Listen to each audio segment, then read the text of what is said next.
Good morning and welcome to Traders Corner's Investor Summit. My name is Anthony Chapman and it's a privilege to be your host today. Settle in and get ready to hear some of the greatest trading minds in the trading industry. We have a great lineup for you today. With an upcoming presidential election, the ongoing Israel-Hamas conflict, a continual CrowdStrike Microsoft blunder, and possible interest rate cuts on the horizon, the second half of 2024 promises to stay entertaining, keep us on our toes, and create some unique trading opportunities.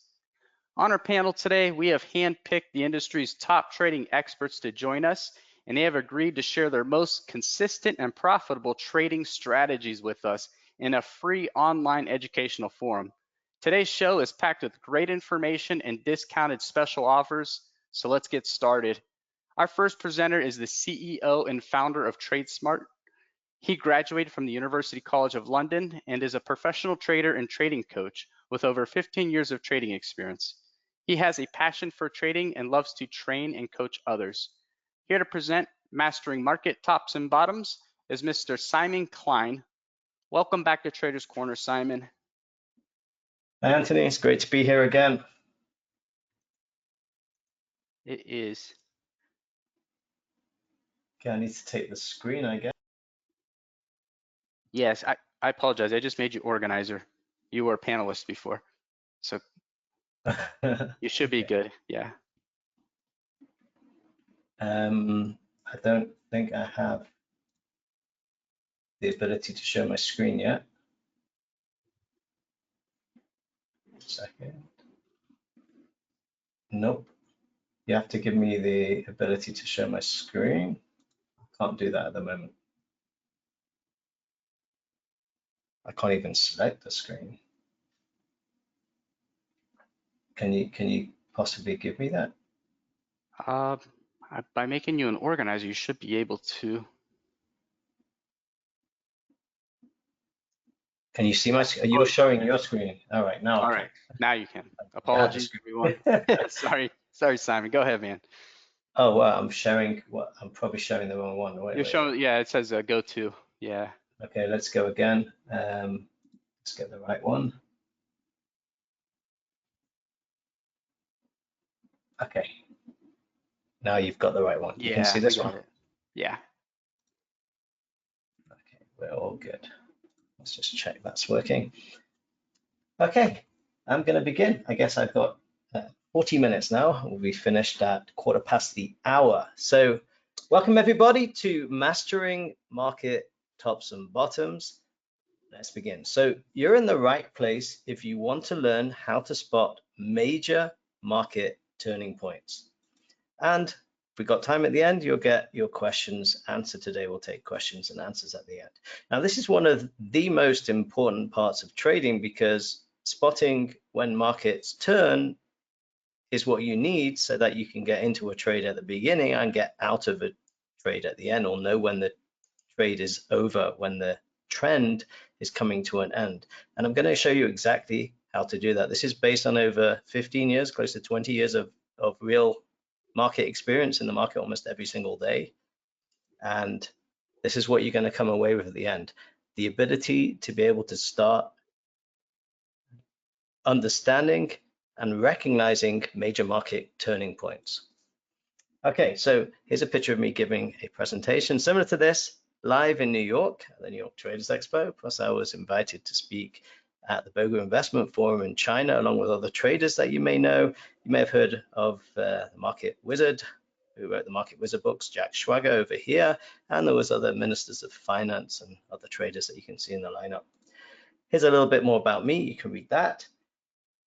TradeSmart is a trading education business, and we focus on teaching you how to read the market professionally and how to run a successful trading business, including how to develop your own trading plan and strategies which fit your personality and lifestyle. Quick disclaimer, you can read that. So focus now for the next half an hour, 40 minutes. Turn off all distractions, get the most out of this presentation because it's potentially life-changing if you can learn how to start to recognize market turning points and add this to your trading. Here's the key, keep it simple. Complexity is the enemy of execution, that's what Tony Robbins said. But it's not simple based on not understanding, it's what I call masterful simplicity. It's simple based on an understanding, a deep understanding rather than a lack of understanding. Now, why is it so important to understand this? Because I'm going to share with you a way of doing this that is timeless. And when I first started to learn how to trade, I was a member of the New York Stock Exchange and the Philadelphia Stock Exchange, and we were taught to trade the specialist system on the New York Stock Exchange, to recognize what the specialist was doing and do similar, trade in a similar manner. So if the specialist was buying, we'd be buying, and we were taught how to spot what the specialist was doing by looking at the level 2, the order book, and the time in sales. And what happened is technology disrupted the way I was taught to trade. So I put a lot of time and effort into getting good at doing that. And then technology came along and said, this is not going to work anymore. And ultimately the trading floor that I was working on closed down because the New York Stock Exchange specialist system went computerized, part computer, part human. So it's very important to understand that if you're going to learn a way of trading, it needs to be timeless. And what I'm going to share with you is timeless, and it won't be disrupted by technology. So you don't have to put all your effort into learning it and then technology changes. This will work no matter what algorithms are running on the market. All the better if there's algorithms running on the market because they're more predictable. And this will work for now and work forever, and it will never change. Once you learn this, you will be able to spot market turning points. I'm going to show you examples of that. I'll show you examples from today and yesterday in the live market. So this is stage one. How do you do that? Well, you need to have a framework for reading the market. And this framework came about from, and there's nothing new here, but it's put together in a way that it's a three-prong approach. Using pivot analysis, that's a way of reading the trend. I read the trend using pivot analysis, and that's using the candlesticks alone. Supply and demand, understanding where the markets are moving from and to, where the big buy and sell orders are, usually institutional, and price direction analysis, which will tell you, using the candlesticks alone, which direction price is currently moving in. Is it going up or down? And we do this on multiple time frames. So that's a time element. So we can chunk up to a higher time frame, the monthly chart, to see what's happening, and then we can chunk down. We can go down to lower time frames to execute our trades within the framework of the bigger time frames. And the beauty of this is, once you have this framework in place, if you come down here, the charts will teach you all you need to know once you have a framework for reading it, or for reading the charts. This is that framework. Once you've got this, nothing will disrupt you. You've got something that's timeless, that's solid. If you take for example, a table and you put one leg on it, it may topple over. Put two legs on it, it may still topple over. Put three, that's where it gets stability. This is a three-pronged approach, a three-dimensional approach to understanding price action in multiple time frames. So it's very, very solid. You will be able to understand every single market that you look at, what's going on, and where the major levels are, what you should be doing. And I'm going to share that with you. So what's important about major, this is one part of the puzzle. How do you know when a market's turned from going down to going up, or going up to going down? And that's really the turn as opposed to a pullback in a continuation of an uptrend. How do you know whether it's a market top or bottom, basically? And you can do that in all time frames. It happens intraday, it happens on the bigger time frames, and it's fractal. So what are the two things that you need to know? You need to ask yourself a question: where is price? You need to know location. And you need to ask the second question is, what is price structure telling us? Super important. Okay, where is price and what is price structure telling us? So what I'm going to share with you now are the three main formations. Everyone still hearing me? You can type in the chat area. I don't know if I can see the chat area, but you can type in there, and maybe Anthony will be able to tell me. You guys can still see everything and you can hear? Yeah. Okay. Yep. Okay, thank you. I don't know if you can mute. Yes, so we're good. Yeah. Is it possible to mute yourself, Anthony, in between? I apologize. No problem. Okay, so let's go over. Who's ready to go over the three main formations? And if you want, write notes, because this is very important. It's based on, you'll see how simple it is, but it's based on years of experience of doing this, and it works. Okay, so these are the main formations, the three main formations. The first one is called, I call it the most common formation. Why? Because it happens most of the time. Then we have what I call basing formation, and we have also a climactic formation. Now, the reason why this is important, we're not going to cover gaps over here because that's also important as well. But this is very important because it keeps you on the right side of the market, enables you to catch major turning points. But you need to, the key is you need to be able to see this as it is happening, not after the fact, okay? So this is a very, very important thing. And I can show you an example of how that would be, maybe the COVID trade on the E-minis. Maybe we'll just pull up the live charts now. Let's go into the E-minis. Let's see if I can actually show that. We can actually, so the COVID trade, this was the COVID drop, remember, and the big move down, and then it started to move up and the market took out the new highs. So I think it was on the weekly chart. Let's go back to the bottom. Let's see if we get that move down. We need to go back a couple of years. So this was I think this was the COVID drop. So it's really on a daily chart. If we can go back there, then you'll actually see this formation happening, and we can step through it step by step. Let's see if we can go back that far. And by the way, even today, where's this market going? This is a bottoming formation. The market's going up here. It's super obvious. Today is going to be a long day in the E-minis and probably also in the NASDAQ, but we'll look at that soon. And let's see if I can go back. Let's see if I can recognize what it looks like. We have to go back. I think we've gone back a bit too far. So let's get the move down. Where's that move down? Oh, here we go. I think if I remember right, this is it. This is the bottom. So, okay, so how do you know it's the bottom?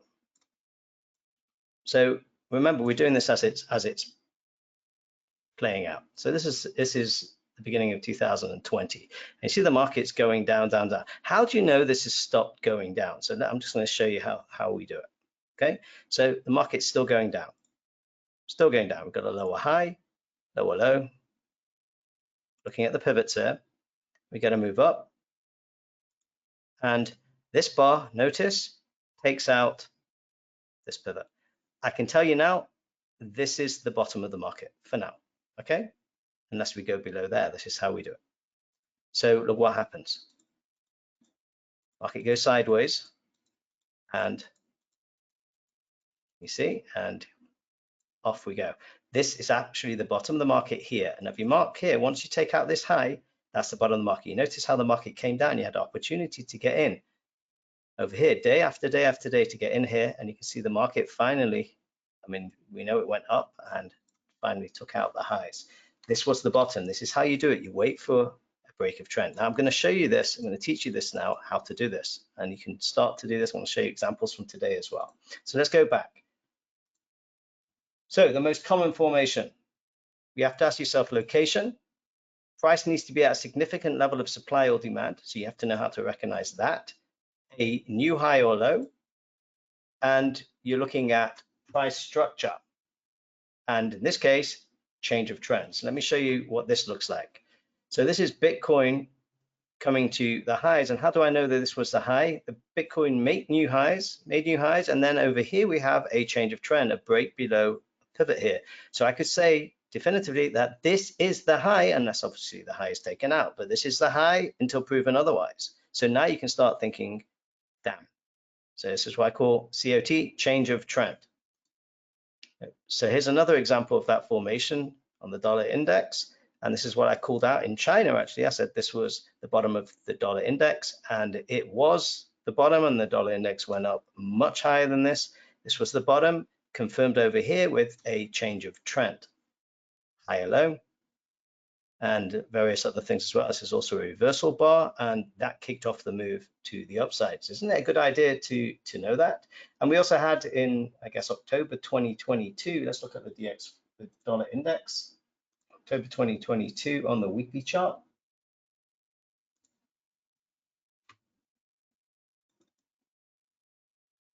Let's go back. Let's get back to here. Here's October 2022.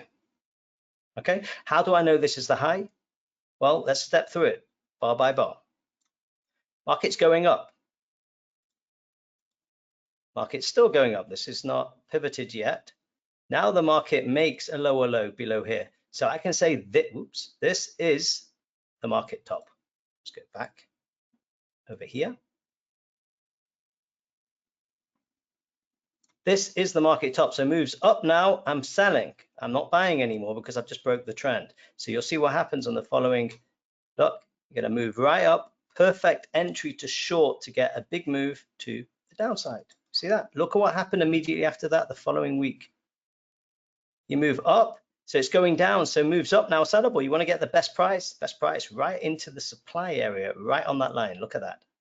And then it continued to go down until it didn't, as we can see. Okay, so that's that. And so let's go over the next formation. Next formation is a basing formation. Ask yourself the question, location, where am I? Next thing you need to know is that location-wise, price needs to be at a significant level of supply and demand. Price needs to be at new highs or lows. And then the price structure is price needs to be basing at the high or low, followed by a bull or bear trap. Now, some people call this accumulation, manipulation, and then distribution. The AMD model, it's the same thing, bull and bear traps at highs and lows. So let's have a look at what this looks like. This was the E-minutes. This is how the market put in a high. The market bases, it's a base, before it breaks to new highs and then immediately gets reversed. It's a bull trap. This is trapping people on the buy side and immediately reverses and comes to the downside. Now I can show you also the bottom of the market, February 2023, but I'm not sure we're going to have time, so let's move on. I want to make sure we have time for, actually, let's do that. The bottom of the market, February 2023. Let's go to, again, let's look at the E-minis. Sec.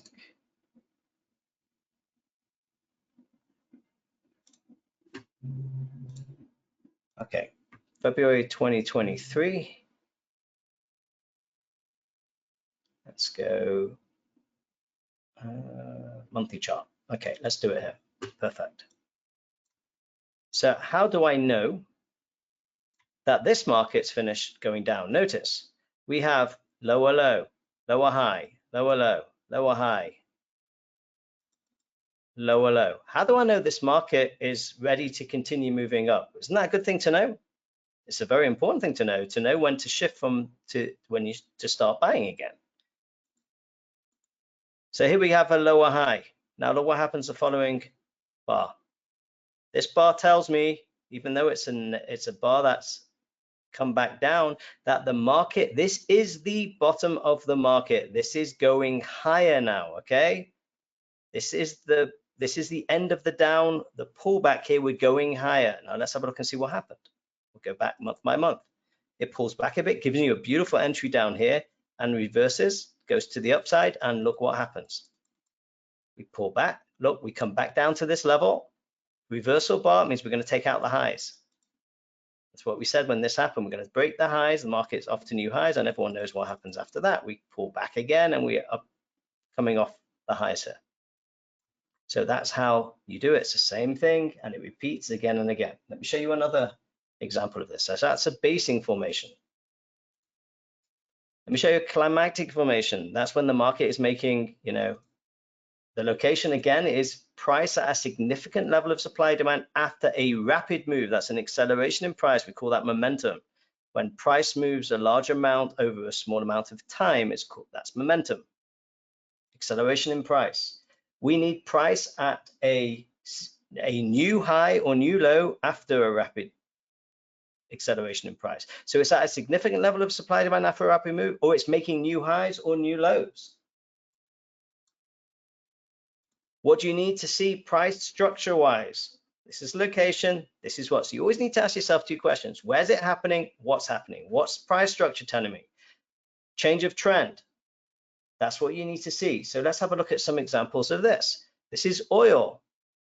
Oil accelerating to the downside to all-time lows. And I think this is when the one of the futures contracts actually went to negative territory, which was, I've never seen that happen in my life before. If you guys remember that, that was then, the market actually went negative. So yeah, so there's the move down, the rapid move down. Here's the move up. Here is a change of trend. So I know this is the bottom of the market. We're not going down anymore. And look what happens afterwards.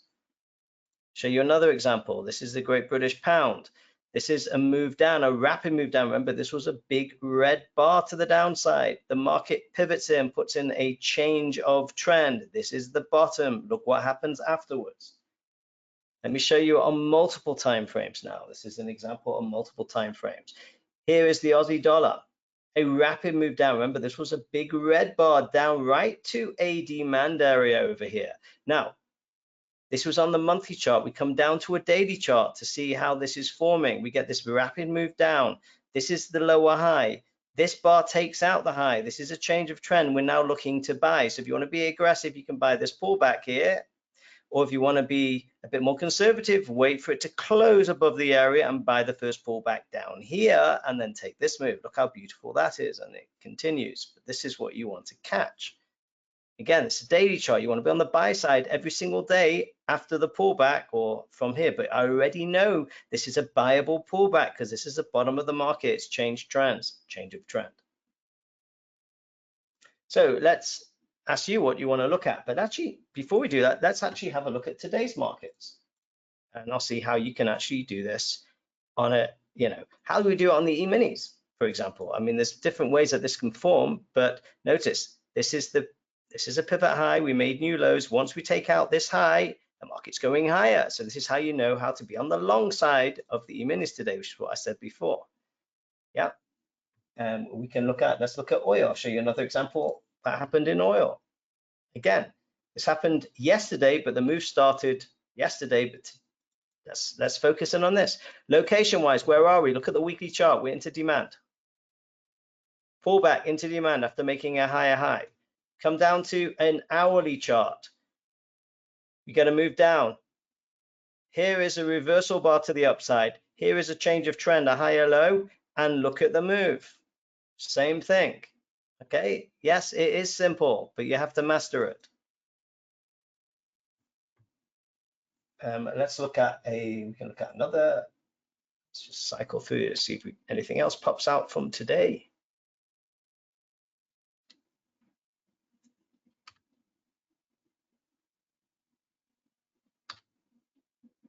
There was another market, but you guys can type in the room and let me know if you want to look at any particular market. Here's another example, Aussie dollar. Where are you location-wise? Again, you're in demand here on the weekly chart, on the daily chart. And again, look at where we went from and to. Isn't that pretty cool? This is what we said in our trading room today. How do you know to get into this trade? Well, you don't know until the market tells you. You don't need to guess the market. You read the market. The market tells you what it's doing, and then you go with it. So here's a lower high. There's a lower low. Watch what happens. Market comes up. It's a reversal bar. The market takes out this high on this bar. So now I'm buying pullbacks. I'm in the right location. The market's reversed. I'm going up. Where to? Where's the next level? Here. And if it breaks here, here. So let's have a look. That's your first target. Nowhere below it. Exactly there. Now let's have a look and see what happens. The market pulls back. You're saying, yes, I can get in here. Starts to turn.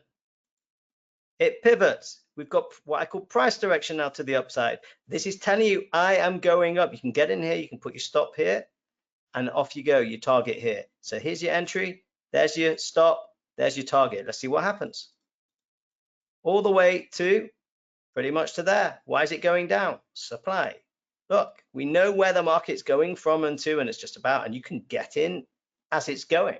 This is spotting the turning points. These are intraday turning points. They happen on the smaller time frames and the bigger time frames, and they happen every single day. Okay, what do you guys think? Following? I don't know if I can see the chat. I will try. Let's have a look at the questions. I can see questions or something. Pull that out. See if I can see anything here. One person asked, do you use CCI for divergence? Sometimes. Most of the time for what I'm I can show you examples of that. I use CCI probably about 1% or even less of the time. I'm mostly pure price action, no indicators. But sometimes CCI is useful. Let me see if I can show you an example from today of that. And sometimes it's not. It depends what the scenario is. But mostly I trade price action, no indicators needed. You don't even need CCI, even though I have it traditionally on my chart. I just left one indicator on my chart because I do use it for lower time frame trading bases. And let me see if I'm just cycling through to see if my eyes pick up anything.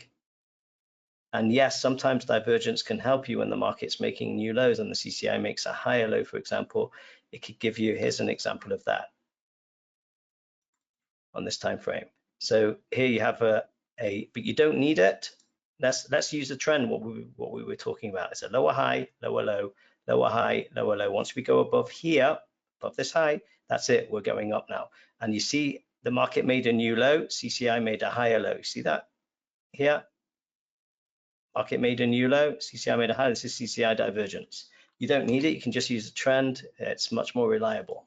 But if you have them both together, you know, okay, the question is, do you really need the CCI? The market's already telling you it's going up. That's reversing to the upside. You can see, where are you? Weekly demand. You know, and this is a structure that potentially could turn around here to the upside. Okay, so what I want to do is share with you, I mean, we looked at a few markets here. Let me share with you a success story. This is Jane Sama.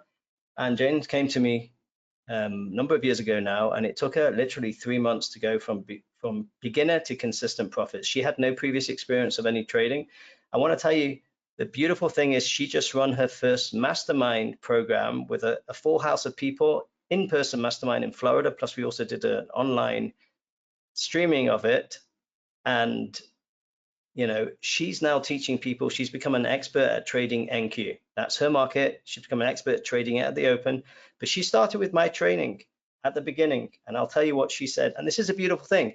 She's now learned how to trade. She's become an expert in her market and learned all the intricacies of that market. And now, due to demand, people are asking, can Jane train me? I want to trade that market. So guess what?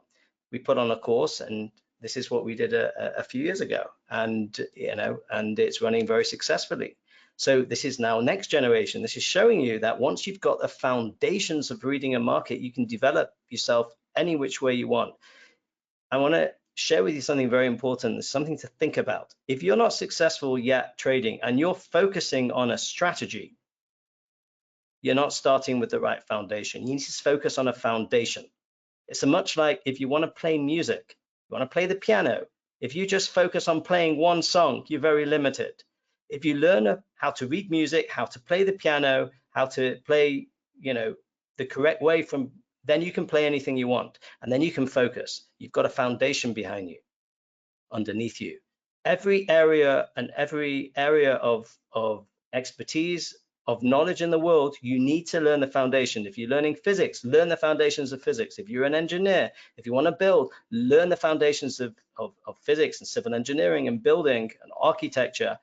You know, just being able to do one thing without having a foundation underneath yourself doesn't give you much to hang on.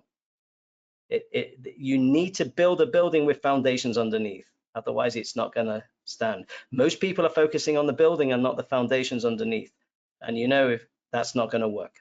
And if you look at why, and this is one of the reasons why I believe many people fail at trading, it's because they're trying to start without foundations. They're running before they can walk. You need to start with foundations and then build on that. This is exactly what Jane did.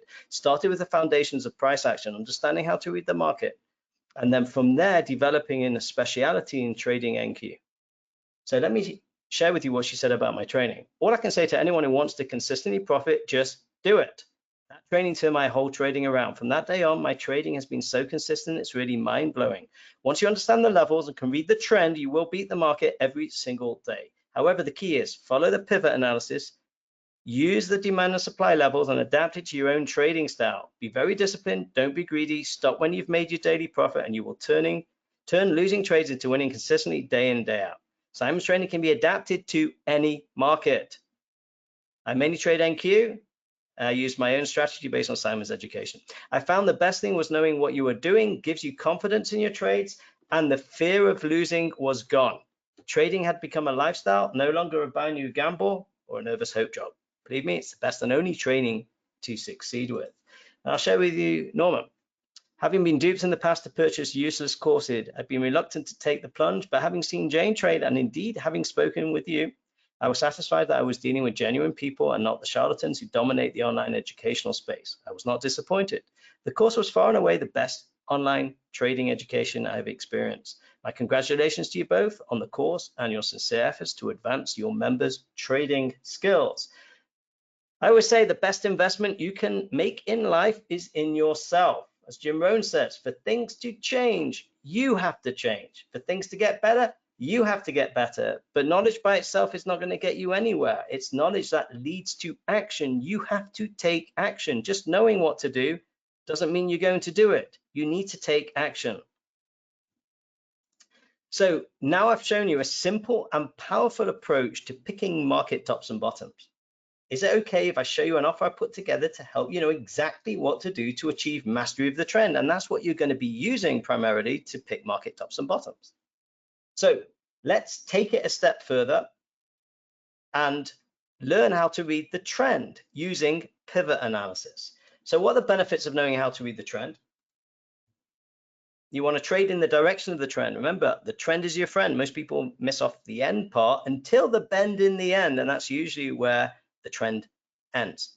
And that's usually in areas of supply and demand or at new market highs and lows when the market kind of capitulates. And again, I've shown you examples of that, of how to use this in market tops and bottoms. You'll know when a trend begins, when a trend ends. Very important to know that. Make sure you're never fighting the trend. Make sure you're on the right side of the market. You'll be able to develop a profitable trading strategy or enhance an existing trading strategy. So here's my offer to you. If you're ready to take the next step, join my How to Read the Trend training session and come and join the trading room for a whole month. And this is what you're going to learn. You're going to learn how to identify the current trend of the market, to analyze the trend in multiple time frames. What do you do if one time frame's up and one time frame's down trend-wise? You'll know exactly when a trend begins and ends, and how this knowledge will dramatically affect your bottom line. By the way, this is what this training Jane went through 50 times. She went through the actual training 50 times. That's commitment. And you can look and see where she is now, but it all started with the foundation. Trend, if you're a discretionary trader using charts, you have to know how to read the trend. And using price action to read trend is the most powerful way. It's the simplest way. It's not based on any indicators besides candlestick charts, if you call them an indicator, but it's our view on price, pure, simple Japanese candlestick charts. No special ones, not Heikin-Ashi, just the plain vanilla candlestick charts.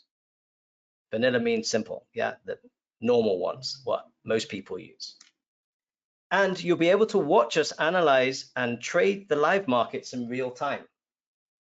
Okay, that's what we do in our live trading room. You'll see how we've picked almost every major turning point in most of the markets that we look, and we do it consistently, year in and year out for the big moves. If we're looking at big moves on the bigger time frames, and then on the smaller time frames, we also pick them intraday and also on the swing time frames on the weekly basis.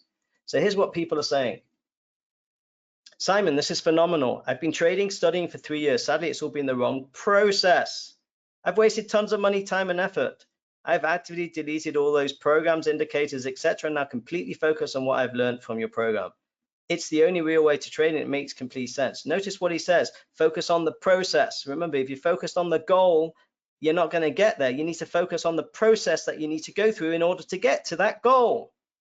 It's much like if you want to lose weight, for example. If you focus on the goal of losing weight, it won't happen. You have to focus on what the process you need to go through. There's changes that you need to make, and it will happen automatically.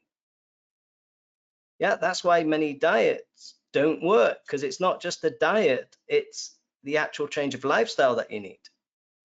Tom, I wanted to say, I think what you teach in How to Read the Trend training course is brilliant. Before that, I'd picked up bits and pieces from different traders, but it was never joined up. Your course brought it all together in a very structured and algorithmic way. No guessing needed. The facts jump off the chart. Matt, the trading room is very helpful in understanding how to go through the process. I've been trading for 11 years and I've not seen anything like what you do. Love how simple it is. I mainly trade options with trades that last 30 to 60 days. I've been looking for something that I could use to day trade for 2 years now. I want to round out what I'm doing with another source of profits. I have not been able to find anything I could execute consistently. I'm just paper trading with your system. I've been doing it for a couple of weeks now, and I've had far better results than anything I have ever tried. So this is what you get in the training. It's about an hour and a half. Again, you don't want to spend hours and hours learning stuff that's not useful. It's an hour and a half and it's useful. It's on demand. You can watch it as many times as you want.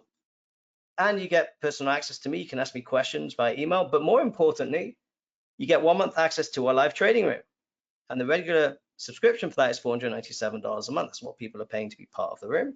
But you also get access to, we have an online trading community, 24/7 community on our Discord server, where you can connect with other traders who are doing similar things to you, who are on the same journey. Some will be successful. We have many successful traders in our Discord server now, and we have people that are beginners and everywhere in between. So some of the more successful traders will help the beginners, and you'll see, because they'll be posting trades ahead of time, analyzing the market, maybe posting what they did afterwards, so you can learn from other people as well. But the idea is to get the foundation and develop yourself as a trader. That's the key. So you're not relying on anyone, just yourself. That's the key to success as a trader. You have to learn from others, but be relying on yourself. Make your own decisions and have the confidence to be able to do that. So you need to have a process that you go through in order to get there, and a framework in which you can read the markets confidently and competently. And again, you have to start somewhere. The beginning, the foundations, is usually the best place to start, rather than starting a bit further along and realizing I don't have foundations. Most people don't realize that, and they never succeed at trading. And I believe that's one of the main reasons why. So the trading community looks something like this, and you can, post charts and, post ideas ahead of time. You can connect with other traders in real time if you wish. You can trade with other traders if you want. We have, voice channels here where you can actually share your screen, and if you want, pick a trading buddy and trade with them. So here's the offer. The offer is basically, the regular price is $994. Deadline 2 days from now. If this is something for you, you're going to get $497 off. It's only $497. You'll learn something that may potentially change or turn your trading around, or give you the foundations you need. You'll see it in the live market. You'll watch us analyze and trade the live market in our live trading room, and you'll be able to connect with other traders in Discord. And again, this may be what you need to turn your trading around. And if you're starting as a brand new trader, this is a great place to start. Start with the foundations. Learn how to read the trend using price action alone, not using indicators, not using moving averages. Moving averages are lagging. You'll be able to do it much better using the pivots, using pivot analysis. So let me show you. This is the link to go to, and I think Anthony will post it into, if you're here live. If you're not here live, there may be a link underneath, but you can type this into your browser, tradesmartforex.com. That's the number 4/promo. Now, let me show you again what the offer is, and I'll show you the checkout very quickly as well. So how to read the trend is usually $497. 1 month in the live trading room is $497. That's $994. Today, $497. You get 1 month in the live trading room for free, or you can see it as you're getting the whole course for free, whichever way you want. It's both the same price. You're getting one of them free, and you can come and see this in action for real in the live market every day.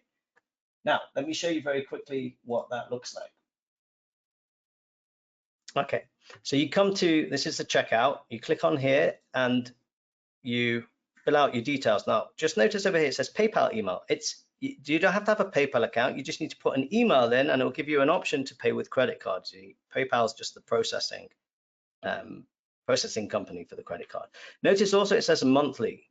Okay, you can cancel as a monthly subscription to the trading room, which won't bill you until the next month, but you can cancel at any time, even immediately. If you never want to be billed again, that's fine. Most people stay in the trading room at least for a few months, some even a few years. It depends, you know, if you're getting value out of it and you're gaining far more than the cost, then you see the value, then you will stay. And again, that's up to you. That's individual. That's entirely up to you. Okay. But you will learn a tremendous amount. We don't just talk about, we don't just trade the markets. We analyze the markets. We go through the process. I show you exactly what we do, how we pair, how do we find trades, or actually how do trades find us, how to know highly probable trading opportunities, pointing out market tops and bottoms as they're happening, so you know, and then you'll see it play out and you go, oh, wow. And then we do it again and you go, oh, that's how it works. And then you do it yourself and you go, oh, it works. And then you get confidence. You see it done, you learn how to do it yourself, you start to recognize it yourself, you put it into action in your trading, and bingo, we're there. That's how you learn any skill. You model someone who's already done it and you learn how to do it yourself. Okay, so the members area, once you sign up, you get access, an email with your login credentials, and you can get to the member area here, or you'll get an email with a link to it.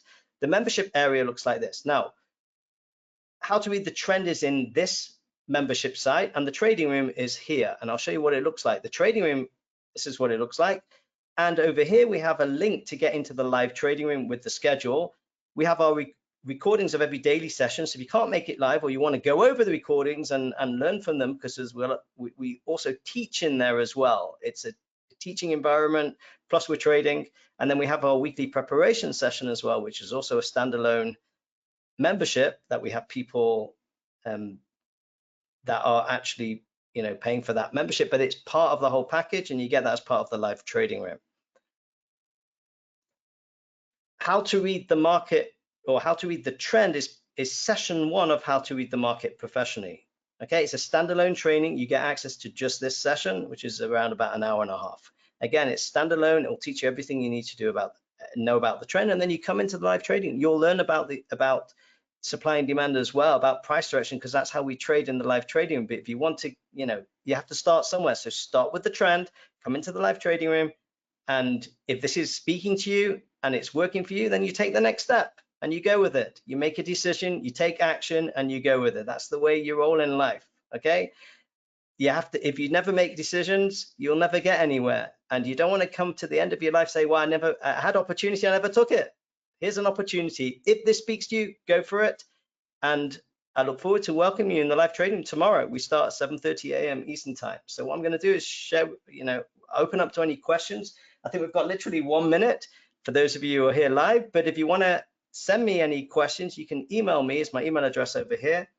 And I want to say a huge thank you to all of you for your time. Again, time is the most precious asset we have. When we're younger, we use time to save us money. As we get older in life, we use money to save us time. Isn't time valuable?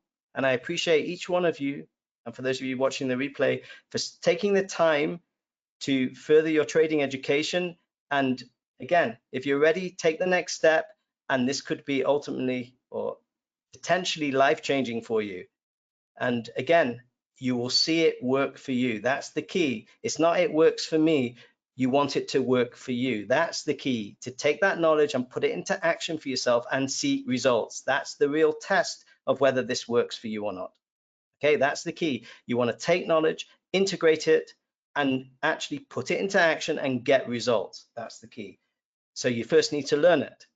Then you need to follow someone who's putting it into action so you can see how it's done. Then you need to start to practice it yourself and get feedback on what you're doing, and then start to see success and correct yourself.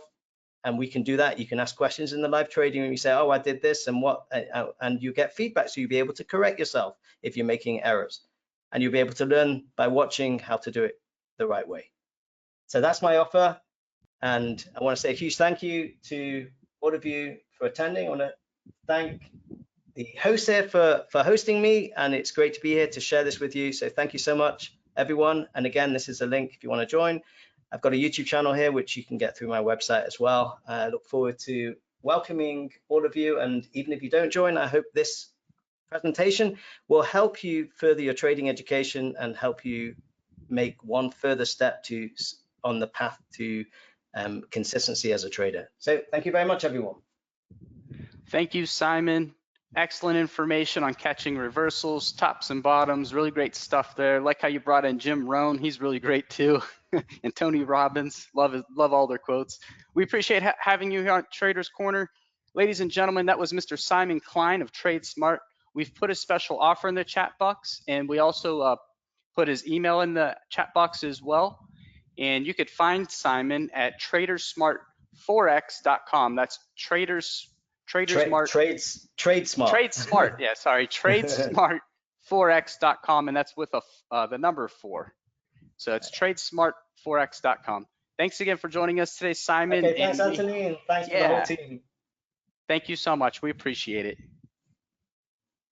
Okay.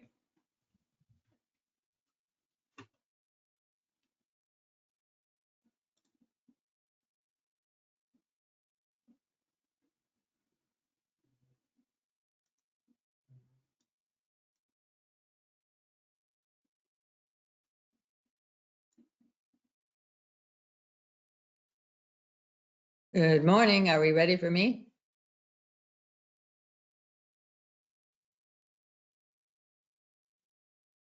Hi, Martha. I was on mute. I apologize. I was going to do an introduction for you. Okay, great. Thank you very much. You're welcome. Ladies and gentlemen, our staff at Traders Corner sifts through hundreds of pro traders and brings you the most credible and qualified all-star traders to participate on our shows. And our next presenter is a perfect example. She is a retired professional buy-side analyst who has been working to educate traders and investors at all levels since 1998. She is also a longtime charter holder and member of the CMT Association. She earned this SEC recognized designation with her thesis called Cycle Evolution Theory, and has more recently submitted her work on relational technical analysis to the CMT Association. These concepts are the bedrock of TechniTraders. Unlock your potential, what you need to know to trade stocks as a business. Is Martha Stokes, CMT of TechniTrader. Welcome back to Traders Corner, Martha. Thank you. It's great to be here. Okay, great introduction. Thank you so much. As always, I'm an educator. I don't recommend stocks. I don't tell you what to buy. I teach you how to do it. I do this in my retirement because I feel it's something that's needed. We've already gone through my credentials, so we won't bypass that. So a reality check. Let's face the facts. Day trading and swing trading is a hobby for 99% of you. If you were consistently making more money than you ever imagined, you wouldn't be here today. You would be so busy making and spending your money, you would have no interest in any webinar. Well, welcome to the world of professional independent traders. They don't take webinars. There are hundreds of thousands of professional traders you have never heard about. You never see these professionals on a news or TV show or hear about them in chat rooms or discussion groups. They like to keep a low profile because they are making a lot of money. The professional traders world is totally hidden, yet the pros impact on almost every trade you make. So they're impacting your trading every single day. You know nothing about them because nobody bothers to tell you. They talk about everything but what is really going on in the inside market. Today, you are going to learn what separates you from the professional traders who make high incomes but are invisible to most as they keep a low profile deliberately. However, they are the most important market participant group for your success. The professionals are the most talented, skilled, and successful traders in the world. All of the independent professionals trade as a business and have been doing so for decades. As soon as there were computer kits, professionals have been trading independently of any buy-side or sell-side institutions. Buy-side institutions are your mutual funds and ETF developers. Sell-side are the banks and financial services companies.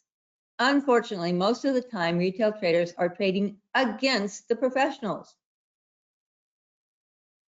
But TechniTrader can teach you how to follow their footprints on the charts. It's more than trend. It's more than trend line patterns. It's more than an indicator. You have to have a relational understanding of the market. So are you working but struggling with trying to make your wages or salary be enough for you to have the lifestyle you want? Are you retired or near retirement, finding it harder and harder to adjust to less and less in your life as inflation keeps eating up more and more of your retirement funds, and it will continue to do so? Are you a working parent who needs more income than your job can provide? The middle class of America and the world is shrinking. It's disappearing. Most of the people I talk to are worried because the world has changed so much since the pandemic in the past few years, and it's never going back to the way it was. We're a financially based economy. We are not a consumer-based economy. And I know every day, oh, consumers matter. The whole thing is on consumers. It's the financial markets. And when you learn to trade as a professional and trade as a business, now you have a small business that can really make a difference to you. When you trade professionally, you can achieve financial security, knowing that no matter what happens, you can make money. I can always make money. I never worry about it. I can always make money. And my students have the same feeling after they've completed their courses and are working on it. Now is the time to get serious about stock trading as a business rather than a hobby. So what is this? Stock trading as a business is an IRS-approved tax status, also in other nations, that allows you to treat your trading just like a regular small business entity. You can trade at home in your spare time, while on vacation, the hours and days you choose. There's no specifics to how many days or how many hours you have to do. But what is specific is you need to be making a profit, and that's the key. You are your own boss. You are in control of your future. Stock trading as a business is like any other small business, but without the common problems of hiring and training employees, because you don't need any, holding physical inventory, which you don't need. It's a virtual inventory, and it's quantified differently. There's no shipping, there's no leasing of offices, there's none of the normal small business angst that you have. It's you trading as a business. At the end of the year, the average retail trader who is actively trading has to document each and every trade transaction, the price paid, the price sold, and fill out long tax forms. If you're not doing this, you're probably in trouble, because that's how you're supposed to do it if you're a hobby trader. When you trade as a business, you can take off all of your expenses relating to trading. This is a wow factor. All of your professional level education expenses are fully tax deductible. The key is you have to have a credentialed educator to qualify. Your charting software and other tools are used for trading are fully tax deductible. All of that's deductible. Your office space in your home, your electricity related to that, water, sewer, phone, computer, tablets, and repairs, maintenance, and even your phone are all partially deductible because you are using them as your business. You do not need to document each and every trade for tax filing. You just have summary totals. The stock shares you own at the end of the year are your inventory. It's called mark to market, not individual stock transactions. This saves huge amounts of time at the end of the year. TurboTax is great. And it just, fill in the forms. It takes only a few minutes. Travel expenses related to your education or trading are tax deductible. Vacations are not, but if you take and are traveling for your trading as a business, then afterwards you can take your sweetheart and go and see the sights. But that's not tax deductible. But it is a Benny. Howard and I, whenever we were traveling, we would always have our trading and that we were teaching and everything. And then we'd take a few days off and go have some fun. That's a nice thing. Trading as a business, or the trader tax status, as the IRS calling it, was a ruling that was approved in the 1990s, but most retail traders have never heard of this unique tax status for semi-professional retail traders. The IRS and many other countries provide the same tax status given to professionals of the market to retail traders who make their trading a business rather than a hobby. Hobby traders are those who trade for fun, who don't make consistent money and take losses because they are self-taught or trying to learn from another retail trader or chat room, and thus do not understand the market in its entirety. Hobby traders cannot write off expenses, nor can they use the loss from their trading to lower their other income taxes. Students of TechniTrader can learn the principles to trade as a business to make regular monthly income, work fewer hours, have less stress, and frankly, have more fun trading. It's a lot more fun when you are making money than when you're losing money. One fact that most traders are shocked to learn is this fact. It takes fewer trades to make consistent profits that exceed what you are trying to make now with hundreds of trades. You don't have to trade every day. You don't have to trade 8 hours a day. You don't have to trade all day long. You don't have to. Less is more when trading as a business. Why? Trading as a business creates higher profit potential with much lower risk. So you're taking the best of everything. Whatever you've learned is good, but you have to realize that professional traders aren't hammering out and trading. They're swing trading, and they're not day trading. That's the fact. Swing trading is the number one of professionals.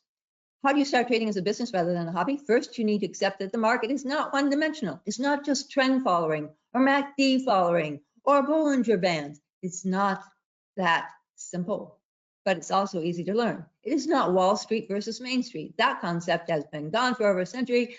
Throw it out the window. If somebody's talking about, oh, Main Street and is being picked on by Wall Street, or Wall Street and the market makers are trying to take all your money, that's not true. They don't care.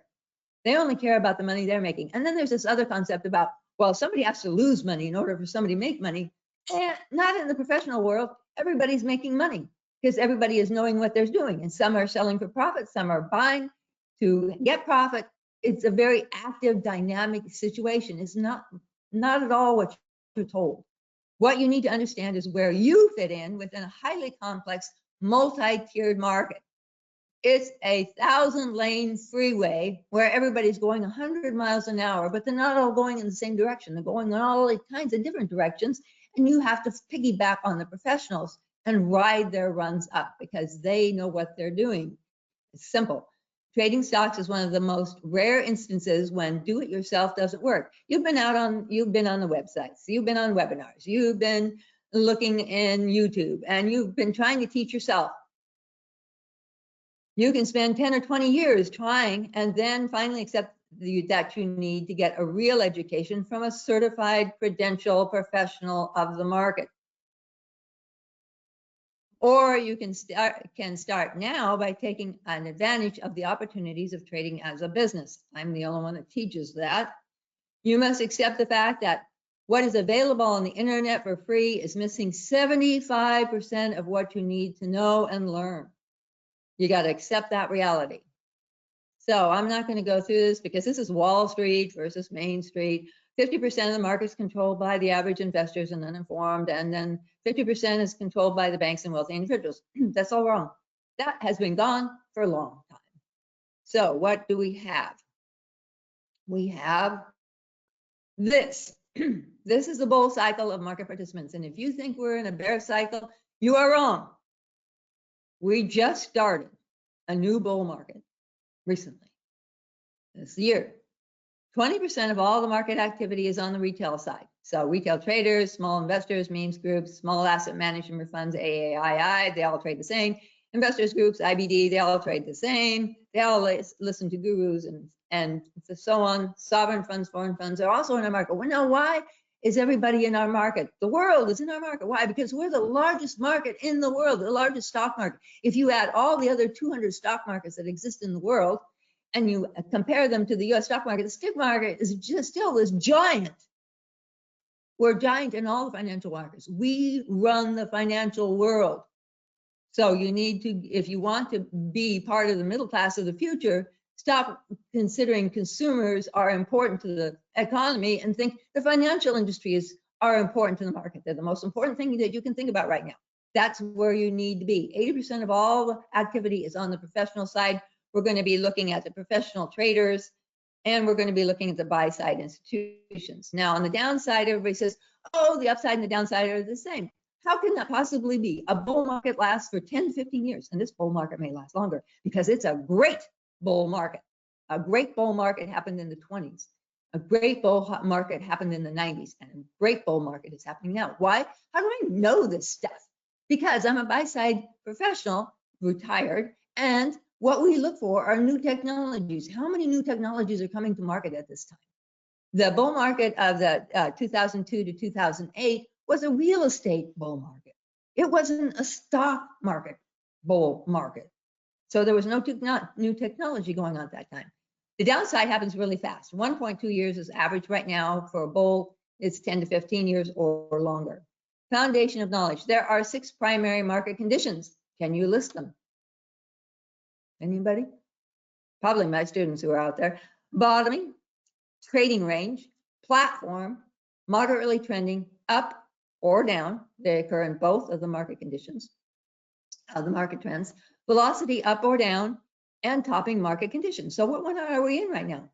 What one are we in? Anybody? Anybody know? Moderately uptrending market where it's correction. Now, market just doesn't go up. If it did, it would crash really fast. The more vertical the angle of ascent is, the more likely that has got to come down because it's speculation. Do the dark pools speculate? No. Do the professional traders speculate? No. They get in and they ride the wave up. So you need to understand where we are and what that means. Each market is unique. The trends, trend line patterns are different. This is because different market conditions are created by different market participant groups. I showed you those groups, dominating and controlling how price moves up or down. They have different order types. They have different routing. They have different venues. Everything is different about them. So you need to understand that. Market condition analysis is your roadmap for navigating the market activity over time. You will trade differently in a velocity market than in a platform market. And I'm not talking about trends, I'm talking about a phase in the market, the stock market cycles. I'm one of the top cycle theory people in the world. The stock market cycles, and each market condition is a different part of that cycle. It starts with a bottom, and that bottom started in 2003, in October of 2003. We're just starting out. So the baby bowl is going to be kind of choppy and sideways, and people are going to be going, oh, no, it's not. Oh, we're going to have another bear, because they're afraid. That's just normal in a baby bowl. Market condition analysis. Who is in control of price? One of those 12 or a combination of a few of those 12 are going to be in control of price at any given time in any trend that we have, any market condition we have. And there's trends within trend line patterns. What technical patterns are most prevalent and most reliable? How price will behave at resistance and support. Guess what, folks? It reacts differently with velocity or momentum market versus a bottoming market. Why? Because a bottoming market is built by dark pools. Put it on a sticky note, put it on your thing. You want to be looking at bottoming action. You don't want to be looking at NVIDIA before it splits. What trading styles work best? You should have at least 2 styles that you can rely upon. You can do swing trading or momentum, or swing trading and platform position trading. There's intermediate term trading, and there's long-term investing, which you should also be doing. Which indicators to use or how to tweak the indicators you have. I have 5 special indicators I've written for my students on my trading floor, and those are very, very reliable because they do what no other indicator does. We'll watch for the dark pools. Where are they accumulating? Where are they rotating to lower inventory? The inherent risk in trading specific styles. So if you're going to be day trading in some markets, it's going to be much higher risk than swing trading. What trend line patterns are common? Trend line patterns are within the trend, and they matter a lot. Which ones are the most common that you can use? Which entry and exit signals are most reliable? Reversal and continuation patterns are no longer valid. The Japanese candlesticks were written in the 1600s for the rice commodity exchange. The rice commodity exchange was not only a commodity market, it was a currency market. We're trading stocks, and we're trading in 2024, not 1600. It's totally changed. There are new entry and exit signals that are actually signals to enter and exit. Precisely. The strength of the price and volume trend patterns tells you whether there's going to be a continuation or whether the pro traders are going to do a little nudge and take profits. What market condition analysis tells you is how and when to trade, who is controlling price, what to expect in near-term price action when they are in control, where to find excellent picks, how to enter, and when to exit. Market condition analysis is a roadmap of which market participants are actively trading. which are sidelined or waiting because the dark pools do not move price significantly. That's the biggest folly of all. Oh, look, here's a big whale. Ooh, level 2, we know this is a dark pool. It isn't. They don't trade on public exchanges, and they don't transfer their completed orders until after the market closes. So how could the level 2 screen show you that? What you're seeing is smaller funds managers taking huge risks with their customers' money, hard-earned money, and taking losses. Market condition is a roadmap of which market participants are actively trading, which are sidelined or waiting, and where you are in the overall long-term, intermediate term, and short-term trends. Because depending on what trading styles you're using, you will be either trading the long-term, the intermediate term, or the short-term trends.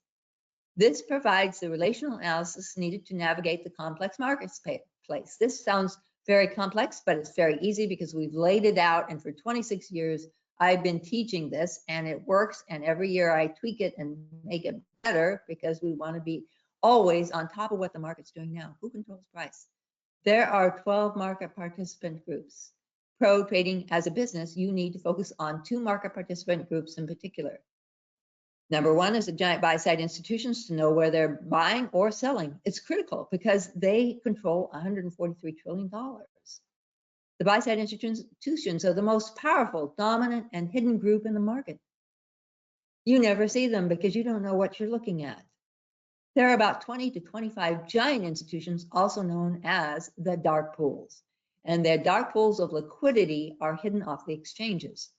Collectively, they have 143 trillion, actually they have more than that now, in assets under management worldwide. They could pay off the national debt of the US and not blink an eye. Dark pools do not create momentum runs. They set up for it.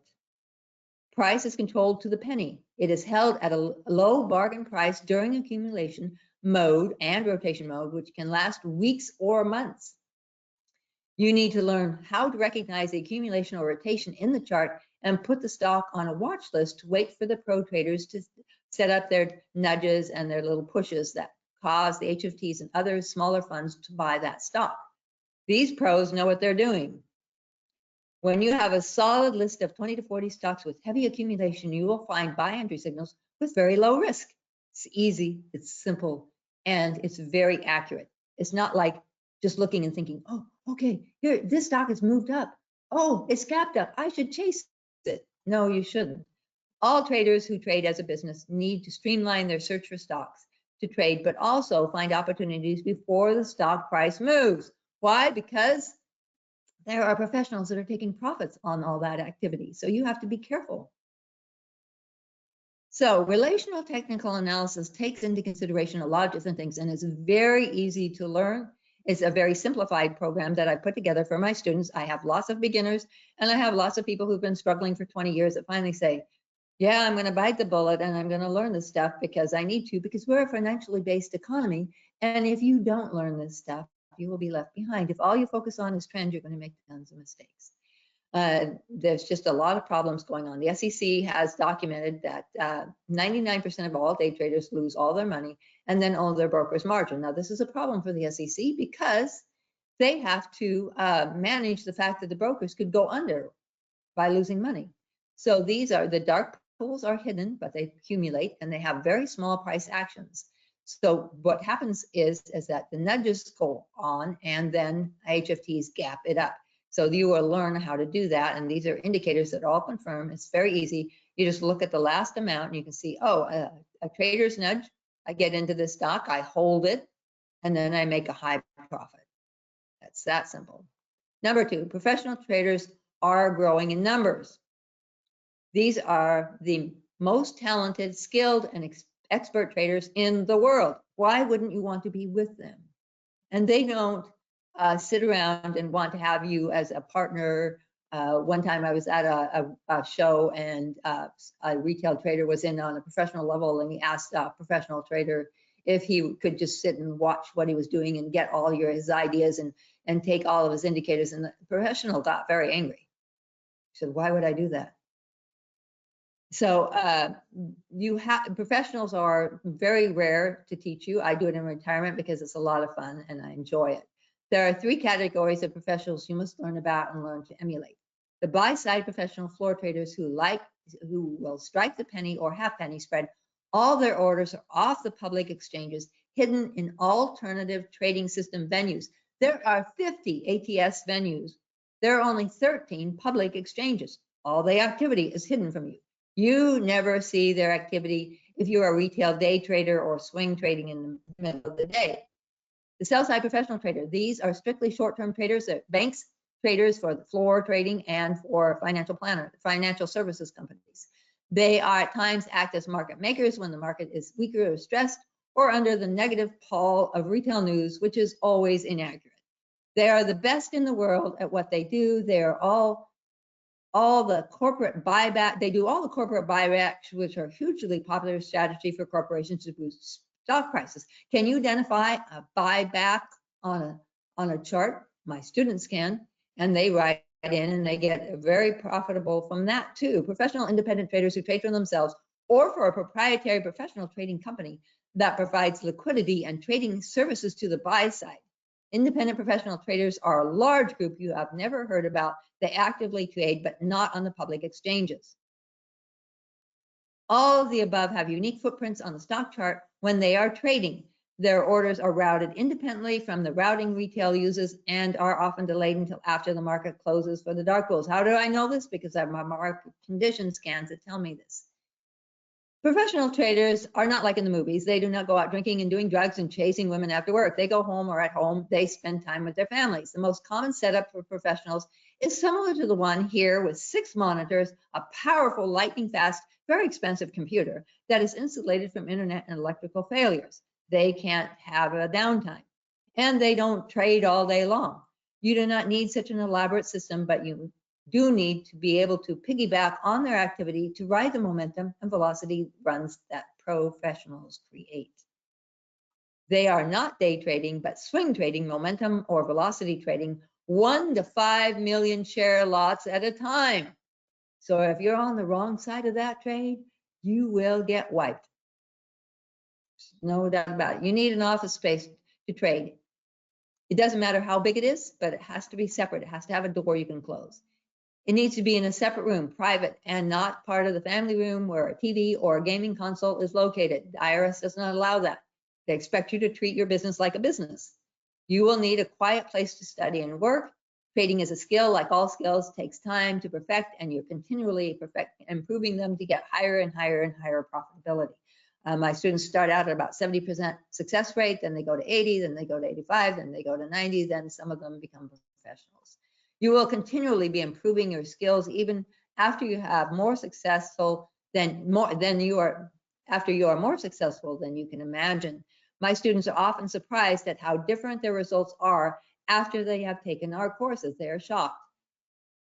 Even though you are in a private office, you are never alone. TechniTrader communities, discussion groups, student mentoring sessions, and one-on-one coaching is always available. We are the best in supporting our students, but also giving you the independence that you don't depend upon us, that you can eventually become a professional or semi-professional, and you don't have to be with us. You're going to need charting software. Bite the bullet. Anyone who's going to trade as a business, you must have a full service charting software program available. You can't use a free charting software program. Why? Look at these 2 free charts. The data is obscured, skewed, and doesn't reveal dark pools. You can't use your broker's charting software because it's very limited to what it offers, if they offer any at all. You must have a professional style charting software that provides the details of the candlestick charts, hybrid leading indicators, and the ability to alter and modify charts to your specific trading parameters. You're each an individual.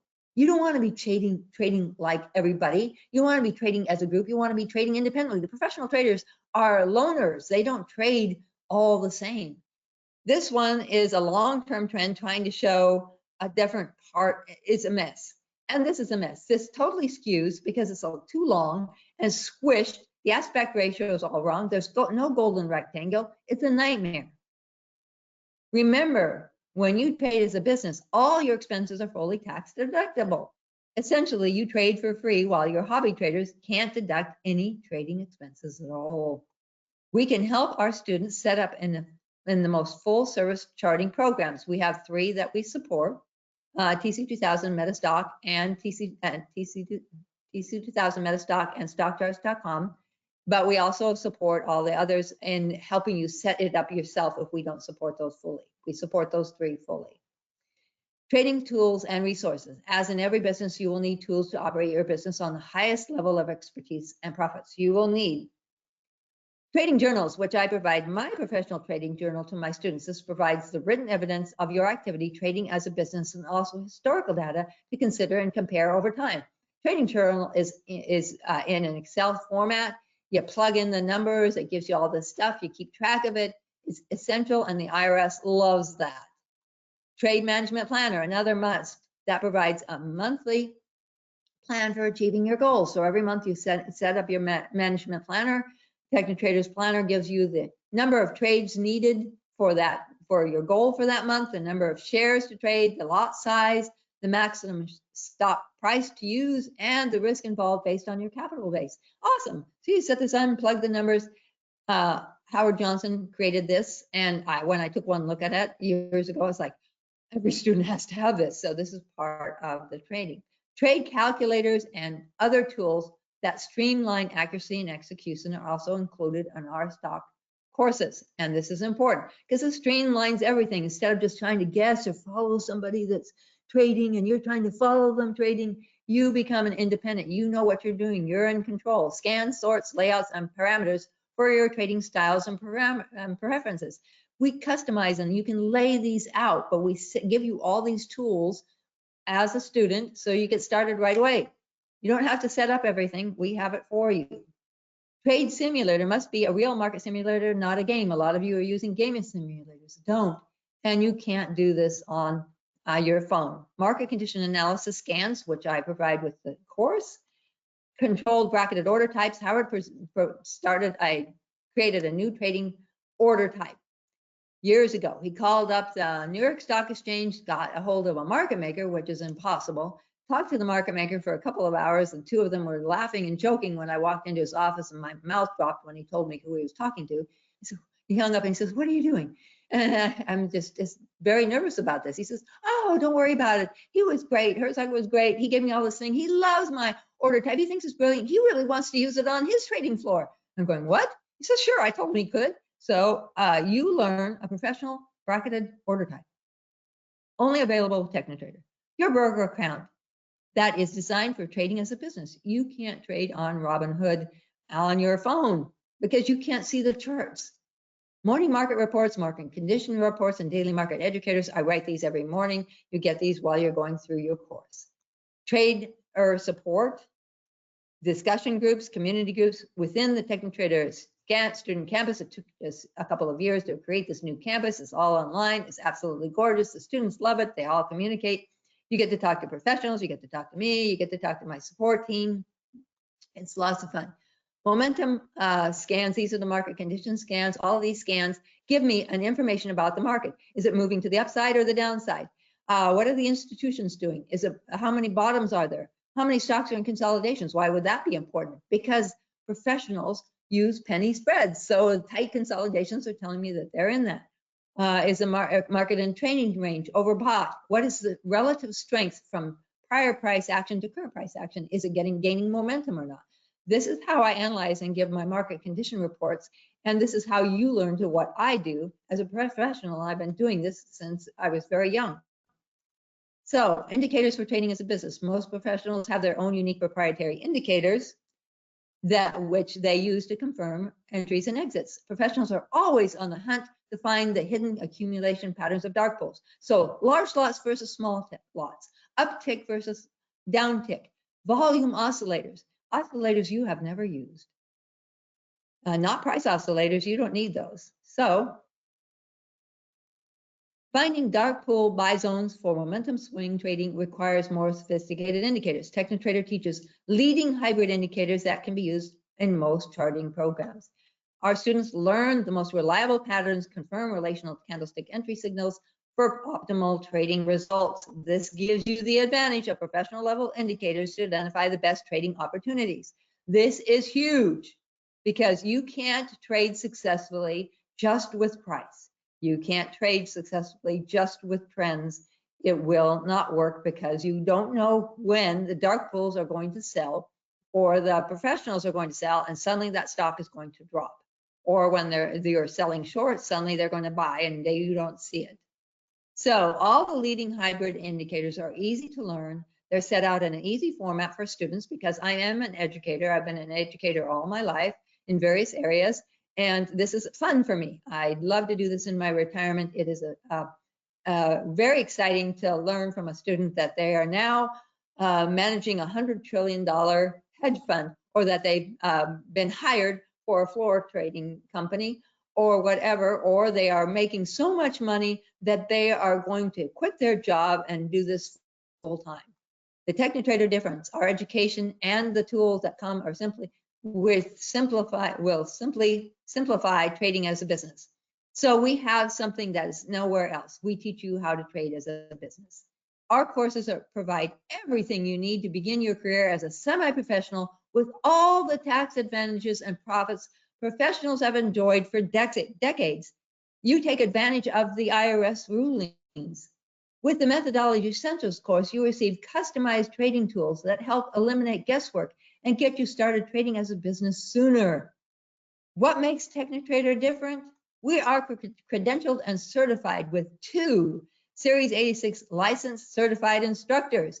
This is important because the SEC is coming down on every single person who isn't licensed or qualified as instructors. We have an amazing student canvas that creates a totally professional style learning environment that offers the most comprehensive, complete support and guidance available anywhere. We're the best in the best. There is no one that touches us. You'll go to somebody else because you think it's cheaper, and then eventually you'll come to me and say, Martha, I wished I had started long ago. I wouldn't have wasted so much money and so much time. And I'm going, okay, now I have to get rid of all your bad habits, but that's okay. I can do that.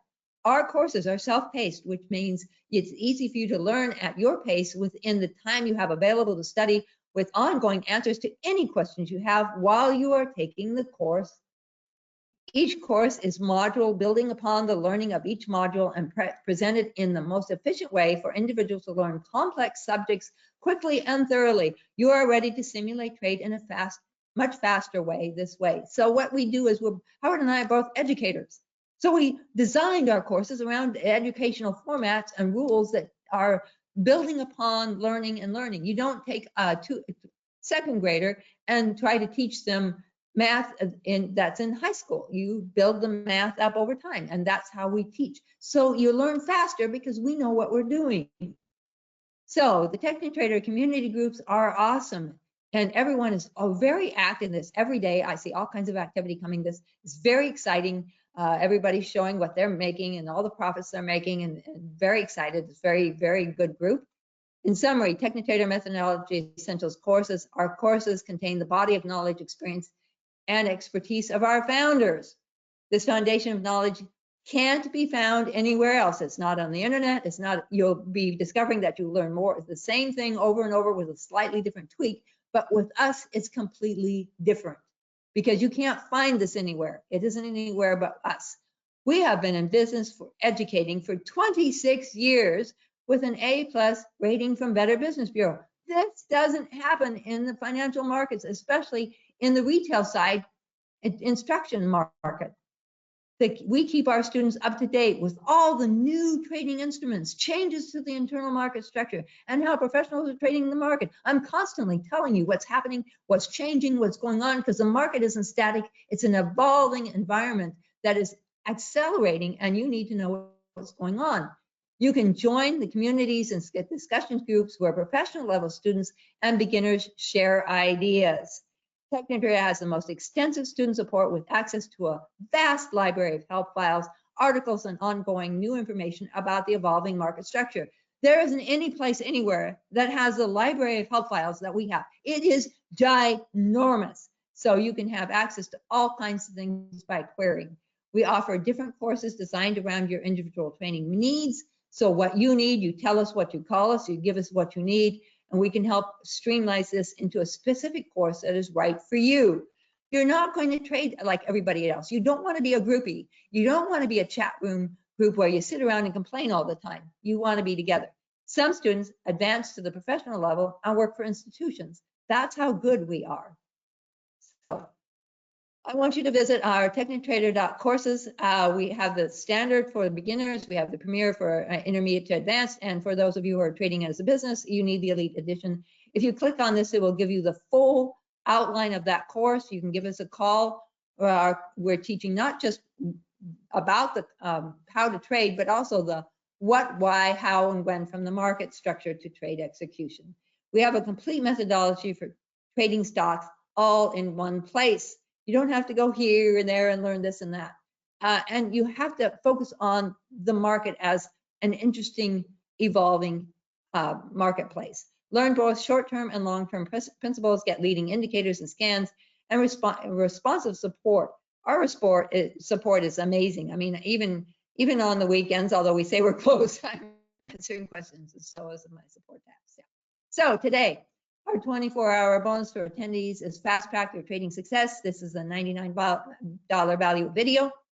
It includes day-by-day trading analysis for tips for making decisions for swing trading primarily, because swing trading is the most popular trading of all. Day trading isn't, because most people lose money and then they go to swing trading.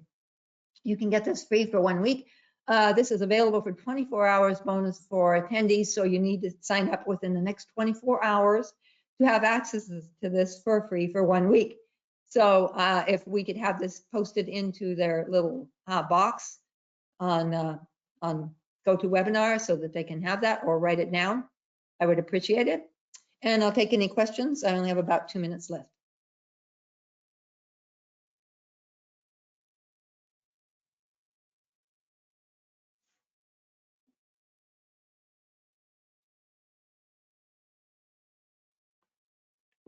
Hello?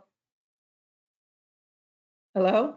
Hey, Martha, I put your special offer in there for you with the coupon code and everything. Great, thank you so very much. This is welcome. something you'll really, really enjoy. It's fun. Yeah. It's fun to watch. Oh, I bet. I haven't. Oh, here comes a question. Yeah. Okay. So Tim said you did great. Normally you need more time. That was pressure on you. So thank you for rushing through this today, I guess. Well, I like to give you as much information, and we will have the video on our website. That if you register, you can say, I want to review all that and go through it again, and you can go through it as many times as you want. So just register on our site and you'll be able to do that, because we recorded it. Daniel asked, will the methodology work on more than stocks, futures, Forex, etc.? Yes, it does. But what I do is I start with stocks because that's the easiest to learn for beginners. But all of this works everywhere because the buy-side institutions are in all the financial markets and they dominate everything. And the professional traders are in all the markets. You'll have a professional trader. He'll have a 5 million share lot order on a stock. He'll buy option puts to mitigate the risk that he has in that. He'll also do some futures contracts, some E-minis. He may do an ETF on it. So he'll have a 10-leg order. Yeah, that's how exotic it is. And so you learn all that activity that's going on with them, and that really helps in those if there's any other places. But I like to make sure that you have a foundation in stocks first, because that gives you the foundation, because the stock market is the sun and all the other 9 financial services, financial markets, including cryptocurrency, circle around the stock market. That's the central focus. Yeah. Good question. Yeah, that was, yeah, great point there. Well, thank you, Martha. That was some great information. You covered some very valuable information today regarding the trader tax status, relational technical analysis, entry and exit strategies for swing and position trading. You're a wealth of knowledge, and we appreciate having you on Traders Corner. Ladies and gentlemen, that was Mrs. Martha Stokes of TechniTrader. If you'd like to learn more, we have placed Martha's special offer in the chat box there. Thanks again, Martha. Please come back and see us on Traders Corner. I will do that. Thank you very much for having me. Bye-bye. Thank you. We appreciate it. Well, we are going to keep the ball rolling. You may have seen our next presenter on Fox News, Fox Business Network, RT America, Cheddar TV, or CBS News. She's an expert stock market analyst and the founder and owner of an international educational company where she teaches people how to successfully trade the stock market. Her trading methodology is based on one strategy called Golden Gaps, which pinpoints institutional money in the stock market. Here to present trade momentum and gaps is Melissa Armo of the Stock Swoosh. Welcome back to Traders Corner, Melissa. Hello, can you hear me? We can hear you. Thank you so much, Anthony. Thanks for having me, everyone. Great to be here today, 12 o'clock noon today on Fed Day. So very exciting day to be talking about trading the US stock market. I expect today will be wild at 2 o'clock.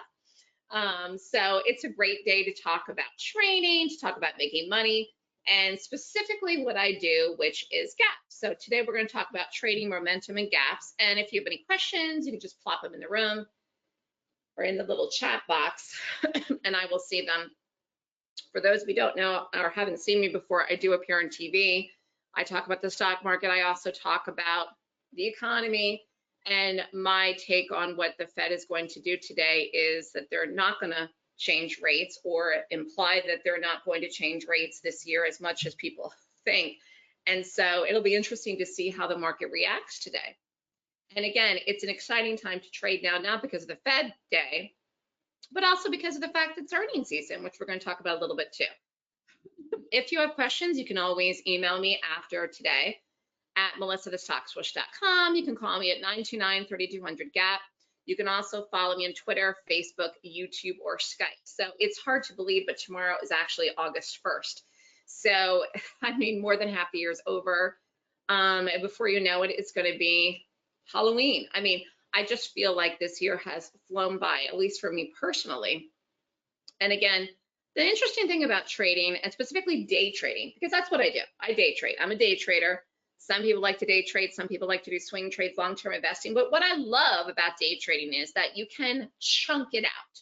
And I say that because you're pulling money actively out of the market every single day when you day trade. I also do options, which we're going to talk about too. And again, if you have questions, you can plop them in the room. This is our stats through last Thursday. I have to update the last couple of days. This morning, we shorted Microsoft. Just so you know, I'll show you the chart in here. Microsoft had earnings last night. We made money in Microsoft today. But this is our stats and our results so far year to date through the 25th of July, 562,607, my average risk in my day trades. These are day trades on margin. I call all the trades live in the room, the entry, the exit, and the stop. It's an average of about $3,000 per trade. And we're going to talk about some of those. Now, I also do options. I have to update this too, but I risk more in my options. So my stats for my options newsletter, which is a newsletter subscription, if you're interested in that, you can email me, is 1690865. So we're really up for the year so far this year, over $2 million. Again, I've been extremely focused. We've had a lot of opportunity in the market. We've had a lot of volatility. The market has been very bullish, or at least was up until about 2 weeks ago. In fact, the market power trended most of 2024, which is unexpected.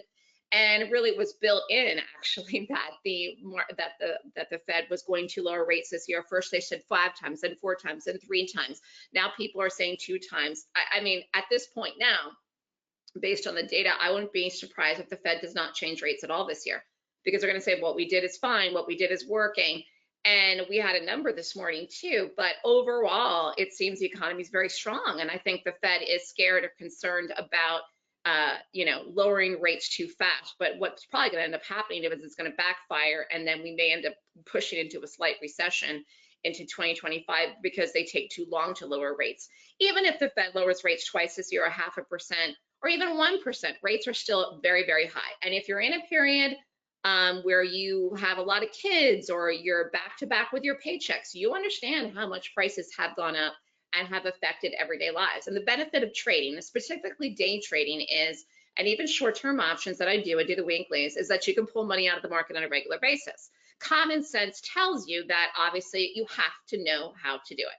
So again, if you know how to trade, you can make money. If you don't know how to trade, you can't make money. So I mean, that again should be trading 101, but I think many, many people trade, they have all these ideas that they're going to make all this money and really not know what to do. It doesn't work like that. Every once in a blue moon, you could get in what they call a lucky trade and you could make all this money and not knowing what to do. That's really not realistic, and that's not going to happen on a consistent basis. And it's really about the consistency that you need to have that consistency in order to make money. I just looking at the chat here. Somebody's saying something about an algo. I don't know if that was something from somebody else's presentation or not. But if it was something else for me, then can you rewrite the question? Whoever asked about that, I can only see the end of the question. Anyways, I think like that was our previous presenter. Oh, okay. I was like, algo. Anyways, getting back to what I was saying, you want to chunk it out. So we shorted Microsoft today. We got in, got out. Boom, done. That's it. We were in and out in a couple of minutes. That's what day trading is, okay? And again, you have to have a margin account to day trade. So you can trade at a retail place with 4-to-1 margin. You're going to get at a retail broker, or if you want to go prop, you can get 10-to-1 margin at a prop broker. But again, you have to have a margin account to do day trades. So like I was saying earlier, how do you make money in the market? Well, you have to be able to predict the direction the stock's going to go, or the market if you're playing the market. And therefore, guess what? You need to use your brain. So many people are interested in buying systems or buying all kinds of things where they're just going to plop all these indicators on the chart, and then magically they're going to make millions and millions of dollars. That's totally unrealistic, and that's just not the way that it works. You actually do need to use your brain, and actually you should want to use your brain. Your brain is your best asset. I think so many people who just want to be lazy about trading don't want to use their brain. The fact is, my brain is my best asset, and that is what enabled me to come up with the system that I use today, and it has enabled me to make the money that I make now in the market, like I just showed you for our results for this year. So I have a very good brain. I have a healthy brain. I take care of it, and you should too. Trying to pretend that you can just press a button and not think is exactly what's going to create you to lose, and then you're going to get sucked into doing things that you really shouldn't be doing. Again, really trading, when it comes down to it, is a lot of it is based on common sense. And again, we're going to talk about that more when we talk about specifically the strategy that I use to trade, but it is about control, determining who is in control. So if you say, okay, well, the bulls are in control, therefore you want to do what? Go long. If you say the bears are in control, then what would you want to do? You would want to short, okay? Now, again, most of my trades actually are shorts. And we've had a good year despite the fact the market's been running up, because we do a multitude of many different stocks. Sometimes I do the market. We had a huge period in the last 2 weeks because the market was selling off, and we did do market trades as well. So again, what happens today after 2 o'clock, I don't know with this market, but I think it's very, very important what the market's reaction is today after 2 o'clock with the Fed meeting. Now, getting back to what I was saying, how do you determine who is in control? I developed a system and a method that I use, okay, and I use a worksheet. I figure it out. I look at the daily chart, and I use technical analysis. It's based on a 26-point checklist that tells me what to trade and who's in control. So again, if I rate the gap, and we're going to talk about what a gap is in a minute, then I determine where the control side is. I'm looking for institutional money to see who's buying and who's selling. So if the gap rates 20 points or more, I will take it in the direction of the gap. Again, I'm doing all of this in the morning, all of this in pre-market. Microsoft had earnings last night, and I could have actually rated Microsoft's gap last night. Now, last night, Microsoft was at 390, okay, in the gap. This morning, it was not. It was still down, and again, we played it out. We shorted it, but actually, things change in the morning. So I usually wait to the morning to trade. Somebody's saying something about banks are in control.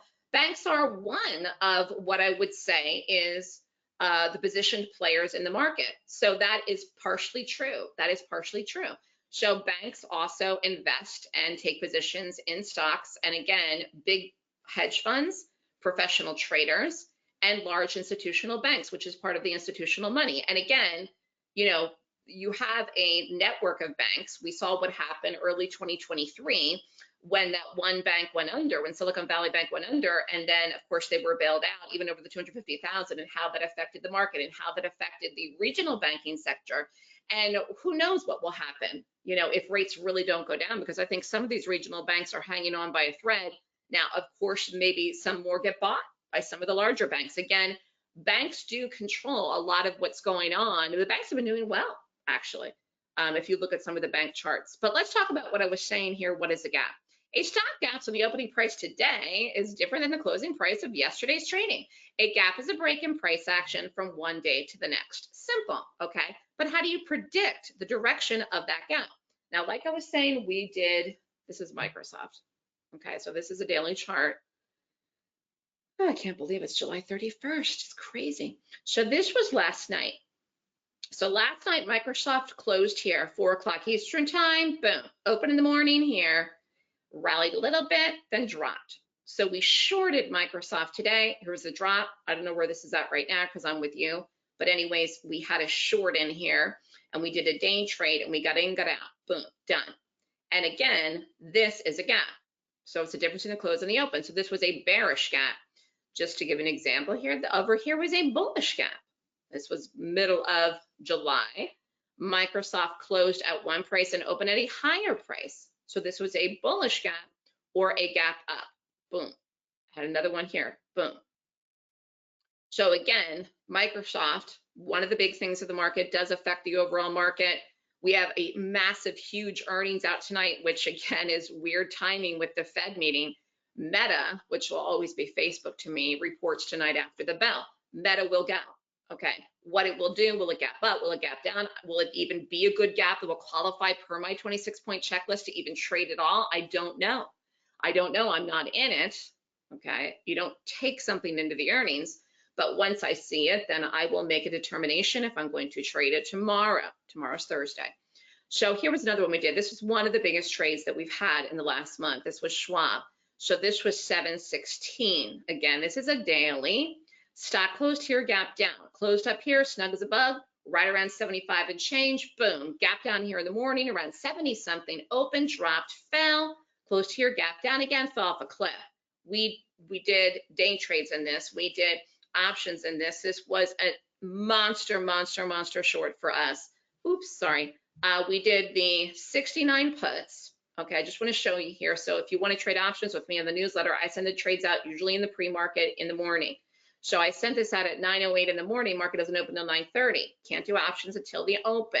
But we did the 69 puts. I'm just go back. You see what happened to this? Doom. This was a huge trade, okay? And again, no matter where you got out of it, but it was a really nice trade. This was a 775% return on investment trade. The cost was cheap. There were 80 cents, sold at 7. This wasn't even the best exit that you could have gotten. It kept going even after I got out of it, but I thought it was a really good trade, and it was up a lot of money. So it was, I risked 8,800 on this. The profit was 68,200. And again, it was cheap. It went big. We were in it early. What if you risked $1,200? These are the types of trades, and I call these trades all the time. I had some of these trades that I called in the newsletter last week with the sell-off we had. We were in very early. We were in before the sell-off, actually. We were short. And this type of profit, $9,300 on a $1,200 risk, can really make people's accounts, turn a small account into a big account. And that is how people should be growing their accounts. What would have been the worst thing that happened here if this trade would have lost? You would have lost the risk. That's it. That's the nice thing about options. So in options, you are buying it, and like the way that I do it, I buy the call and sell buy the call, sell it, buy the put, sell it. That's how I'm playing the options. I'm playing them based on momentum. And again, the momentum for Schwab, the control was where? To the downside. So we had selling. Okay, so the bears were in control of Schwab. This was, again, 2 weeks ago. Fell a little bit yesterday. I'm really not doing anything with this right now. That was a really nice trade. What is the reason I prefer to short, which I was talking about earlier, is because, again, Schwab is a great example. Market's a great example in the last 2 weeks, because fear and panic comes in when a stock sells off. And most retail traders prefer to go long. There's a mindset that's involved with trading. And again, many traders can wrap their head around buying low and selling high, but shorting for some reason is something that most traders don't know how to do, or don't know how to do it very well. It's something I've made a living doing since I've been trading, since I started trading. And again, I've been trading for 16 years. So this is my niche, is shorting. And you can do it in any type of market. It's finding the specific stocks. It's finding individual stocks to do, things that are going to fall and sell off, and where you have the fear and panic, because basically you're shorting that, okay? I mean, if you think about it, if you were in something and you were down, what would you do? You would sell, or you should sell, but in some cases, even the broker will sell you out of the position if you're upside down. We did a day trade in this too. Same day here. This was on the 16th. The first day here we had it. And again, you would have needed a margin account to do this. We shorted at 70.10. I got out in the morning quick, 68.88. Again, this kept going way, way more. $4,270 was a profit on this with a $3,500 risk. I just want to go back here and show you where this went on the day. This went much, much further. This is even on the day that I did the day trade and we first got into the puts. Came all the way down here. But again, I like to get in and out quick in the morning, and that's what we did. So this was a 1 minute. I day trade on the 1 minute chart. Stock closed here, gap down, open, rallied, boom. We got in, got the drop. Here's the whole day though. Just want to show you here where you could have actually held it all the way down the entire day if you wanted to, and you could have had a better exit. I get this question all the time. No, I don't always have the perfect exits. I have pretty good exits. Microsoft kept going today after I got out of it. But again, my goal is to make money. My goal is to be consistent. And sometimes we just end up having trades like the Schwab puts or whatever because we're already in it and it continues in our direction. And we saw that last week actually with the market.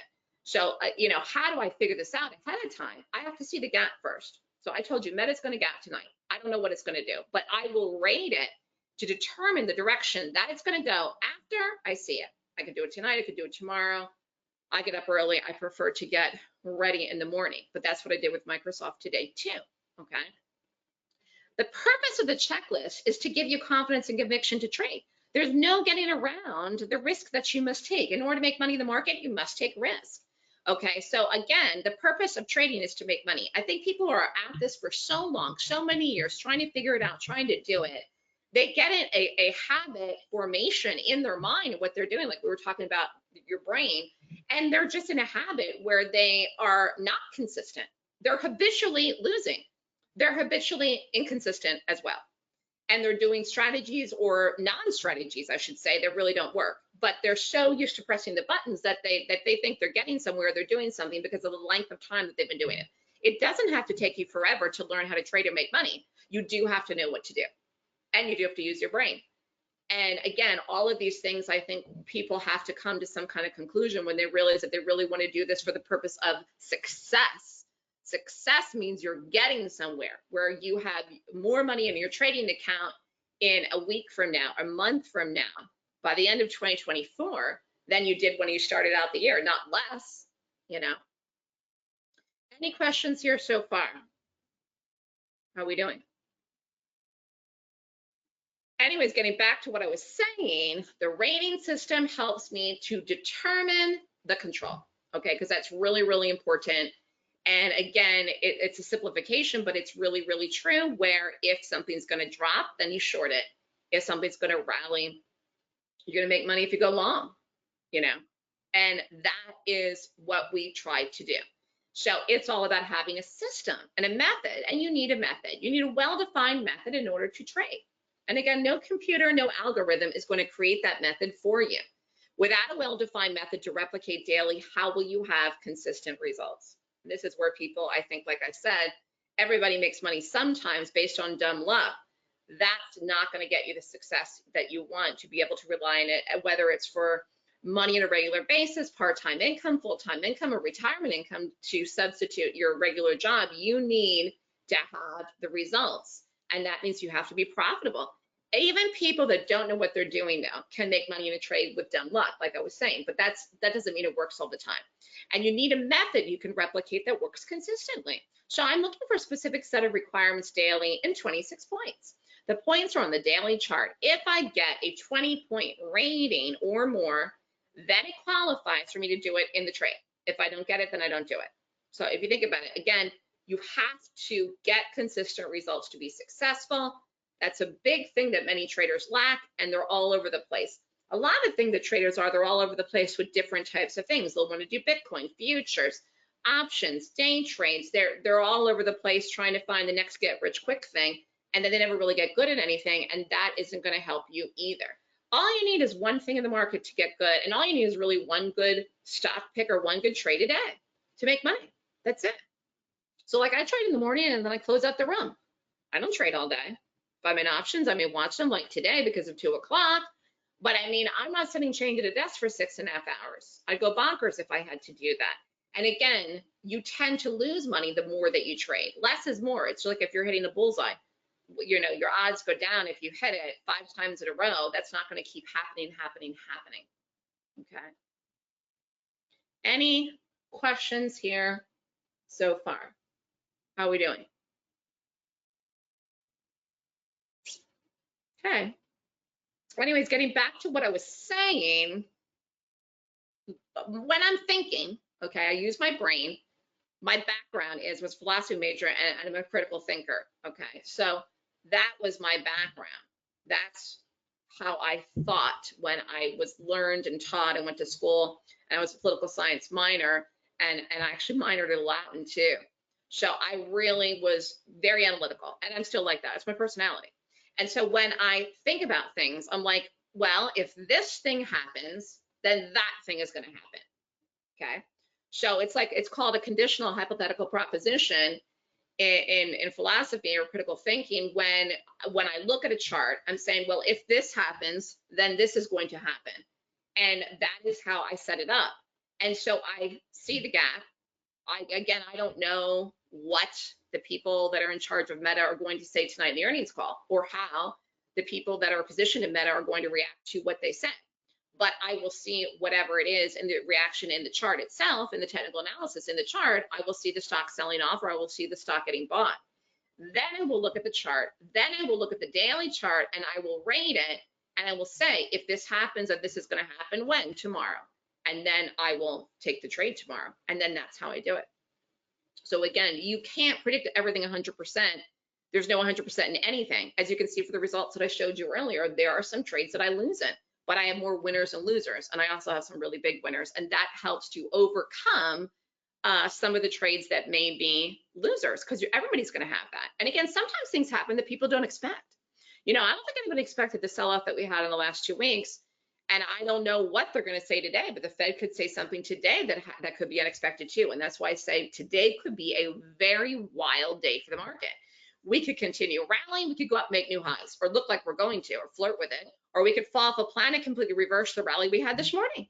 Like whatever happens, I won't be shocked at this point with the overall market, because even though it's an election year, which is typically stable markets until the election, we're not in a normal election year.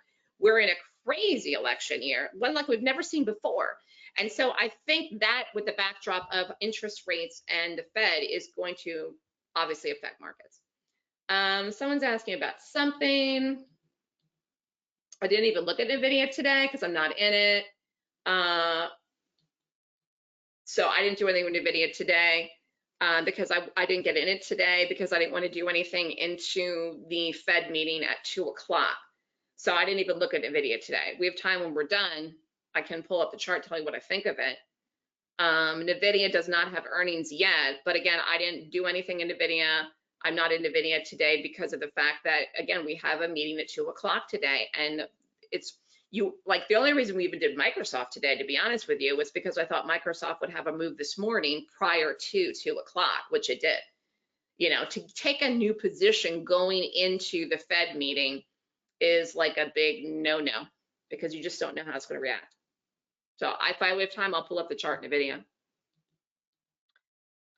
What else was I going to say? Okay, all right. So anyways, like I was saying, you weigh the pros and cons every time you take a trade. Is this going to work? Is this not going to work? Again, we all set our risk. You should use stops. I use stops. My stop is my risk and my option. I don't kill it. But you got to put the odds in your favor because you're balancing the pros and cons. It's like if you were trying to make a decision, say you wanted to make a huge purchase, a big purchase, you wanted to buy a house, you're going to move, okay? Different neighborhood, maybe even a different state or city. You're weighing the pros and cons, okay? The pros are this, the cons are You know, it's going to cost money to move. The pros are it's a, you know, big, beautiful house in a new neighborhood. It's whatever. You make a list. I'm really big on lists too. Okay. Again, writing things down helps you make it real. We'll talk about this at the end. I'm doing a live class in New York City, which I've never done before. It's face-to-face, and I'm doing it in September. We'll talk about that at the end. But I truly believe most of my normal monthly class is online. But I truly believe that when people see me, meet me face-to-face, it makes it more real for them. And I think that that's really important. And again, a lot of times people are trading for so long, it never becomes real for them, and it almost becomes like a computer game, because this isn't a computer game. This is something that is absolutely real. And again, I'm doing it. I'm teaching people to do it. They're making money doing it. You need to understand that this is real. And if you can get out of that kind of computerized thing where you're sitting behind the screen and you know, you kind of lose control, it's better to write stuff down. Get a notebook. And again, I'm going to be doing a live class for the first time in September this fall, and I'm excited about it because I think a lot of people don't make trading real enough for themselves. It just is like this, starts out as this fantasy. They're going to make all this money when they first start, then they don't realize it's more complicated than that. It doesn't mean it's impossible. It's very possible, but I think people get distracted and then they are all over the place, and then they lose the vision which they had from the jump, which was that they wanted to do this for a living. They wanted this to be successful. They didn't want to go back to work if they are retired, or all of the things. Someone's asking a question. But I suggest just doing any of your courses in any order. Oh, Dan, that's you. Dan, you should come to New York and do the live class and meet me. You really should. You've been following me forever. But as far as an order, the main class is the Golden Gap course, because that's where you're going to learn the 26 points. Someone about the broker type, size of account. If you're opening an options account, all you need is $2,000.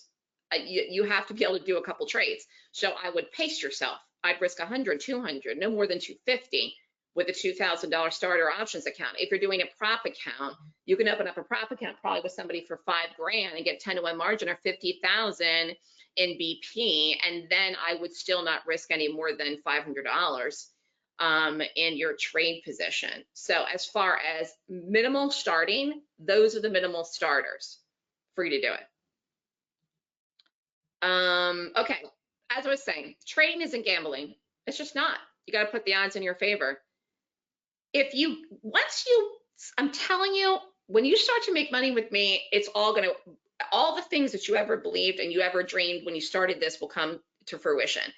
Because I know people are following me for a long time. I know people are at this for a long time, and I come into contact with a lot of different people, and I see how it wears on people with the losses and the years that they put into this, and they haven't gotten anywhere. It's because they're not doing things that work. And when someone says blah, blah, blah, that you can pay $500 for a class, make $100,000 in a month, common sense tells you that's totally unrealistic, but yet people want to believe these crazy things because of the fact that they've been losing for so long. The fact is that good information costs money, real money. As far as also learning it, you will benefit from learning from someone that's a real person that teaches the class themselves, that created the system, which is me. Now, if you want to come to New York, like I said, I'm doing the class in September, but I teach the class live online. It's not reading a book. It's not a recording. It's you're talking to me. You can call me on the phone and ask me a question. I don't understand this. Why did you do the Schwab? And I'll answer it for you, and I'll tell you. And again, I'm there in the room every day where people are asking me questions too. And the support system of the room where I'm calling the trades live, like Microsoft, like I say, I really like this, or I really like that, or hold this one. That helps people. It's the support system, which is what a lot of people lack. It's not like I'm a personal mentor to every single person that has ever taken my class, but I'm certainly here if people need it. And the live daily trading room is sort of like a personal mentorship, because you can ask me a question right there live in the room with other people there, and I'll answer it, and the charts are up. It's the best thing that you can get, or the closest thing to a personal mentorship, when somebody's there and you can ask them a question. I only ever took one class. It was a long time ago, 16 years ago, whatever, and 2008, almost 17 years. And there was a lot of people in that class. I mean, there was like ridiculous amount of people. and not everybody's questions got answered. So, you know, I mean, again, some people don't teach live classes anymore.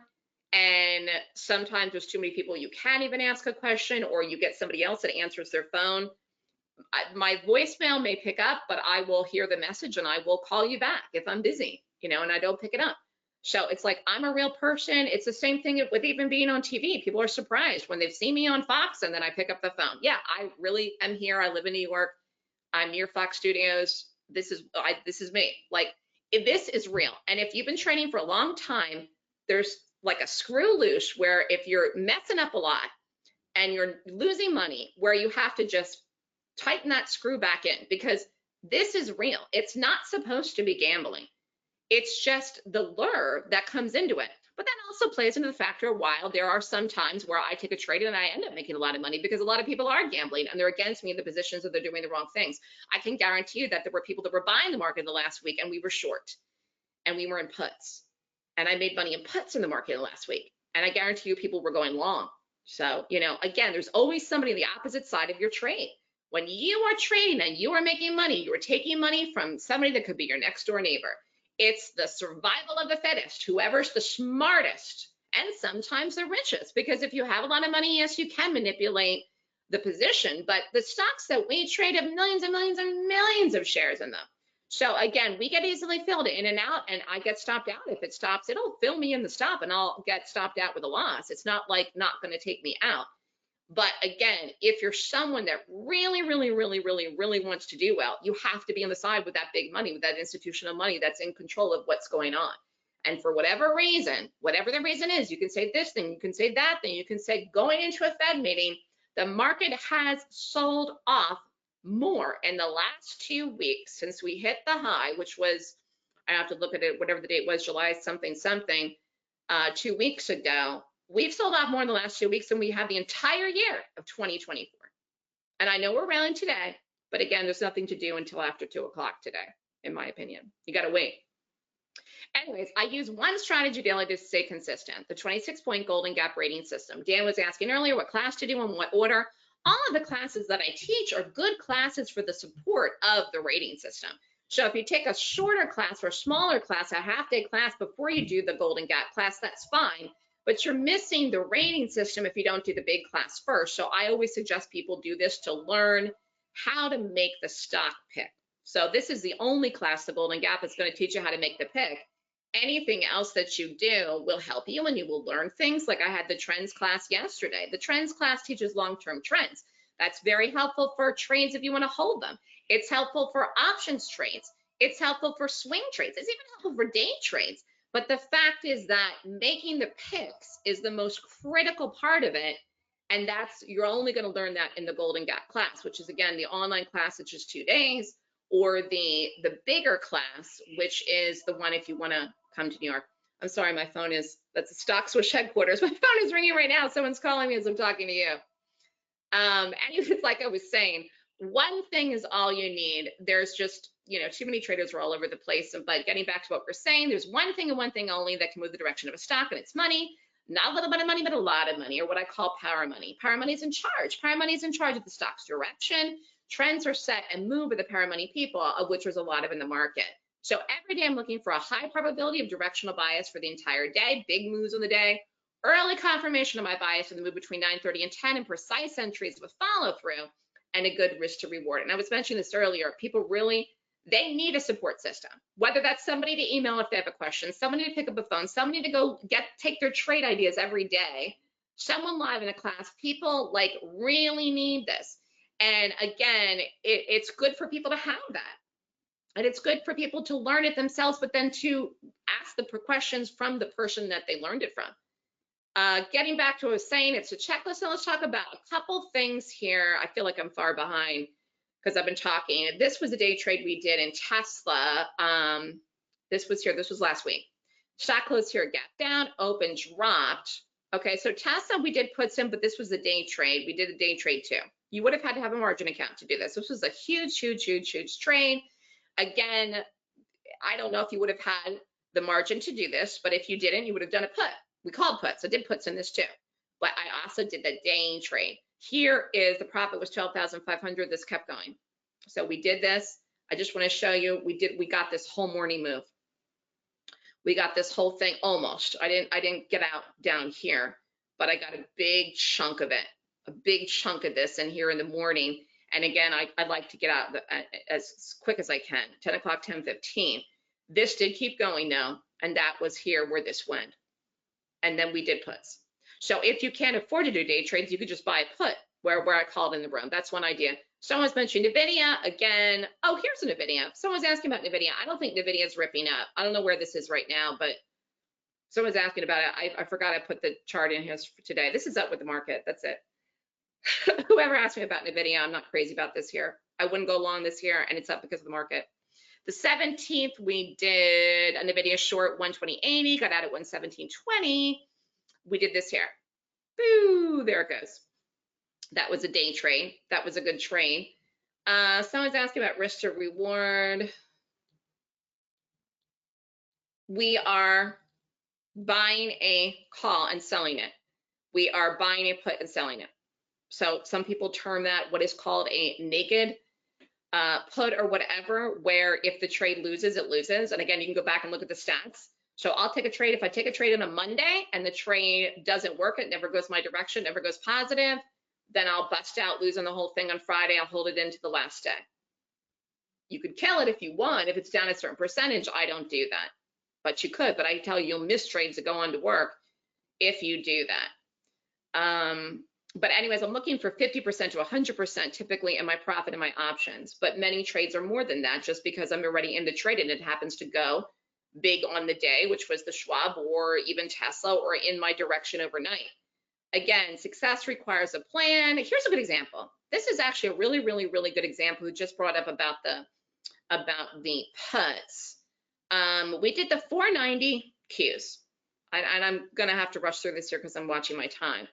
I called them on Thursday, 2 weeks ago, whenever that was. This was a huge trade. Took a week. Could have held it the last day, which I don't typically do, and you actually could have made more. It cost $330, sold at 13. It took a week to go. It was down. This was almost 300%. If you'd risk 1320, 3880, let me just show you the day, 7/11.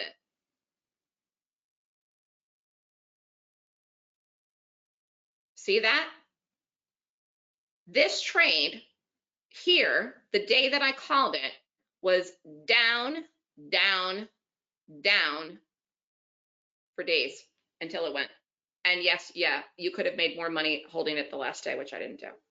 So it was the 490s, and the very, very, very, very, very last day of expiration, it touched down at 475.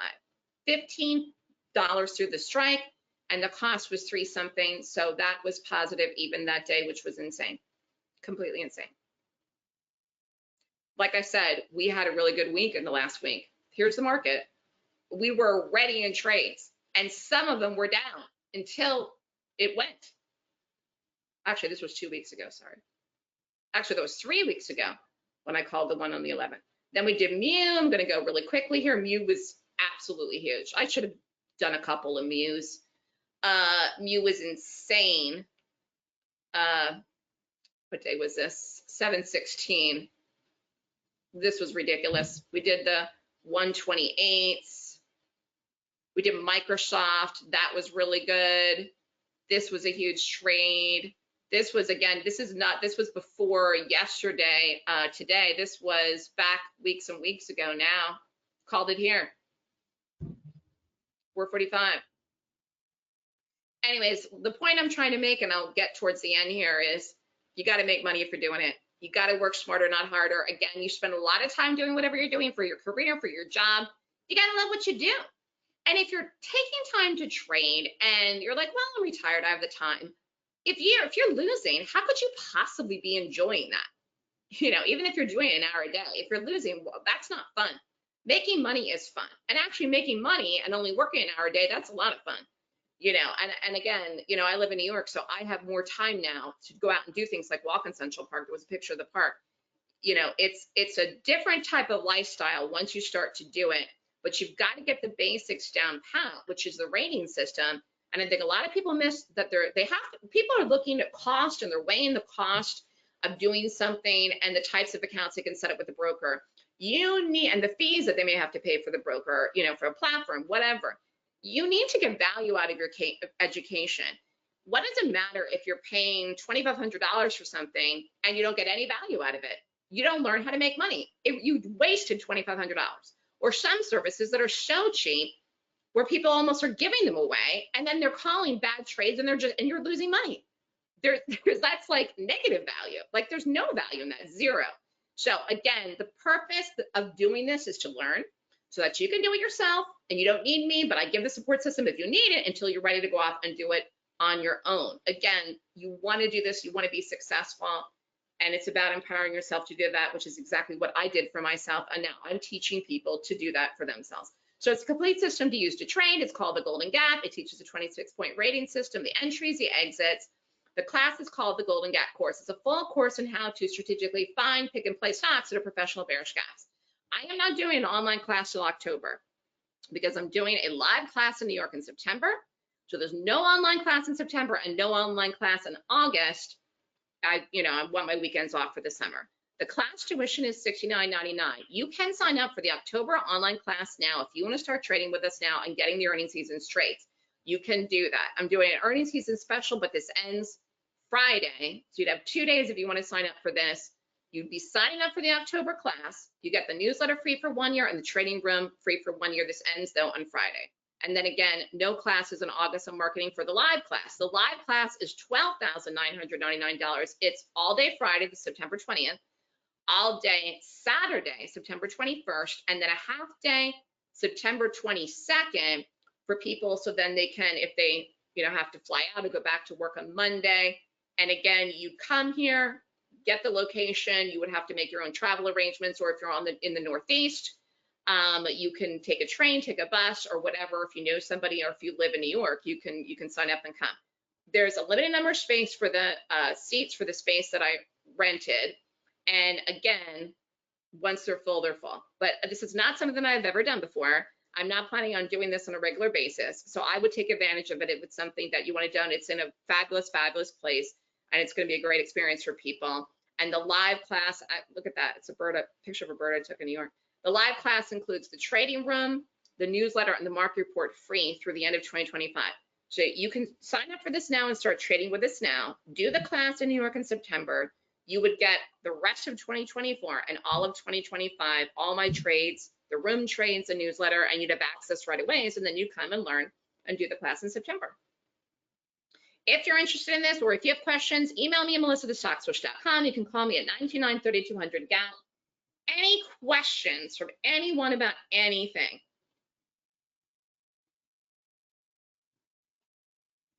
How are we doing? I can't believe I don't see any questions. That was really great. Thank you, Anthony. Yeah, it really was. It always is, but yeah. Anthony, you're doing a great job. I think last time I was here was your first time. Yeah, I was nervous. I was so nervous. So yeah. Well, you're doing great. You got it down pat now. Yeah, did you see what Microsoft did in pre-market? The pre-market, it flipped from last night. It was still down. It was still gapping down, but it was at 390 last night. Yeah, that was, again, a lot of that was the market. The market was up this morning. So Microsoft flipped with the overall market. Yeah, that's incredible. And then still shorted it today and made money because it was still gapping down. It was still a good gap. So we'll see what happens at 2 o'clock. But be very, very careful for anybody that's in any positions in the next hour and 15 minutes. Listen, thank you for having me. Thanks for being here, Melissa. We appreciate it. Thank you. Great presentation. I want to thank you for making such a generous offer to our audience today. It's always great to have you on Traders Corner. Ladies and gentlemen, that was Mrs. Melissa Armo of the Stock Swoosh, an expert at trading gaps. If you are interested in learning a rules-based strategy that has the potential to garner fast profits trading just 30 minutes a day, then you can find Melissa's special offer in our chat box, and Melissa can always be found at thestockswoosh.com. Thanks again, Melissa, for joining us today. We hope to have you back on Traders Corner. I mentioned at the top of the show that we had a great lineup And up next is certainly no exception. She is one of the most respected technical analysts and traders in the industry, with a high reputation for accuracy in both bull and bear markets. She began her trading career as an equity swing trader in the mid 1990s and has since expanded into many other sectors of the market. Her style of trading and market analysis transcends both time as well as market vehicles, making it attractive to investors and traders of stocks, futures, options, ETFs, commodities, and Forex. Here to present Mastering Market Pivots is Toni Hansen. Welcome back to Traders Corner, Toni. Hey, thank you for having me here. So this is your first time hosting? No, it's No? probably my Okay. seventh now, but Oh, Melissa, it was my first, and Melissa was like the very first person that I was able to introduce. She's like began the show or whatever. Yeah, it was. I was so nervous then. Yeah. So yeah, thanks for being here, Toni. We appreciate yeah, it. thanks for having me. Any trader is going to understand nerves at some point during their career.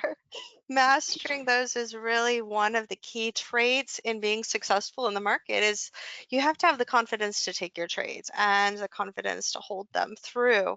So you're not just jumping in and jumping back out. And as you mentioned, I'm going to be talking about mastering market pivots. So what my session is going to focus on is I'm going to give you some actual practical skills here that you can use and take and apply to the markets. I do this class quite a lot because you always hear how difficult it is to time those early stages in a market and to get in when a move is just getting started, or to know where I need to take my profits, where do I need to start protecting my gains. And so every time I do this class, it's a little bit different. I bring in different aspects of my trading system. I show you different examples from live trades that I've done, as well as walking through examples of predictive action. So I teach a class every single day at noon. It's called League of Traders. I actually started teaching trading within a couple of years of when I actually started trading, way back in the mid 1990s. And I find that being able to explain what you are doing is so crucial to your own development as a trader. You need to be able to walk through pros and cons and do them in a conscientious manner so that you're not giving into, FOMO or the impulse buy or sells, and you're not worried about missing out on a trade. You're just waiting patiently for different variables to come into alignment. So what I'm going to talk about today are some of those variables that I look for in my trading that has helped build my own trading system over the years. And these are going to be some pretty simple concepts, but when you put them together, they create really powerful strategies. So as we go through here today, if you have any questions, post those in the question box there, and I'll get to them here hopefully at the end of the class. And let me grab my pen and we will dive on in here.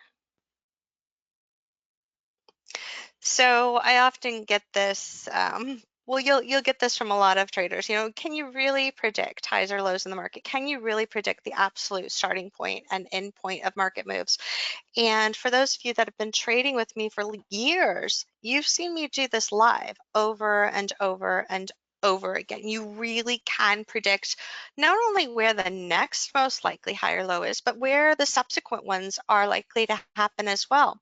So for example here, let me go through here. Gotta grab my pointer. So this is an example from class on June 26th. And what I was doing was showing, hey, given the current action that we're seeing in the market, what is the most likely outcome of that market? So we were dealing with a good upside move. We were starting to come back down in a little bit. And what I'm going to share with you today are some of the variables that went into determining, hey, what's really going to end up happening in this security. And what I drew here first in the red on a smaller pattern, and then looking at what I was expecting in the bigger pattern. And then here is what we ended up seeing play out. So we ended up getting that continuation of the downside in red, the slower corrective move on the upside again, and then the return to selling. So this is just one example. Here's another example from this past week. So the top chart is in my class, and you'll notice that it has a lot of that same type of characterization. It has the larger kind of pullback and creation of a bigger zone of congestion. So what I was looking at on this is when we're looking at an inverse head and shoulders as a continuation play, there's a greater risk in the market that that's going to end up being a trap. So what we want to look for a higher probability setup is for that head and shoulders zone to actually double out. And that doubling out creates a stronger do or die zone in the market. So one of the first steps that we look for when we're looking for a strategy for a brand new move is I want to look for these comparable zones of congestion or comparable zones of correction.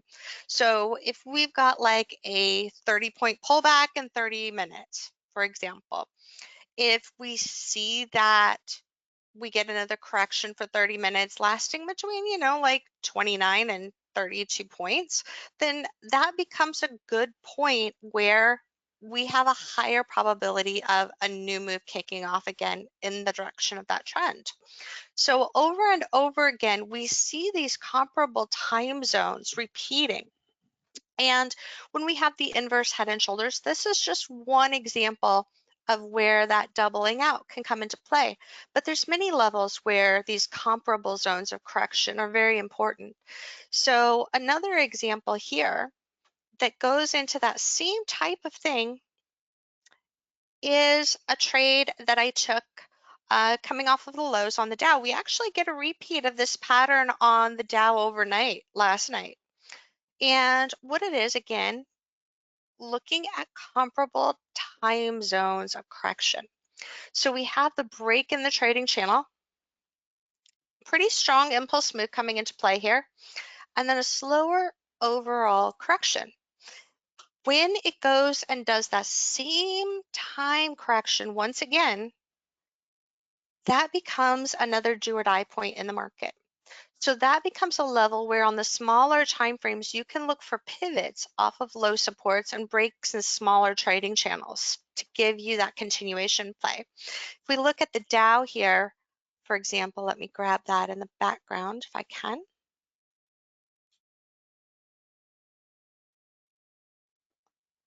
Might not be able to pull it over. Let's see here.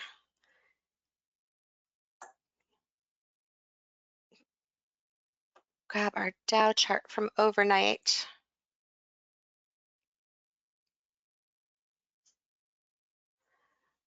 Let's see, it was around, we have one around 10:30 this morning, but we also had one overnight where it's the same type of situation. I'll just have to go back far enough. Here we go. So this is what I was trading last night, and it was the same setup that I had put into my slide here for today. So what we end up with is that first correction coming off of the low with the channel break, and then the second correction. And you'll notice that from the start of that to the end of that, we have almost exactly that same time for the correction. So what this does is that this allows me to get into a new trade at a pretty low level of where a stronger trend is going to be starting or having a high probability of starting.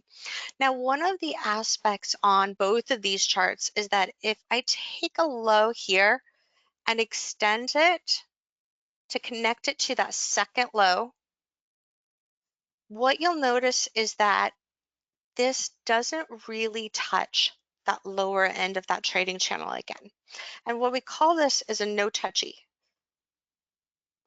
And when that happens at these low levels like that, that's a really good indication that we are starting to get a new trend trying to come into play. And the odds for that trend going and creating stronger momentum on the upside is going to be really strong. So when we're looking at market pivots, if we've got that break of the trading channel where it's pretty strong momentum break or gain some momentum here, then we get a little bit of a shift in that momentum. And it tries it again a second time, that's going to become a really strong zone for a new trade. So over here again, that no touchy zone is right here. So notice the spacing, A and B. So first low to second low to third low. First low to second low to where that third low zone would be. So again, a no touchy zone. So what this does is it again gives me that high probability zone for a new setup. So these measured time developments are one of the building blocks that I look for in a strategy. And when we put those together with the other ones that I'm going to talk about today, they're going to create these high probability zones for continuation moves. So we not only see this on my previous trade, but it was also present on the trade that I took last night and the main focus that I had last night. So here's another example. This is one, again, I took where we have that measured time development. So it was based on this zone of congestion here. And then once again, we see a repeat of that same zone of congestion. So when this broke the smaller trading channel there, within that bigger trading channel, that triggered my short because it was now coming into that measured time development zone. So that means I can go down to the smaller time frames and begin to look for better entry points. I don't have to rely on a big time frame trading range break. I can actually position my trade within that trading channel before momentum is really picking up and before I end up in a zone where I'm basically just chasing it with everybody else.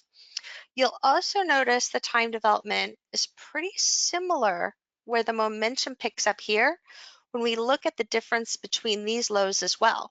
And the same thing over here. So repetition, that doubling out of corrections. So it went about halfway, tried to do a little minor breakdown that served as a trap, doubled it out, and that's where it really tried to go. So this again was also an inverse or a head and shoulders zone, but as a continuation play. So on the previous trade where I showed you from the trading room that I do, we were looking at an inverse head and shoulders as a continuation move on the upside, and that created a trap. So I told my traders, hey, watch for it to double out, and that's going to become your next do or die spot. Well, this is the same thing, but in reverse. So paying attention to those measured time developments, very, very crucial first step in identifying where a major market move is most likely to begin. And I'm going to go through 4 things here in our class. So we're going to look at these measured time developments. And oops, I went forward too far. Hold on. Where'd my arrow go?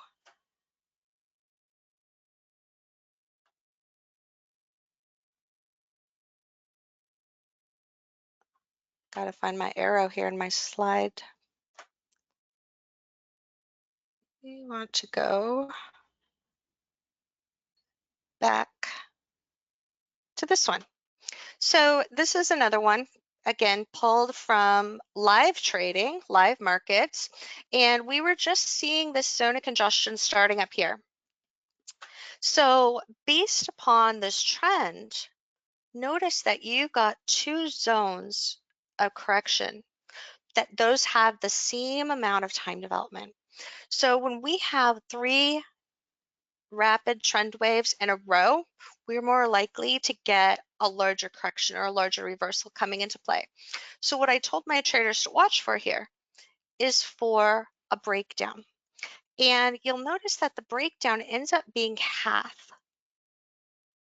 of the previous zones of congestion. And that's because our momentum is starting to pick up further. So we could get this doubling out to get a continuation, but what that would do is it would shift the channel. And when we're looking at pure reversals, we want those channels to go faster. So we can use half of those previous congestion zones as a do or die point for starting off a new trend. Now, I predicted that we were going to get 3 waves and then we would go into a widening up zone down here, which is basically where you get more back and forth type of action coming into play. So you'll notice that this went and did a secondary zone of congestion, and then it went and did the continuation. But the key thing here is that second zone of congestion has very comparable time development as that first zone of congestion. So what that did was it helped me time smaller reversal plays off of the highs on the smaller time frames. So this is a 30,000 tick chart, and diving down into the smaller time frame, you can get into these at really tight levels where you're not going to have very large stops as long as you're waiting for that average time development to start to take place there. So it's a very visual tool for looking for where our market momentum moves can begin. And it's something where you can draw that on your charts, but you could also just eyeball it and have a really good idea of where those levels are going to be. Here's how it's continued to play out. You'll see that it tried to do a third zone of congestion. Well, the tricky part of that is that when you've got 3 in a row, 1, 2, 3, and they're all mostly time corrections, the odds are not that high that you're going to get a larger impulse move. So this going to about halfway is actually standard. And this is something that I talked about in my midday class. So this is part of our widening up zone here. So understanding that if you get 2 in a row and it tries to go for a third, there's a greater risk that that third move might not put in as big of a move as the previous 2. In fact, the odds are that it's not going to. The odds are that it's going to be stunted. Now, if this went and doubled out, though, without doing a real attempt at breakout, that could go and put in a 4th move. However, at that point, you would be looking for an end of your trend. So this would be typical time development. So after 2 in a row, where it's the same time development, for your third time, if it tries to go with that same time development, it's more likely to be a trap. If it doubles out, it can go and do a 4th wave. That is similar to the previous 3. But after that point, you're looking at that trend ending. So this is the most probable way that a trend like this would try to play out here.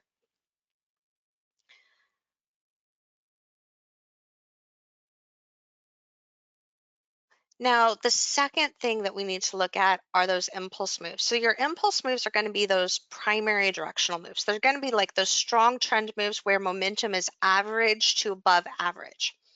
And what we want to look for here is for measured impulse moves, because at that point, that's going to be telling you where you're going to have the highest probability of a correction trying to come into play, where you're more likely to get some sort of pivot or reactionary move coming off of them. And this could be used in a smaller continuation too, when you get measured corrective moves on the downside, like this, but the overall momentum ends up being slower than your upside. That can trigger your pure reversals, so your pure continuation of this first upside move. If you're still dealing with stronger than average momentum, it's still a really strong resistance level or support level, but you might get it going into a correction where it can go and do another move to continue that on the downside. But in this case, I was on the long side, coming off of the lows down in here. And what I was looking for was, how do I time my target on this? What kind of target levels should I be looking for? So what I wanted to do was go back in time and look at previous moves that had that same momentum. And what that's going to do is it's going to give me a really good idea of where I'm more likely to see some sort of reaction to stall that trend. And that serves as a really strong target level. So these impulse moves can help you not only identify where a new trend is likely to start, but it can also help you identify where you want to be looking for your target levels on your trends as well. So here's another example. Our impulse moves, they are repetitive in that they form on smaller and larger time frames. So the bigger the impulse move, the more likely it is that you're going to lead to a much larger correction. So the larger ones that are measured are going to have a stronger probability of a pure, bigger reactionary type of move. But I often combine them like you see here, where we've got the red ones and then the blue ones lining up together. This is another example from another trade I took where it had larger trend exhaustion, and we were starting to see that shift in the momentum. So you'll notice again the measured impulse moves here, and this couldn't get the momentum coming off of the low. So what I needed to do was I needed to look at that previous green zone to give me an idea of exactly how far that move is going to be. Still gave me a nice 30 points in there on the Dow, but at that point, we were seeing that measured green impulse move. So that triggered a level where it was more likely to go and put in a bigger correction. Here's another example, and what we're looking at on this trade is momentum. So our third step to watch for where a market is going to have a stronger probability of doing a larger trend move and kind of kicking off a bigger trend move is where we've got momentum shifting. So on the downside here, we started to come into this zone of where the momentum began to change. So we went from this really strong impulse move on the downside, had 3 waves in it, where each wave had about the same amount of time correction. So again, wave 3 tried to do the same amount of time correction again. It couldn't get going as a continuation there because it already had the 3 moves. So what that did was it shifted the trend. And so at this point in the bottom chart, this is from League of Traders, we were looking at this to go and create this smaller zone of congestion and then give us a bigger continuation move on the upside. And that's because we're now getting this rounding off, and it came very quickly into the upper end of where that shift in momentum took place. So when you have something coming down, it goes into this sort of hockey stick type of formation. If that has a strong pop into where the momentum started to shift here, your odds are going to be higher that you're going to be getting continuation moves. So I'll not only look for this kind of hockey stick or foot formation to trigger a reversal off of that absolute low, but I'm also going to use it for timing a continuation move and helping me identify that, hey, this has a really good probability of flipping and turning around. So you'll notice I'm putting in a lot of these live examples of things that I discussed, but we're looking at 3 things so far. We're looking at the time development, so an average zone of congestion for correction, which you can actually see here on this lower time frame right here too. So this tried to go here with 2 measured zones of correction, got stuck, doubled out, and then tried again. So if you're getting something stalling coming out of a move, double it out. That becomes your next zone for a high probability setup.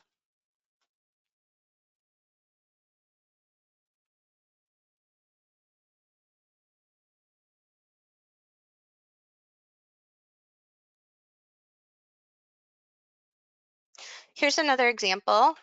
of that momentum shift and that hockey stick sort of feel. So we're coming down, we've got really strong momentum, but look at how it slowly starts to shift here. And then at this point, here's our little hockey stick. So this comes up pretty quickly up into previous levels of pause. So what that does is that creates a good probability that you're going to be looking for continuation moves and continuation plays. So this is a secondary setup over here, the little hockey stick, or I call it a foot. That's the first trigger. And then with the shift here, we get the continuation. And again, look at the two waves of comparable correction. So you have those two smaller impulse moves. What I like as well is that volume is declining here, but a huge part of this is that our trend channel is beginning to shift here. So we're getting that rounding off that creates the higher probability that this can go and fully turn around. In this correction here, you would want this zone to be about the same amount of time as this zone here, and preferably not hit the low right here because you would want that to be a no touchy zone. So looking at your distancing between lows, that puts this as a do or die spot. So for a new trend to take place on a smaller time frame and a continuation of this bigger trend, this would need to base out just a little bit more, and then you would be diving down to the smaller time frames to look for a buy setup for a continuation of that trend.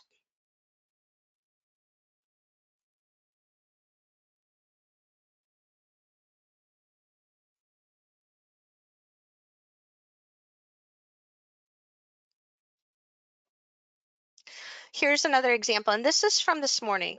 So on our bigger time frames of the NASDAQ today, this is still extreme momentum on the upside. So we're looking at a really, really sharp move here, but look at our foot. So we've got that shift in momentum taking place, and then you've got a smaller shift in momentum up here. So this actually triggered a smaller time frame short, 2-wave correction, hits a measured move right here. So this would be your main first zone of support that you would want to look for the short. And as a scalp, that's where I would look for a target level. Now, if the larger time frame had been rounding off more, what you would look for then at this point would be for this to form another continuation move to create a further move on the downside. We're just not quite rounded enough on the bigger time frames for this to sustain that sort of reversal yet. So it's just starting to round off. We do get about that same type of time development that I would want to see. Looking at distancing between your highs here, it's a little bit further over, but it does hold that general zone here to give us a bit of a secondary correction over here. It's just not a strong enough momentum shift on bigger time frames. And let's see if I can hover on one of the charts here so you can see that. Oops, I had it and then I lost it. Right here. So if we look at the bigger time frame on this, and you go up and you look at where this foot is, well, it's right here, which is an extreme impulse move still. Now it is a measured impulse move here to here, and it's also a measured impulse move here to here. We have two corrections that are lasting the same amount of time.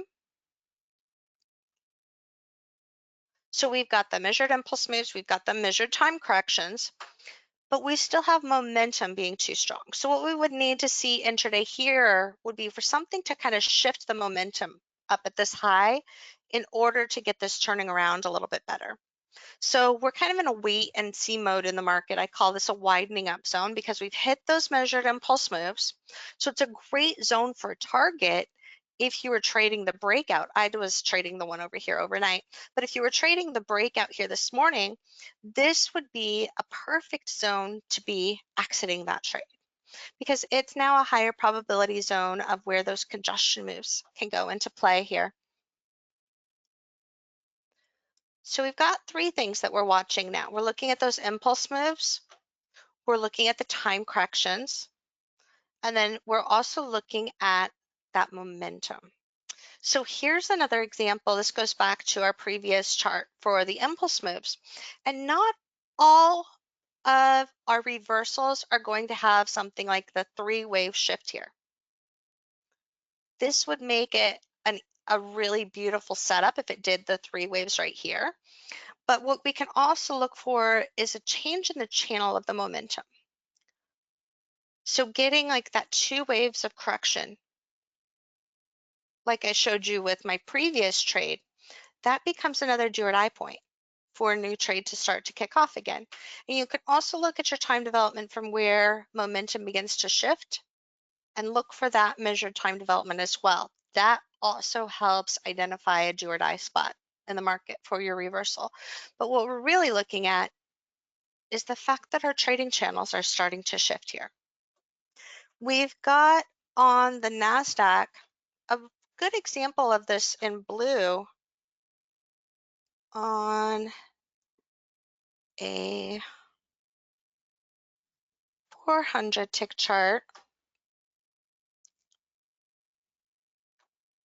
this morning, where we've got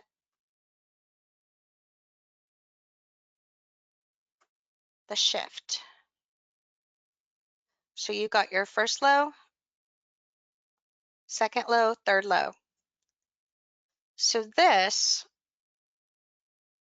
is what I drew here. It's another type of momentum shift. So we've got our measured impulse moves on the downside, and then we're starting to get that shift coming into play.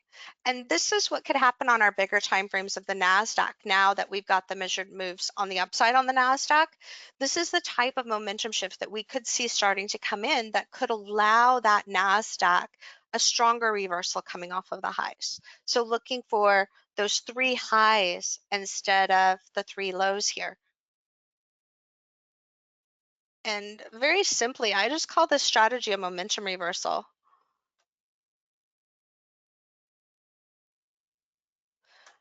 Here is another example where, whoops, kind of puts everything together. Got to back this up here, right here. So here's another one of my trades. This was late in the day, a little bit earlier this year. I used this in a previous class, but it gives us the same setup that we saw here this morning. So it's the exact same strategy. And what you'll notice is the 2 measured corrections coming, breaking the channel, and that becomes our do or die spot. Here is also that inverse head and shoulders attempt. So see, it tries to do an inverse head and shoulders as a continuation play, and it got stuck. So just like last week in the market when we saw it intraday, and I told them to wait for it to double out, well, it's the same strategy right here. Doubles out, then gives us the better setup. So if you've got an upside move, you go into an inverse head and shoulders, and you're looking for a continuation on the breakout, this gets stunted, double that out, and that's your next high probability setup right there.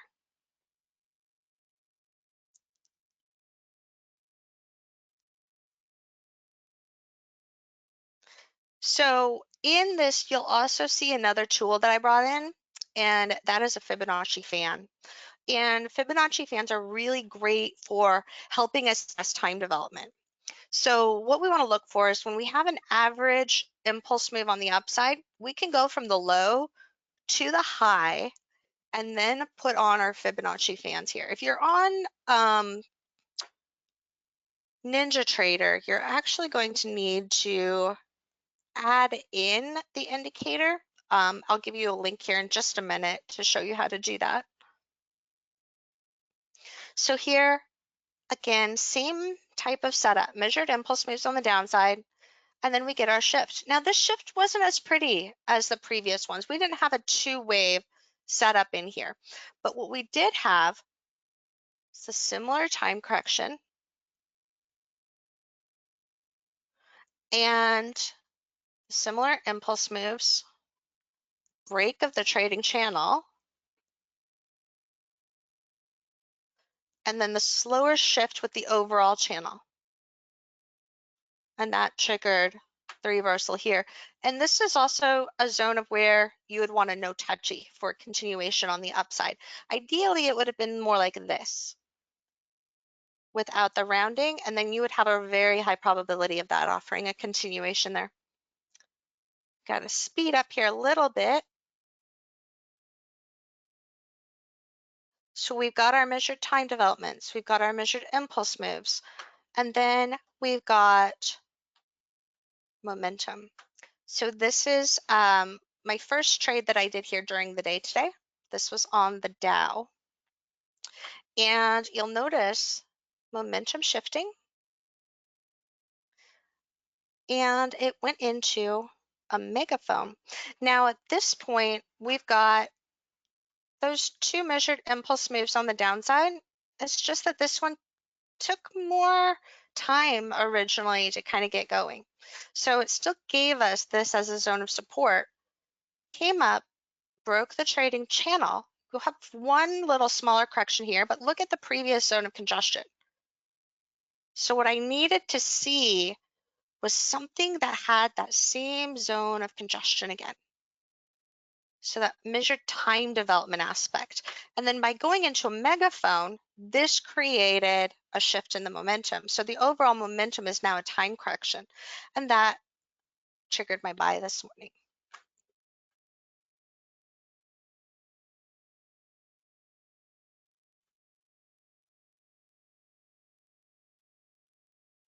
Same type of setup right here. So the only difference between this one and this morning is if this had gone into a move like that. So if this had more of a megaphone, but you're still looking at that shift in the momentum. This is an average impulse move on the upside, so we can take our fib fan from the low to the high, and then that's going to predict our levels of support. Doubles out, that gives us another do or die spot to continue with the trend.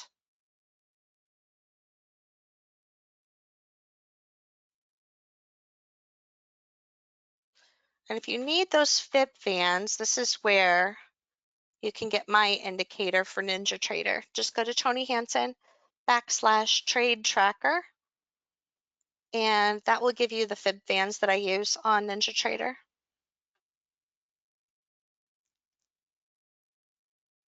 So here is the Dow this morning. Now on the Dow, since this went and put in a higher high, I'm not using a fib fan from this low to this high.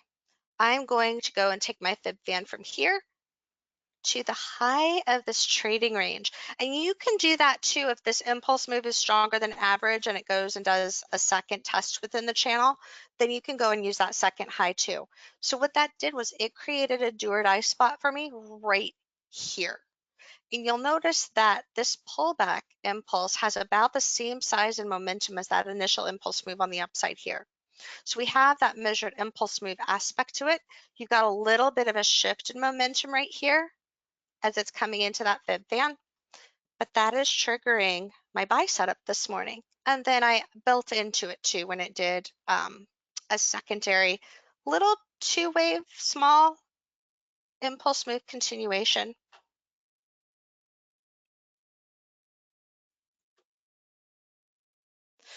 So all of these reversals are so similar, you guys. Here again, measured impulse moves on the downside, creating a little bit of a shift in the momentum. Changes more with a double bottom. Now here you've got a pretty strong overall impulse move. You've got a nice measured move right there to give you some resistance. 2 impulse move correction. And then at this point, our overall momentum is beginning to shift. This triggers the buy setup. Has trouble getting going. So that creates a secondary do or die setup when that doubles out and where you would get the no touchy zone. So this offers a continuation move. And we also have similar corrective move over here where I took this as an add in to build into the position further. That's because I had taken partials out on, this is a little reversal called a 2T. So I had taken partials out in here and built back into it.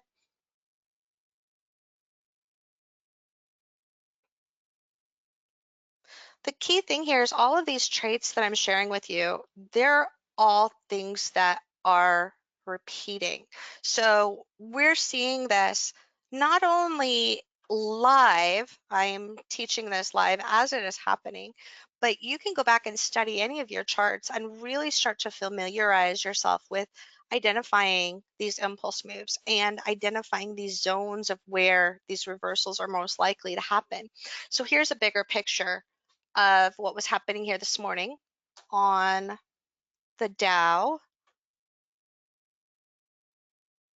And if you want to dive into my strategies even further, I highly recommend my course, the Generated Income with Growth Mindset Trading, because what this does is it walks through my mindset as a trader and how I develop strategies.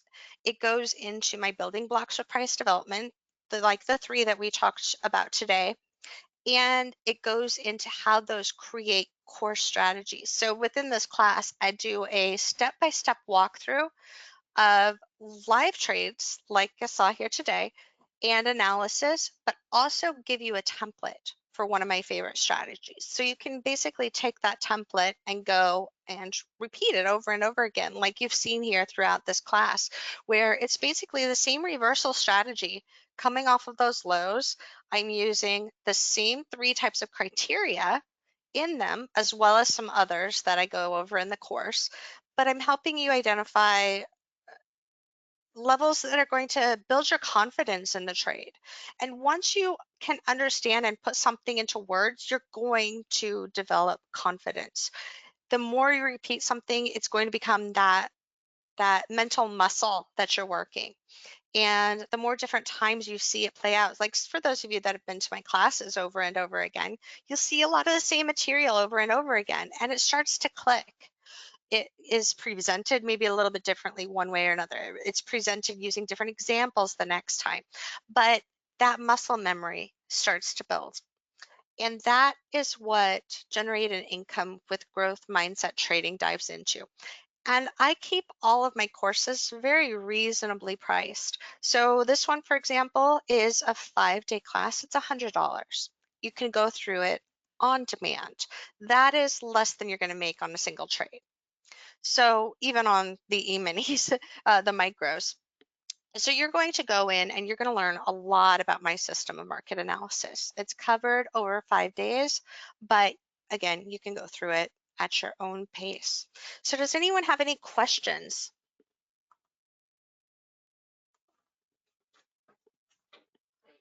Oh, thank you guys. Says every time I see you in a webinar, I learn new things. See, that's that clicking that takes place. I repeat things over and over again, and at some point, it's going to click the more you see it. If you go back and watch this particular class again, for example, you're probably going to see things click in the earlier charts just because of what I covered in the later charts.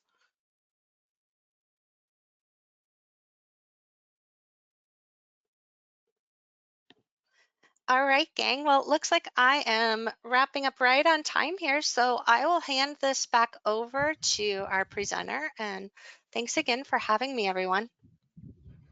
Thank you, Toni. Great information on pivots. Ladies and gentlemen, if you are feeling overwhelmed and wish you had a professional trader who can help walk you through getting started as a trader, here's your chance. With over 20 years of full-time trading under her belt, Toni Hansen will hold your hand and guide you through the process of building a profitable trading strategy. I've put Toni's main page link in the chat there.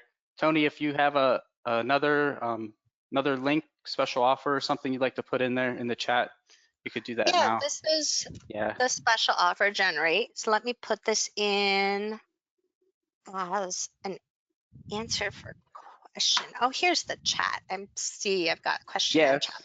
There we go. So it is Toni Hansen. All right, thank you. /generate.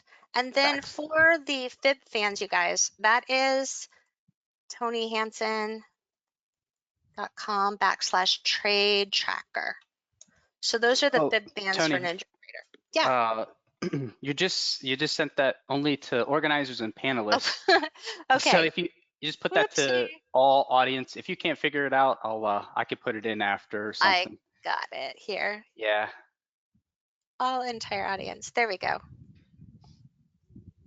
I used to use GoToWebinar all the time, but now I'm on Zoom so much that I'm not as quick There you with go. this anymore.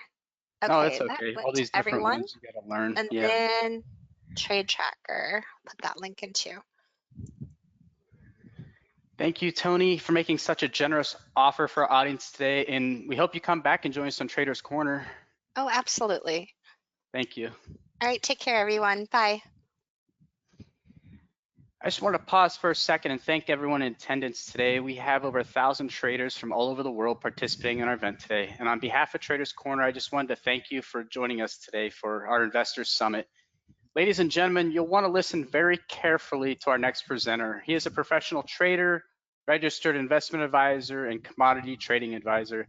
He speaks on option strategies at many seminars around the world. He is perhaps best known as the author of Options as a Strategic Investment, the best-selling book on stock and index option strategies, which has sold over 1 million copies and is often referred to as the Bible of options trading. He is regularly quoted in publications such as the Wall Street Journal, Barron's Technical Analysis of Stocks and Commodities, Data Broadcasting Exchange Magazine, Futures Magazine, TheStreet.com, and Active Trader Magazine. Ladies and gentlemen, here to present McMillan's Market Outlook, what option indicators are saying now. It's always an honor to introduce the legendary Mr. Lawrence McMillan of McMillan Analysis Corporation. Welcome back to Traders Corner, Larry. Yeah, thanks. That's a very nice introduction. Thank you, Larry. I apologize. Last time, I think that it was my first time presenting ever, and I may have cut you off a little short or something. So I apologize for that. That I don't even recall that, but That's great. We're good. That's great. Thank you. All right. So we're going to spend the next 45 minutes or so talking about our indicators on the market. It's a pretty interesting market right now, especially since volatility is picking up. So let's get started. Just a little background on our company. When I started the company as a derivatives research firm, excuse me, hit the wrong thing here. Yeah, I got to set my pointer here, I guess. There we go.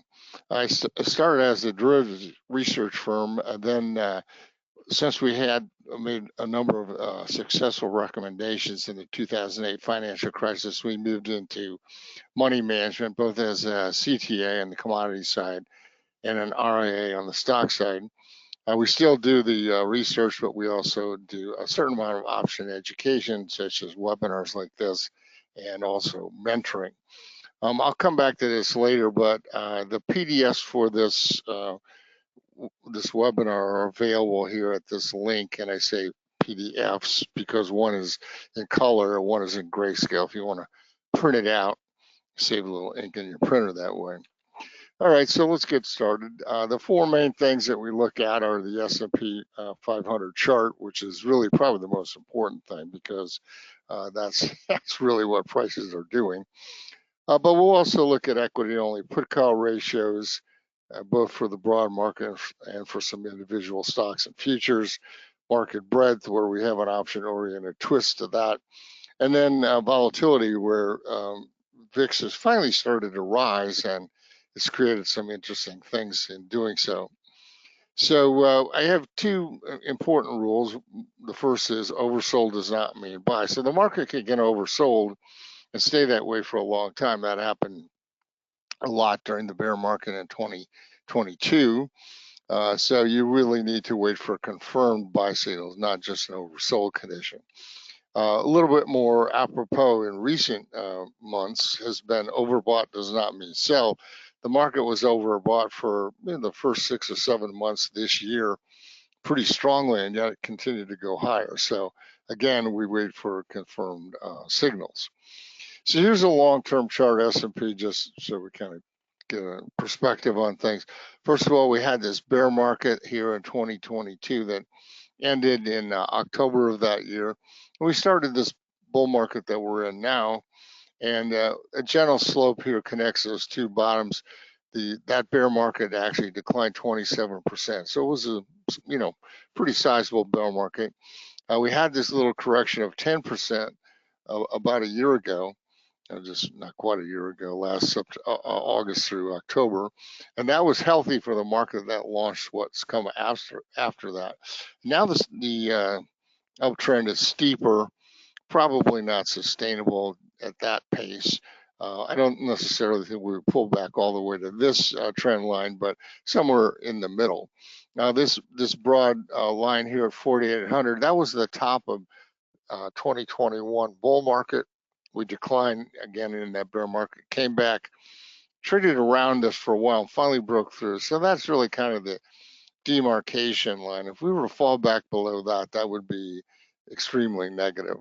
Right now, in the very short term, we got a small pattern of lower highs and lower lows, so we have a little bit of a correction going on.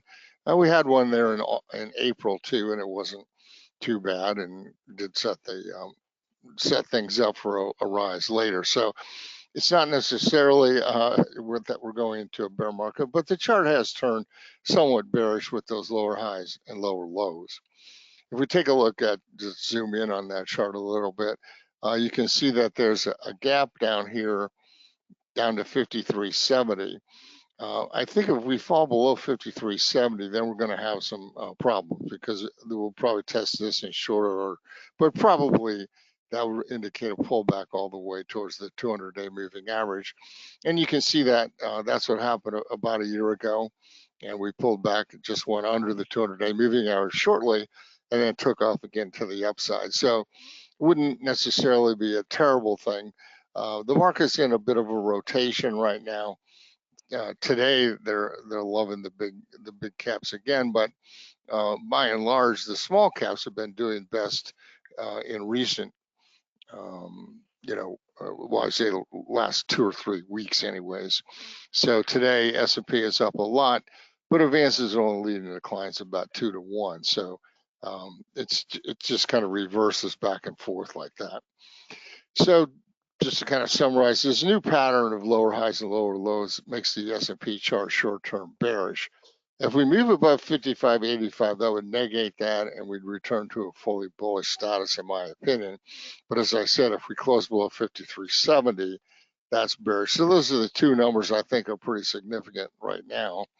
And just as an aside, we're no longer holding a core bullish position. We held a core bullish position for most of the time since October of 2022, but we're not holding that right at the current time. So another thing we do with the S&P chart is we calculate Bollinger Bands and make a trading system out of that. But ours are actually modified Bollinger Bands. When John Bollinger invented Bollinger Bands, he used as the definition of realized volatility, he made that definition the standard deviation of closing prices. And it turns out that's not exactly what the math guys use, Black-Scholes and that. They use the standard deviation of daily percentage price changes. So since we're in a business of option trading and implied volatilities, I need to line up with the realized volatilities. We use that definition of realized volatility. So we draw these bands on the chart, and when the S&P or whatever we're looking at moves outside the plus or minus 4 sigma band and then moves back inside, we get a signal. And this has a good long-term track record. You can see it in our newsletter to the option strategist. But there were a lot of false signals as well. So we put some further restrictions on it, what we call McMillan volatility bands, and we got this. So this is the chart of the last year. The buys and sells are these McMillan volatility band buys and sells. The red letters are successes. The blue letters are ones that got stopped out. And then the green S, we had a sell signal here recently. That's still in progress right now. So what we look for here, this is the plus 4 sigma band, and this is the plus 3 sigma band. So you can see here we moved outside the 4, back inside the 3. That's a sell signal. And we're looking for it to trade down to the -4 sigma band. That would complete the signal. So the successful ones did that. You know, a couple of these on the left-hand side here, these buy signals in the lower left of the chart, they did have a little rise, but they never reached the opposite +4 sigma band, so that they were not successful signals. So you can calculate these bands on pretty much anything you want, but as I said, the objective is for it to go to the -4 sigma band. It would be stopped out if it rose back above the +4 sigma band, which is quite a bit higher now since realized volatility is increasing. Those bands are moving farther apart. We offer a subscription service to this, and we also use this as some of the recommendations we make in our Option Strategist newsletter or the Daily Strategist newsletter, in that you can make this calculation on any stock, futures, ETF, whatever. And you can also, if you want, subscribe to a service via TradingView that gives you these charts and signals visually. So this is the same chart of the S&P. There's that sell signal that I had marked with a green S. There was a buy signal there. That was a blue S. And you can see the 3 buy signals back here. So it's just a visual confirmation. And you know, when you looking at these, I'd like to see some amount of success in the past rather than just some random thing. So anyways, if you're interested, that's a subscription service that we offer. Let's move on to put call ratios. So put call ratios were invented as an indicator by Marty Zweig back in the 1950s. And he at that time was using the ads that appeared in Barron's, placed there by the put and call dealers, and they would advertise their volume of puts and calls during the week. And he started to notice that if there was too much put buying, that meant the market was about to go up. If there was too much call buying, the market was about to go down. So defining what too much means has sort of changed over the years, but it's still the same sort of thing. It's a contrary indicator. We're trying to judge the actions of the public and go the opposite way. So just simplistically, let's say it's IBM, and at the end of the day, we sum up the volume of all the puts traded in IBM, separately sum up the volume of all the calls, divide the two, and that's the put call ratio. Now, notice that puts are in the numerator of this fraction, so heavy put buying is going to make the ratio go higher. But when are you actually likely to have heavy put buying? Well, that's when the underlying stock is going down. Same thing for the call side. Calls are in the denominator, so if the denominator of a fraction increases, the fraction goes down. So heavy call buying makes the ratio go down. Well, when are you likely to get heavy call buying? Well, that's when the stock is going up. So the point is, the ratio, put call ratio, moves opposite to the stock price. And we keep a moving average. 21 days on is what I use just in case there's something to Fibonacci.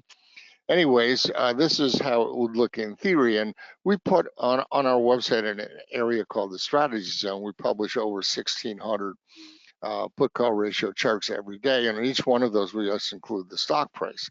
So you can see how the stock is doing vis-a-vis the put call ratio. They should have this kind of inverse symmetry. So let's say here the stock is going down.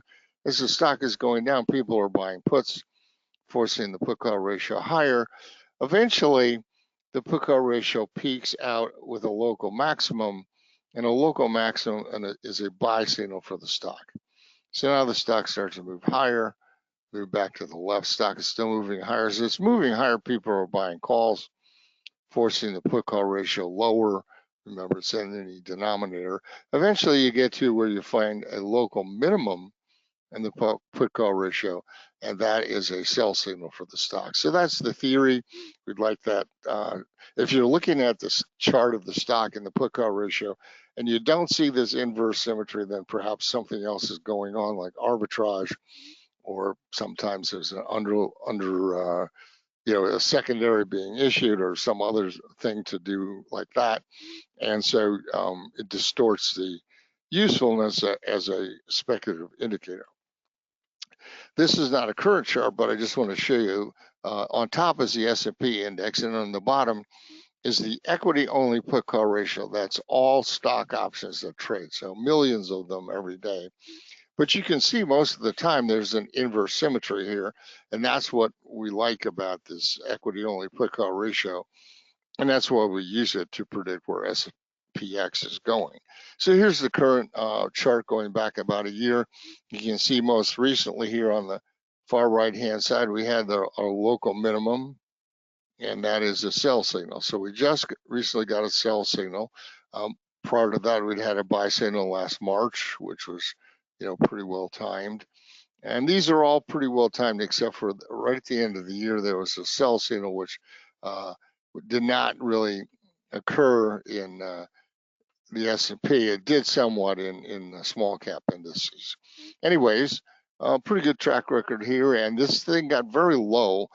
So I don't use the absolute numbers, but just because it's so low on the chart means the market was quite overbought. And now that it's moving higher, we're on a sell signal. So this sell signal is going to remain in effect. And as long as this is still rising, eventually it will roll over and form a local maximum. That will be a buy signal. But for right now, this is a bearish indicator. Now, as computers came along, we could calculate another put call ratio, which would be the weighted put call ratio or dollar weighted put call ratio. We're trying to measure here how many dollars are being spent on puts versus calls.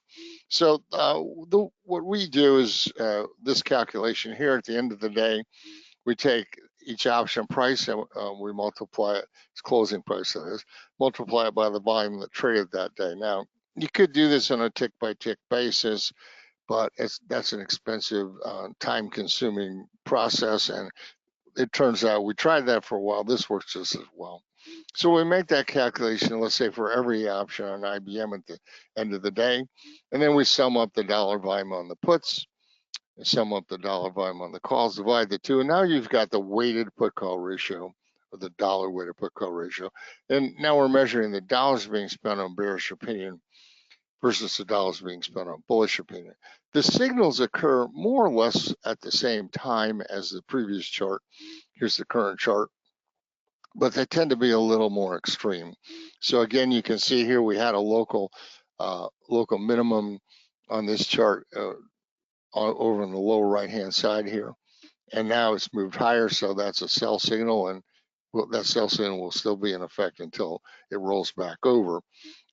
This buy signal back the end of that October correction was a little bit better timing than the previous one. If you go back 2 charts, you can see that one was the standard ratio was a little bit premature with its buy signal, but still, doing very well. So this is one of our most trusted, I would say, intermediate term indicators, because you only get a few signals per year. So as I said, we have these sell signals in place right now, and they'll remain there until they roll over and start to trend downward.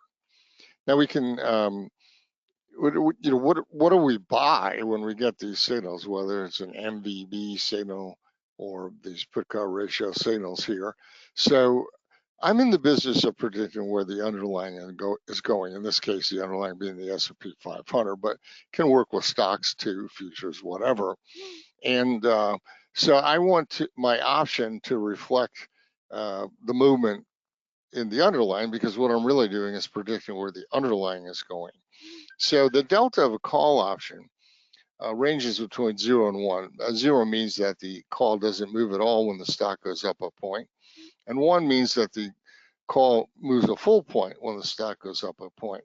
So I like to buy something with a fairly high delta, because I want to, if I'm right on the underlying, I want to make money on my option. I don't want to buy some option that's way out of the money and then be right on seeing the S&P 500 go up and not make any money on the option I bought. So typically we'll buy SPY options for these S&P trades, and we'll buy them slightly in the money with a delta of 70 or so. So that's maybe 1 or 2 strikes in the money. If we're doing a little bit longer trade like the put call ratio, we might buy an at the money option. Again, though, the delta, the call delta of an at the money call is a little bit bigger than a half. So, you know, and as the market moves up, these deltas increase as well. So, you know, this is how we approach it. I don't, you know, it's very rare that we buy something deeply out of the money unless we have a very specific target in mind. So on TV, you may notice that a lot of times they're spreading. In fact, almost every time they're spreading a position. By a spread means instead of just buying a call here at this strike, they also sell a call with a higher strike. So, you know, what that has the effect of doing is you make money from the long call until you get to here, and then this cuts off your profit potential. Well, that's devastating if you really get a big move. So you should not do that. In fact, the only time to really do that is if the options are expensive. And we have data on our website, free data published every weekend that gives you the relative expensiveness or cheapness of options on everything that trades options, all 7,000 things or whatever there are, stocks, futures, indices, etc. So, you know, typically the reason somebody says they do a spread, well, they say you're risking less. Actually, you're not. If you buy a call, which is this red line, or you buy the bull spread, which is the black line, your risk, you're putting up a certain amount of money, and your risk is 100%. That's what your broker wants you to put up. So if you lose money, you're losing your money, not his money. So you're risking 100% in both cases. Your risk is not less. Now your dollar risk is a little less.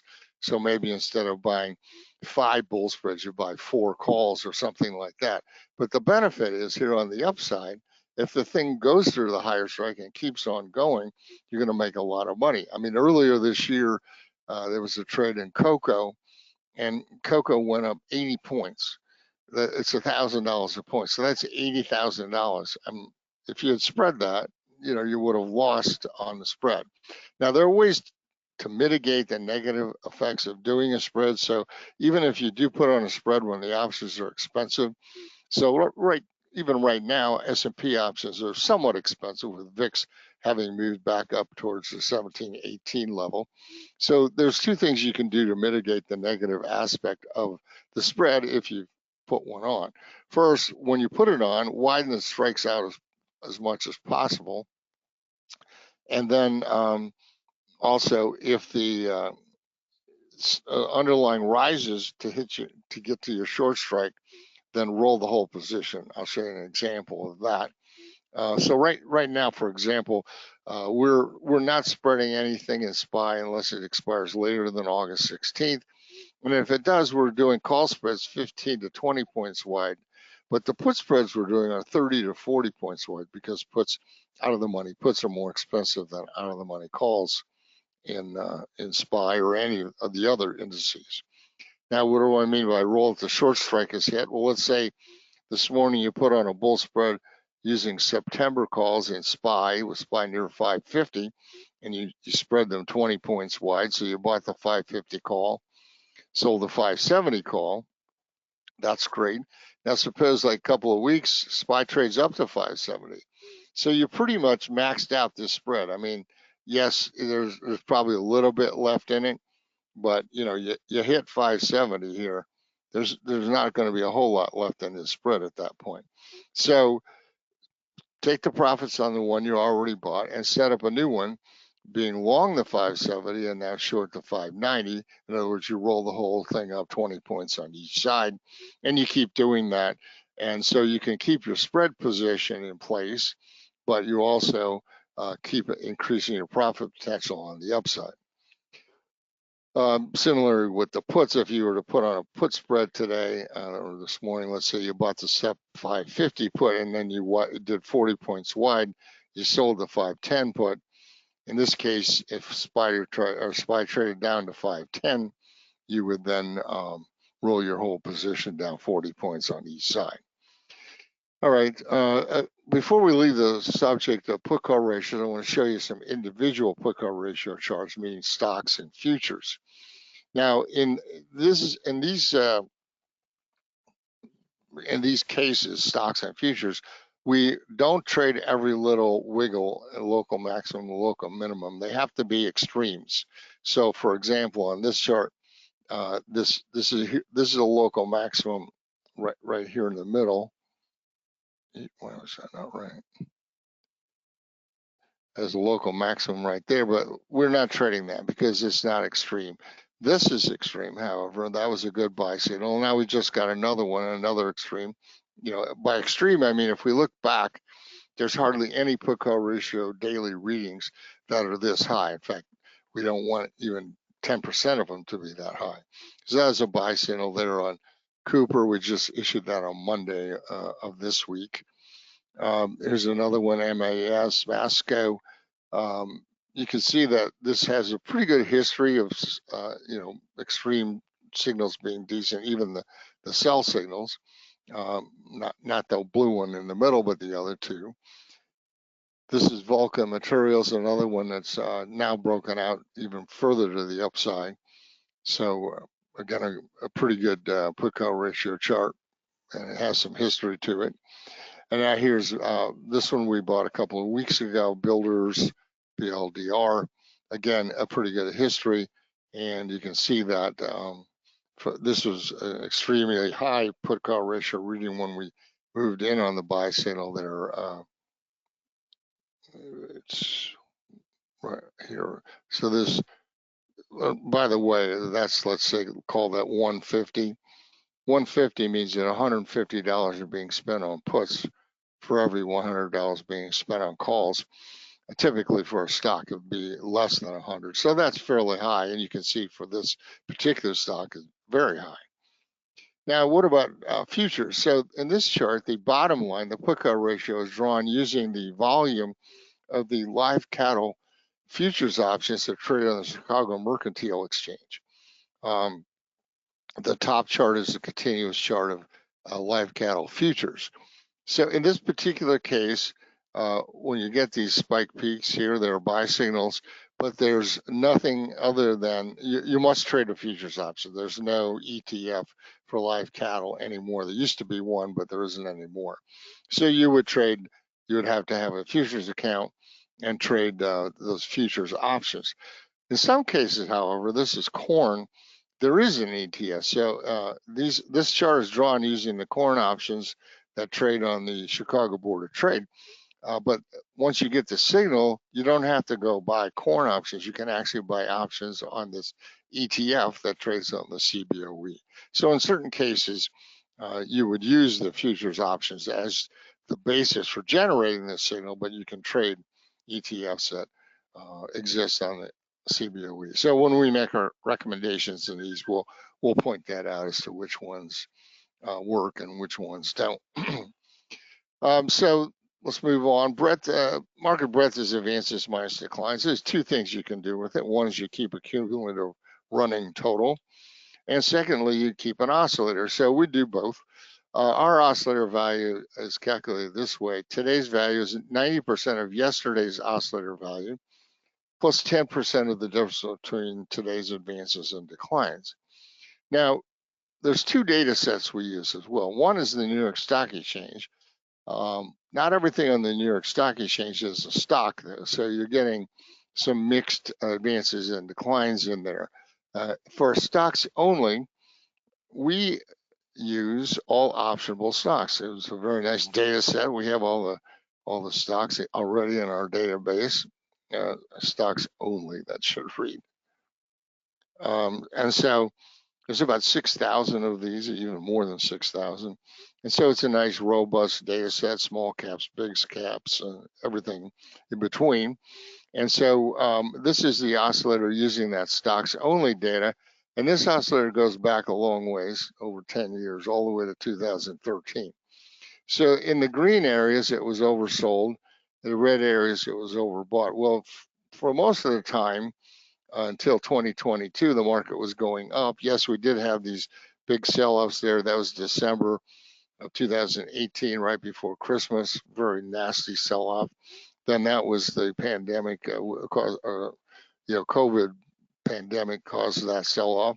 And you can see though, that when we got in the bear market, there were a lot more oversold conditions, including probes all the way down here. Now remember, we said before though that oversold is not being buy, so we wait until it stops being oversold before we buy. So like there, that would be our buy signal. Most recently, we had a buy signal here in June 18th. Now this indicator does have a bit of whipsaw to it. It can give you signal and stop you right back out. So you can see this worked pretty good. It started out, went into overbought territory. So let me just erase that because I just wrote right over that. So it went into overbought territory, but then came back down for one day and then popped back up into overbought territory again. So by the rules that we use for defining what the signal is, that's still in a buy signal. One day does not cancel it out. So the breadth oscillators are bullish right now. And the reason for that is that these small caps have been doing much better in the last few weeks, really since about that June 18th date. And so even though the large caps have backed off a little bit, there hasn't been a real problem with that. So the buy signal remains in effect. I see on the Fed is about to make their announcement or something. I may have already made it. I don't know. I might have missed it. In any case, so this buy signal from the June 18th is still in effect, and we're quite aware of the fact that this indicator has some whipsaws. So when we make a recommendation with it, we try to use a 2 or 3 day confirmation of the signal so that we don't get caught by just a one-day move in the wrong direction. Cumulative breadth that was the oscillator. Cumulative breadth, we can keep that with advances and declines, but we also find doing cumulative breadth on advances declining volume. In other words, the volume on advancing issues minus the volume on declining issues on any particular day. Then we add those together. When this makes a new all-time high, that's very positive. So it made, in early July, it made a new all-time high in 10 straight trading days through July 16th, and so did S&P. So there is no negative divergence leading into this current correction that we've been having in stocks. Now, not every bear market has a negative divergence, but I'm just saying there's not one here. So typically, if there is one, you might be looking at a really serious decline. The fact that there wasn't one probably means that this decline is going to be of a minor variety. Another indicator we look at is new highs versus new lows. And again, we look at the 3 data sets here, one being the New York Stock Exchange. Then we also look at our stocks only data set and then NASDAQ. We have a very simple rule here is if new highs exceed new lows for 2 days in a row and they're more than 100, that's a buy signal. So that was the latest buy signal, this one here on July 5th.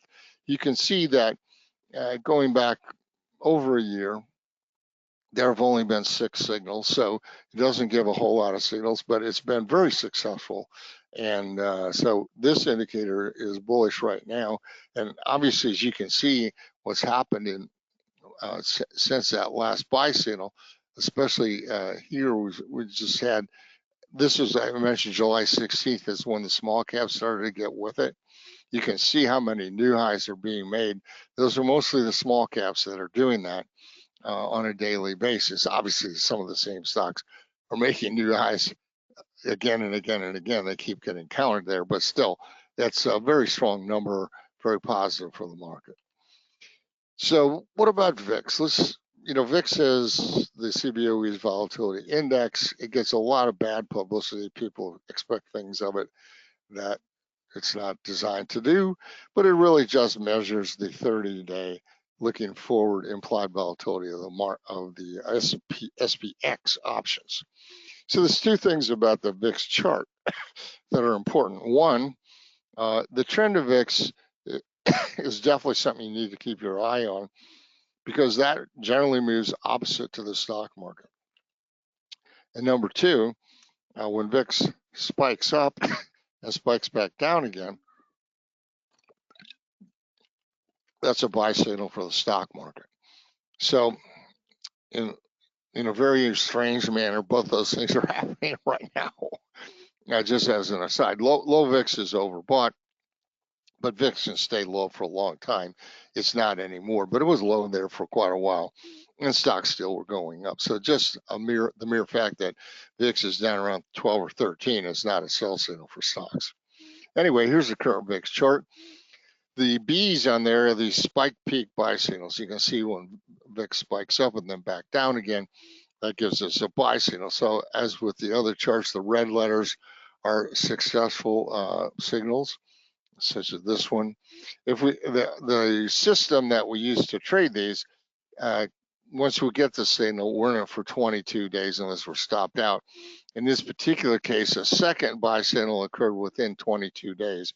So I marked that in gold. We don't trade the second one, just the first one. This was a negative result, but that was followed by a strong buy signal there. Then that one in February, April, one of these is where Israel shot some missiles into Iran overnight, and VIX spiked up and right back down again. And now most recently, we actually had a regular spike up in volatility because the market started to go down, and we reached a high of 1936 here in a couple of days ago, a few days ago. So by our definition, if it falls back below 3 points from there, which is almost dead, and actually is doing right now. Right now, the current VIX is right now at this second, 1602. That would complete this buy signal and erase the question mark there. So that would be a new VIX spike peak buy signal. All right, oh, that's good to know. Let me erase this ink here and we'll talk about sell signal.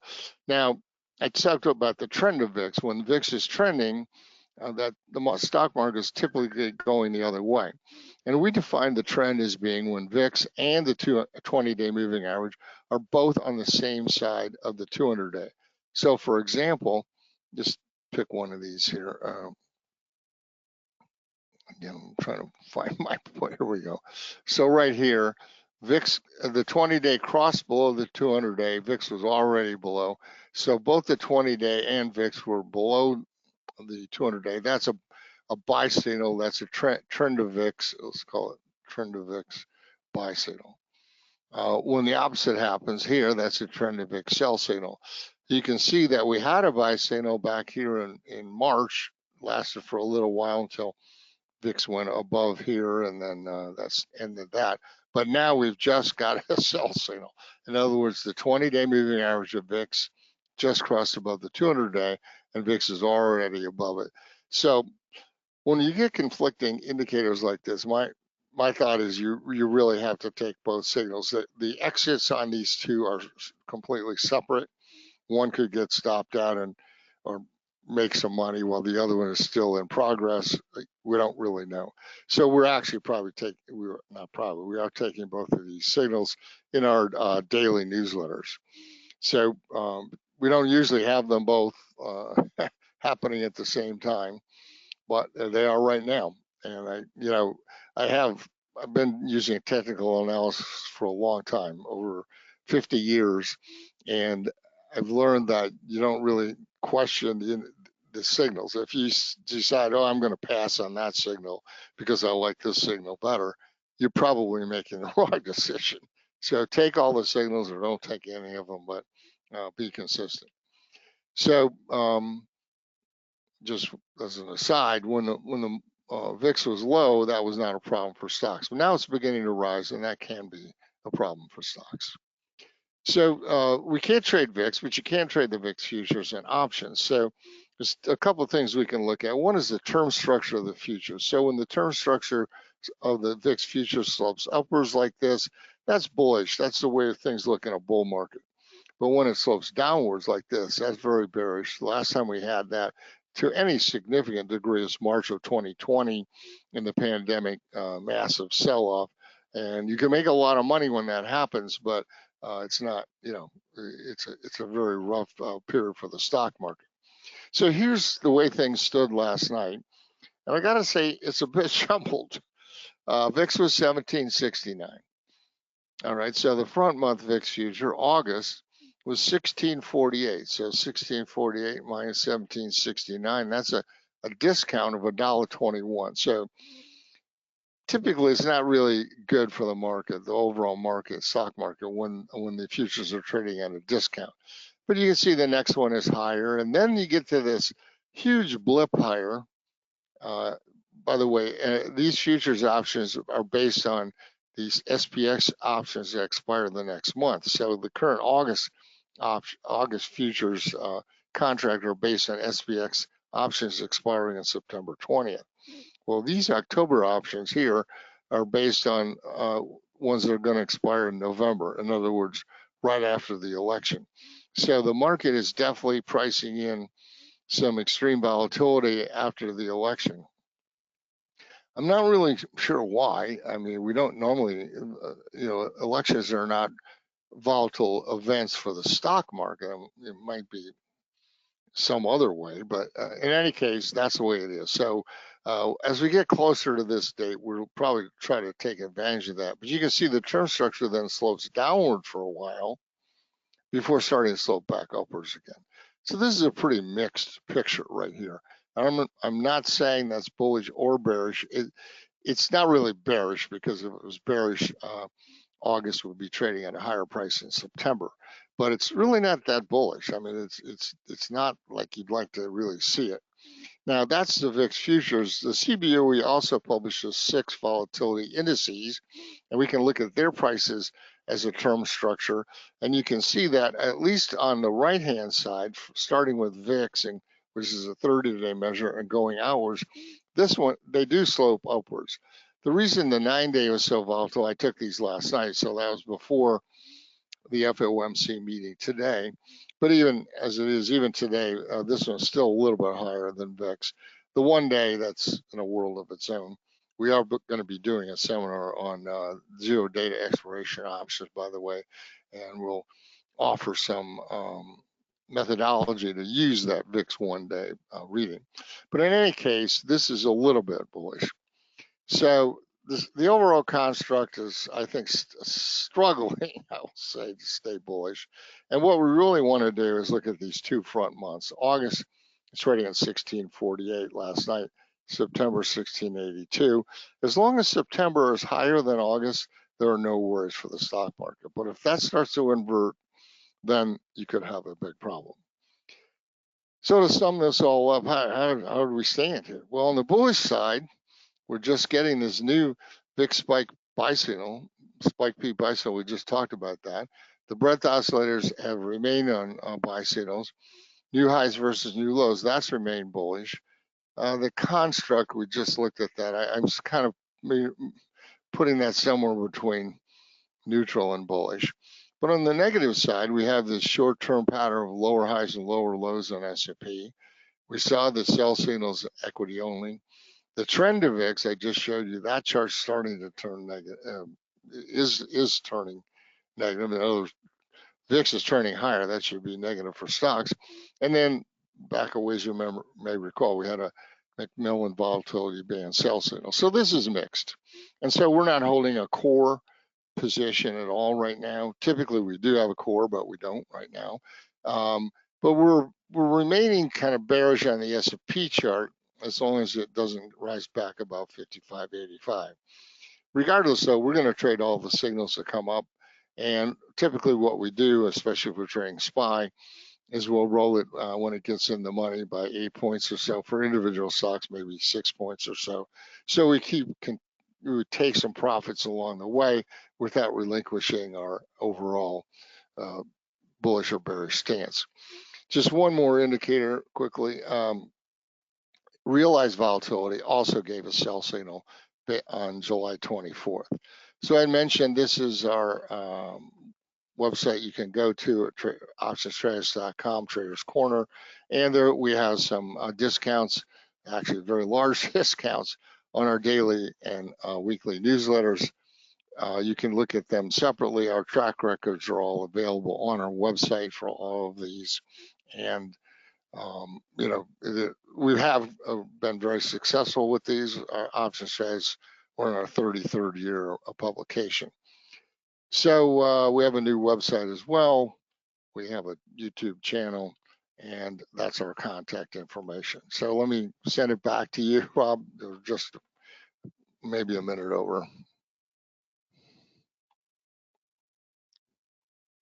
Thank you, Larry. I appreciate that. If you want, I could put this in the put that in the chat for you if you like. Sure.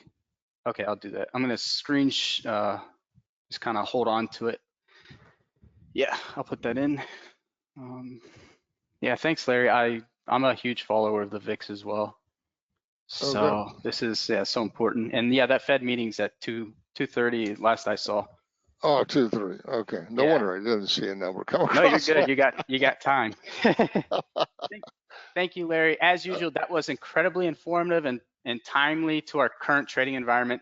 Ladies and gentlemen, that was Mr. Lawrence McMillan of McMillan Analysis Corporation. We refer to Larry as the E.F. Hutton of options traders here at Traders Corner, because when Mr. McMillan is talking options, it's a real good idea to listen. I guarantee you that you will learn something. Keep up the amazing work, Larry. I was waiting all day to listen to your perspective on the current environment. Please come back and see us on Traders Corner. You're most welcome. Will do, definitely. Yeah. All right. Ladies and gentlemen, if you want to learn to trade options from the author of the Bible Trading Options, or just start receiving Larry's trades as we have put, I'll put his offer in the chat box as soon as I'm done talking here. Thanks, Larry. We really appreciate you being here. Okay, glad to. See you next time. Absolutely. Well, ladies and gentlemen, that brings us to our next presenter, who is a professional stock options and futures trader and award-winning hedge fund manager who has over 24 years of experience trading the markets. His successful career led him to create Altos Trading in order to help others achieve financial freedom through consistent and profitable trading strategies. The main objective of the organization is to teach these disciplined strategies to those who are striving to achieve consistency and success in the markets. Here to present the secret to beating the market using relative strength is Mr. Jeff Tompkins of Altos Trading. Welcome to Traders Corner, Jeff. Thank you. Great to be here. Great to have you. Hopefully you can see my screen and hear me okay. Yeah, absolutely. Excellent. All righty. Well, I'll go ahead and get started. Once again, thanks for having me. Welcome to all of you. We will be talking about my secret to beating the market using a unique twist on relative strength. So get your pen and paper handy. I've got some really great stuff to get through in the next 45 minutes or so. So I'd like to start out with a quote, a great quote from Thomas Edison, where he talks about how many of life's failures are a result of people who did not realize how close they were to success when they gave up. And this ties into a really great book, if you haven't picked it up at some point in the past, by Sam Parker, called 212 Degrees, the Extra Degree. So we're going to be kind of tying the theme of this book into our strategy today. So when we look at 212 degrees, this extra degree difference as it relates to the boiling point of water. At 211 degrees, water is hot, right? You don't want to put your hand in it. But it only takes one extra degree to get up to 212 for water to boil. And with boiling water comes steam. And incredibly, steam can power a locomotive train. That one extra degree makes all the difference. And the one extra degree of effort in business and in life, and also in trading in the markets, separates the good from the great. And if you apply this to competitive events like, for instance, golf, the average margin of victory over the last 25 years in all major tournaments combined was less than 3 strokes. The margin for victory between an Olympic gold medal and no medal at all is also extremely small. In fact, in the men's 800-meter race, the margin of victory was only 0.71 seconds. And in the Indy 500, the average margin for victory for the past decade has been 1.54 seconds. On average, the winner took home over $1.2 million. Second place was a prize of over $621,000. That's a difference of over $657,000 just for that minute difference. So guys, it's your life. You're responsible for your results. And now it's time to turn up the heat. To get what you've never had, we must do what we've never done. And that's where the secret to beating the market using a unique twist on relative strength comes in. And we're going to talk more about this extra 1 degree difference that can give you a really enormous edge in markets. So before we do that, I'll just give you a quick background on myself. Again, I'm Jeff Tompkins. Great to have you guys all here today. I have over 2 decades of experience trading the stock options and futures markets. Received my professional training at Morgan Stanley as an intern at the trade desk back in the early 2000s. And about 9 years ago, founded Altos Trading, where I'm the chief investment strategist. We currently have over 60,000 members in over 100 countries across the globe. I'm also a hedge fund manager, so I do manage money for my clients at Altos Capital. And in fact, the strategy and tips and tricks that I'll be sharing on our session today are those that I incorporate into my hedge fund. It's allowed our hedge fund to have positive years every single year since we launched the fund. Without ever having a negative year. I'm also the founder and manager of some of the top performing options and stock alert services out there on the market. I'll be sharing some results with you around those as well as they tie into our relative strength strategy. So we'll get started here momentarily. I'm just going to read you a quick disclaimer. Trading securities and options, of course, involves risk. Prior to buying or selling an option, an investor must receive a copy of characteristics and risks of standardized options, and of course need a broker to trade securities and must meet suitability requirements. We'll be going over some various results on our session today to reinforce what I'll be teaching, but just know that anything I share, any past results, are not indicative of future performance. They may be based on actual trades, they may include hypothetical results, but due to the time critical nature of trading, brokerage fees, activity of other traders, we don't guarantee that anyone will mirror the performance of what I share on our session today. All right, so by the end of our session, you'll discover how to gain the extra 1 degree edge that can put you ahead of some of the best traders and investors in the world. And in fact, if you probably heard the statistic that less than 1% of professional money managers are able to consistently beat the S&P 500 index.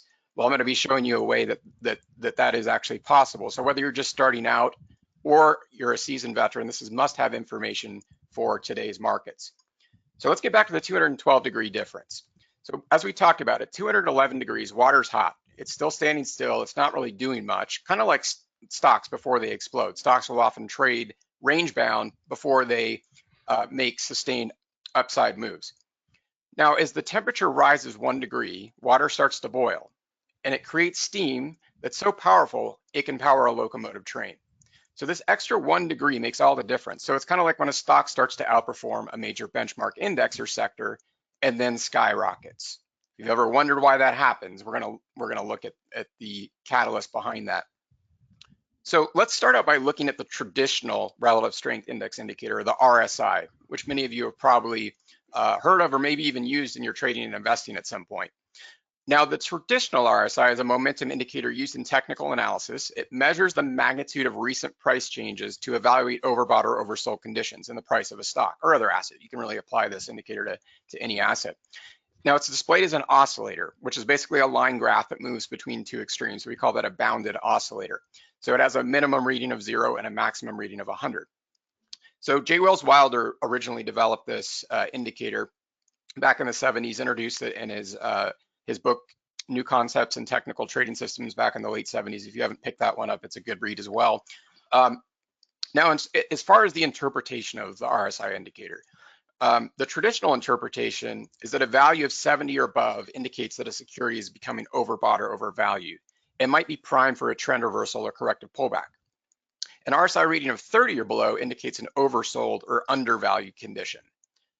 Now, there's a couple problems with this, and these are kind of universal problems that apply to a lot of indicators, but specifically to the RSI. The first problem is that a stock or any asset that we're applying the RSI indicator to can remain overbought or oversold for extended periods of time. Okay, so it may give you an overbought or oversold reading, but it can stay that way as long as the market wants to, right? It's the old John Maynard Keynes saying that the markets can remain irrational longer than you can remain solvent. And that couldn't be more true. And this is why we're going to be looking at a solution to this problem number one. Let's kind of visualize this on a chart. This is a past chart of Tesla TSLA, okay, just a daily chart, with the RSI indicator plotted below the chart. Now, what I'll point out here is that, remember we talked about how a reading of 70 or above is considered overbought, okay? Well, notice how in this prior year, October, November, the RSI exceeds the 70 level and remains there for a period of time. And if we look at that over the next few months, right, it dipped back below and then rose back up and spent even more time above 70, okay? Now, if we compare that to the actual stock price of Tesla and what it was doing while the RSI told us it was overbought, it was making a significant upside move. So even when the RSI indicator told us that Tesla was overbought, the stock went from around $40 a share up to around $190 a share. Okay, so it gave us some misleading information. Let's look at another one. This is Best Buy, BBY. Okay, notice how in May of this prior year, the RSI indicator is bumping up against the 70 overbought level. And then in July and August, it remains overbought, well above 70 for a couple months. But what's happening to the stock price? It's going up, right? Here's another one, Amazon, AMZN. All right, look at the RSI indicator. It's repeatedly exceeding the 70 overbought level. What's happening to the stock? It's going up. Okay, in this prior year, it went from around 2,400 a share to over 3,500 a share, while the RSI was telling us the stock was overbought. All right, so that's a major problem to contend with, and we're going to find a solution to that using a unique twist on relative strength. Okay, so here's kind of what this looks like. This is chart of Amazon, okay, from a prior year. And what I just want you to notice for right now, and then I'm going to give you the formula for this momentarily, is that in May, June, all the way up through the end of October, okay, the stock was in a pretty strong uptrend.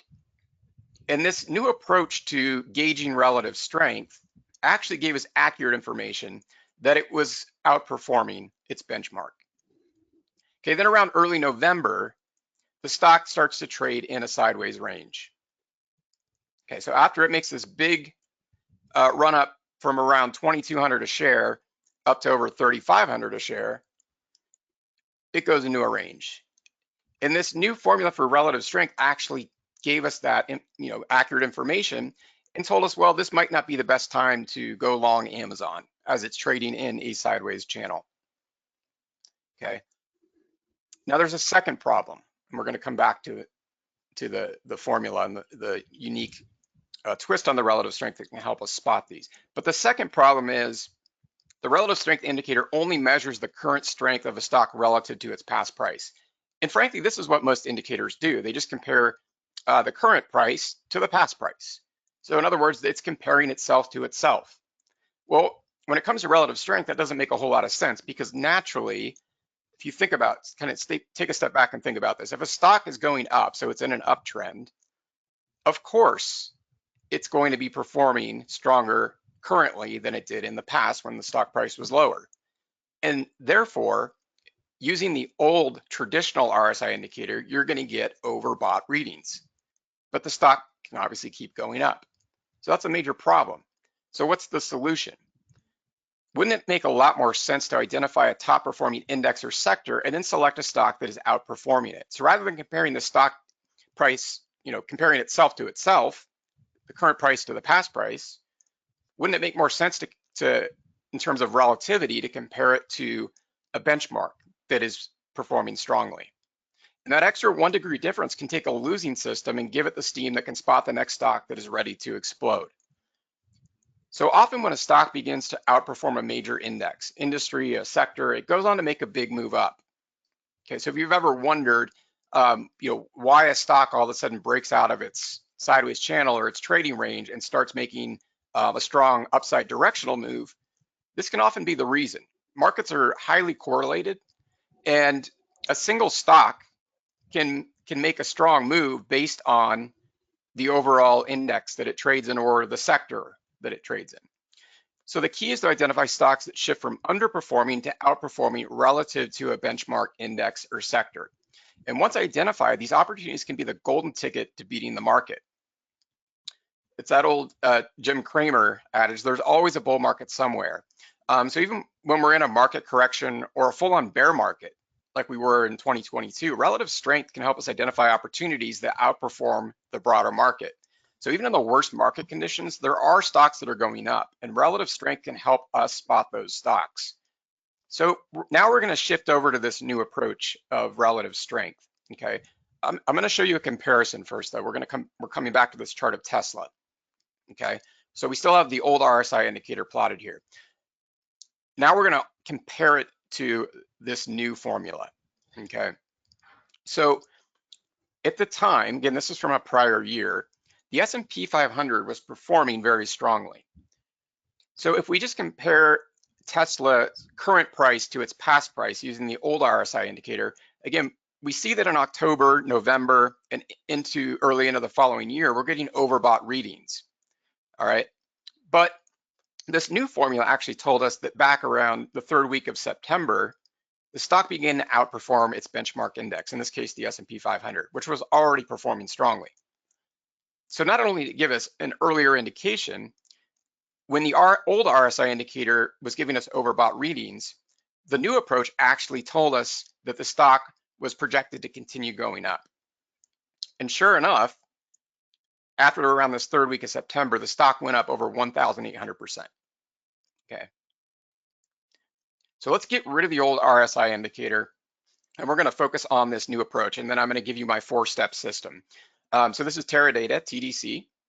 Okay, and notice that in this prior year, October, November, December, the stock wasn't doing a whole lot. It was just kind of ranging sideways, hit a low just below 18 a share.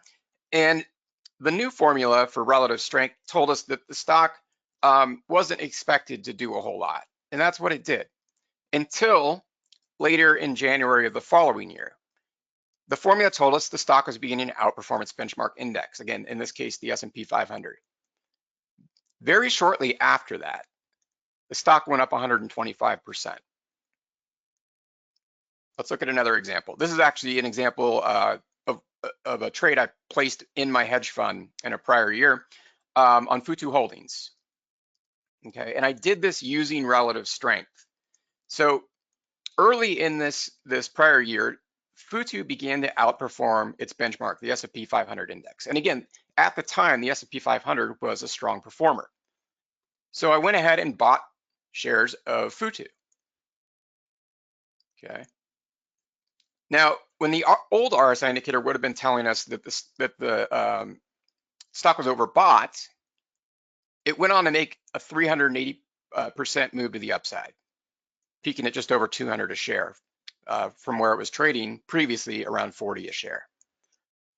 So let's look at the 4-step process now of how to identify these opportunities. We'll take a look at some ways to find these and then the formula to apply to determine whether an asset is a strong performer, relatively speaking. Okay, so step 1 involves identifying a top performing industry or sector.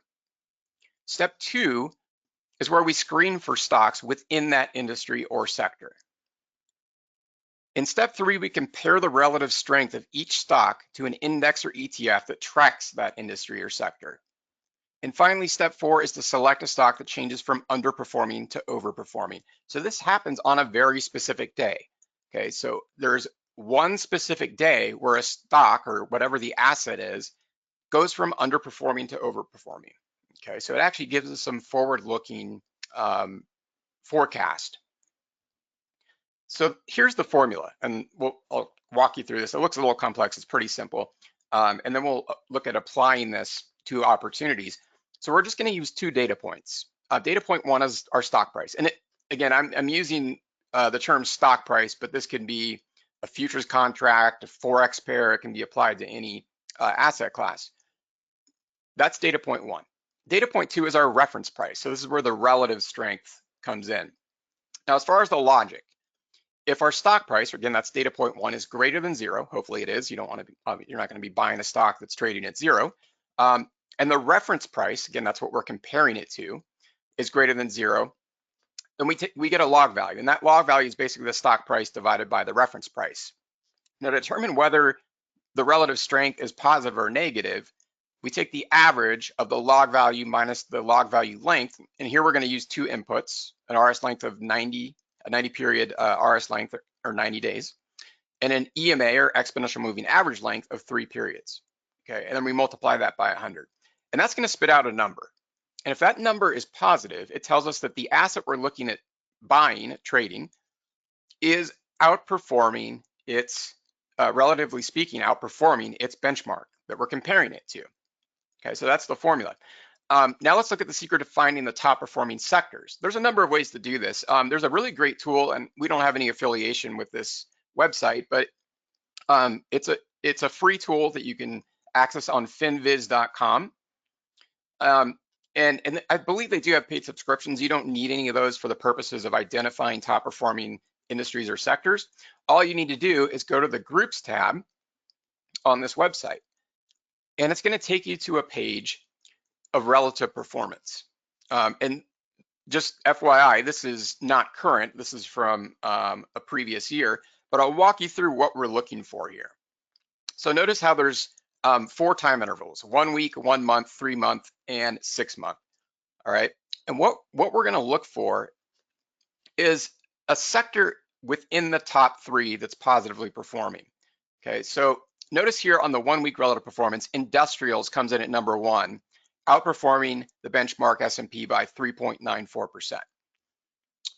Once again, if we look at the 1 month performance, it comes in the top 3. This time in the second spot, outperforming by just under 4.5%. If we go 3 months out, industrials is outperforming by just under 12%.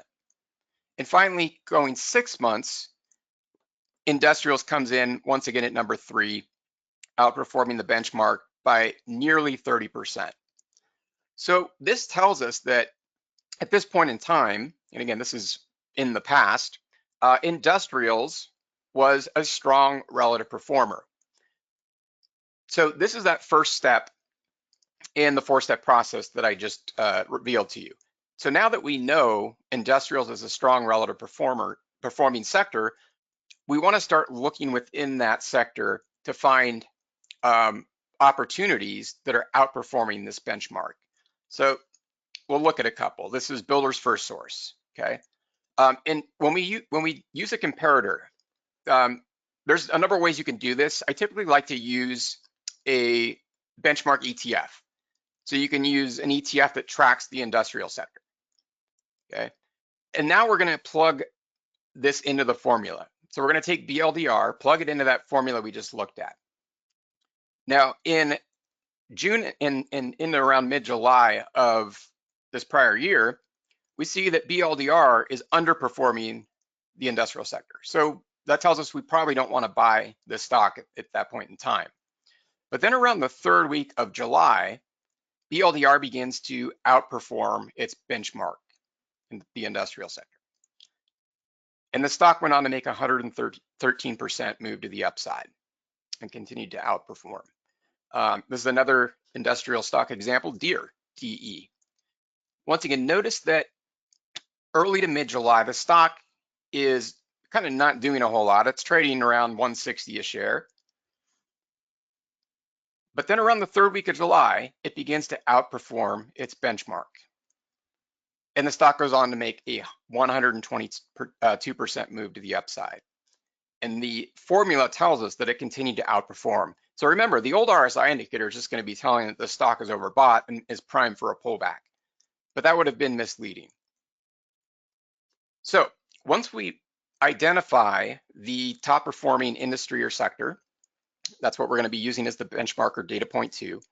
We run scans within that industry or sector, plug it into the formula, and we get a number that spits out, right? And we get a positive. We know that stock is going to is currently outperforming its benchmark. So if we take a trade, right, we put on a long position, we're then tasked with managing that position. So let's talk about locking in profits. I use a two-target approach, and I'll explain why this is. But these stocks often go on to make 5 to 10% moves very quickly. So when the formula tells us that stock is outperforming its benchmark, which is already in the top 3 performance over a 6-month time interval, it will often go on to make that 5 to 10% move very quickly. So what I like to do is close out the first half of my position at a 5 to 10% initial profit target.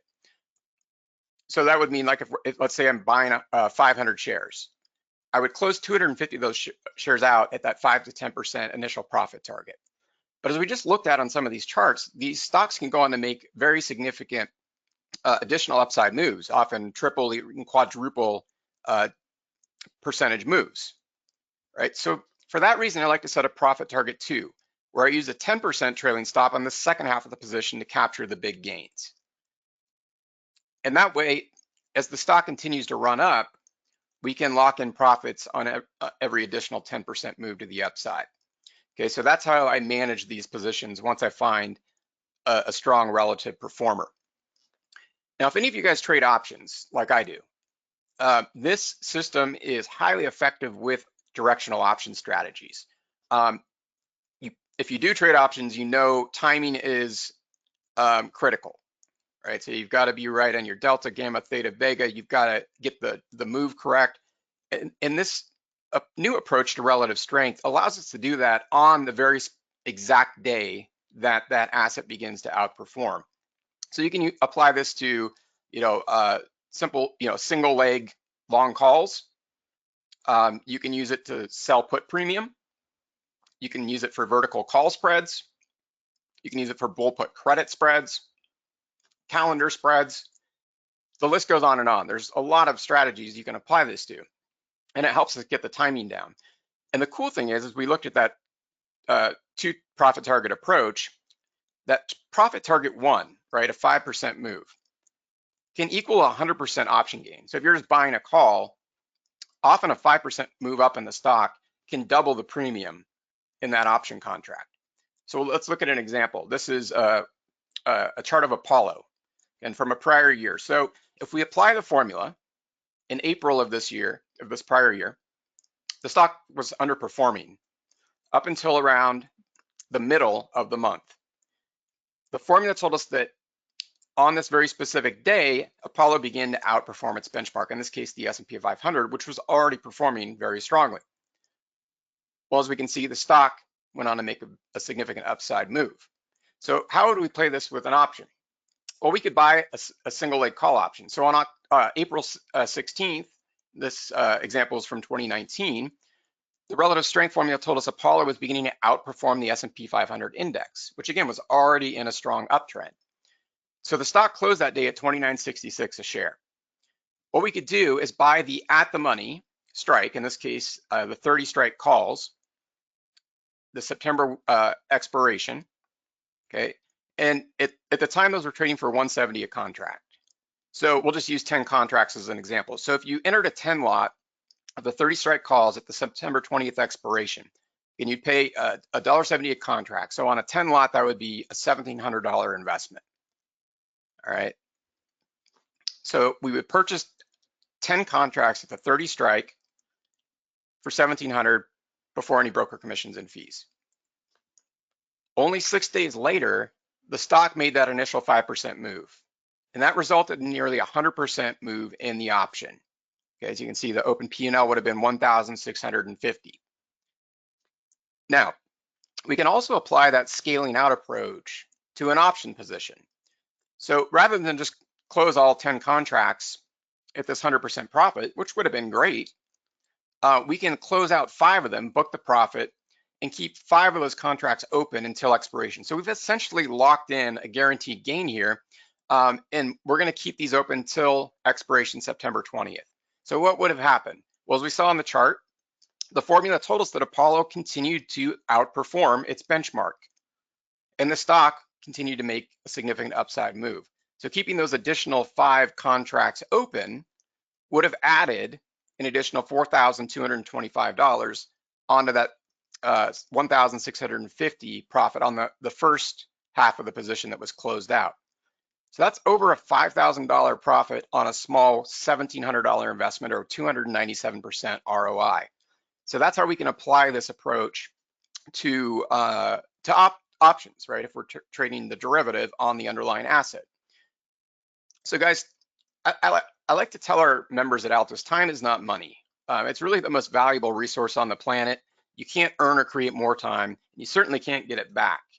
Money, on the other hand, can be replenished. Okay, so I used to trade my time for money. Now I trade so I can have time. That's really why I do this. I do trade for a living, and now I help our members at Altos and clients in my hedge fund, Altos Capital, do the same. And this is really why I do it. I love to do a lot of outdoor activities. I live in Boise, down on the Boise River. I love to get out and do fly fishing. This is me fly fishing on the river behind my house. Love to go out and do backcountry skiing, take trips to Europe. This is a trip my wife and I took to Venice. Take the sailboat out, my old stomping grounds, the San Francisco Bay Area. This is really why I do this. And the relative strength system allows me to do a lot of these things and not have to be tied to my computer all day long. So now you know when a stock gains that extra 1 degree and begins to outperform a top performing index or sector, it starts to boil and often results in explosive moves to the upside. So I've revealed my 4-step process for identifying these opportunities, but it does take a lot of time and work to sift through over 5,000 stocks every week to find the very best. So we have a whole team that does all the legwork on this, on all applying that 4-step formula, identifying the top performing industry, sector, index, sorting through the thousands of stocks within it to identify, apply the formula, identify which ones are most likely to outperform. So now I want to offer an opportunity to let us do the heavy lifting for you. So we send these out to our members on a weekly basis. In fact, there's a new one going out this evening. We send out 5 to 10 opportunities like this to your inbox every week, depending on market conditions. Right? We don't ever force anything, but on average, somewhere between 5 and 10 every week.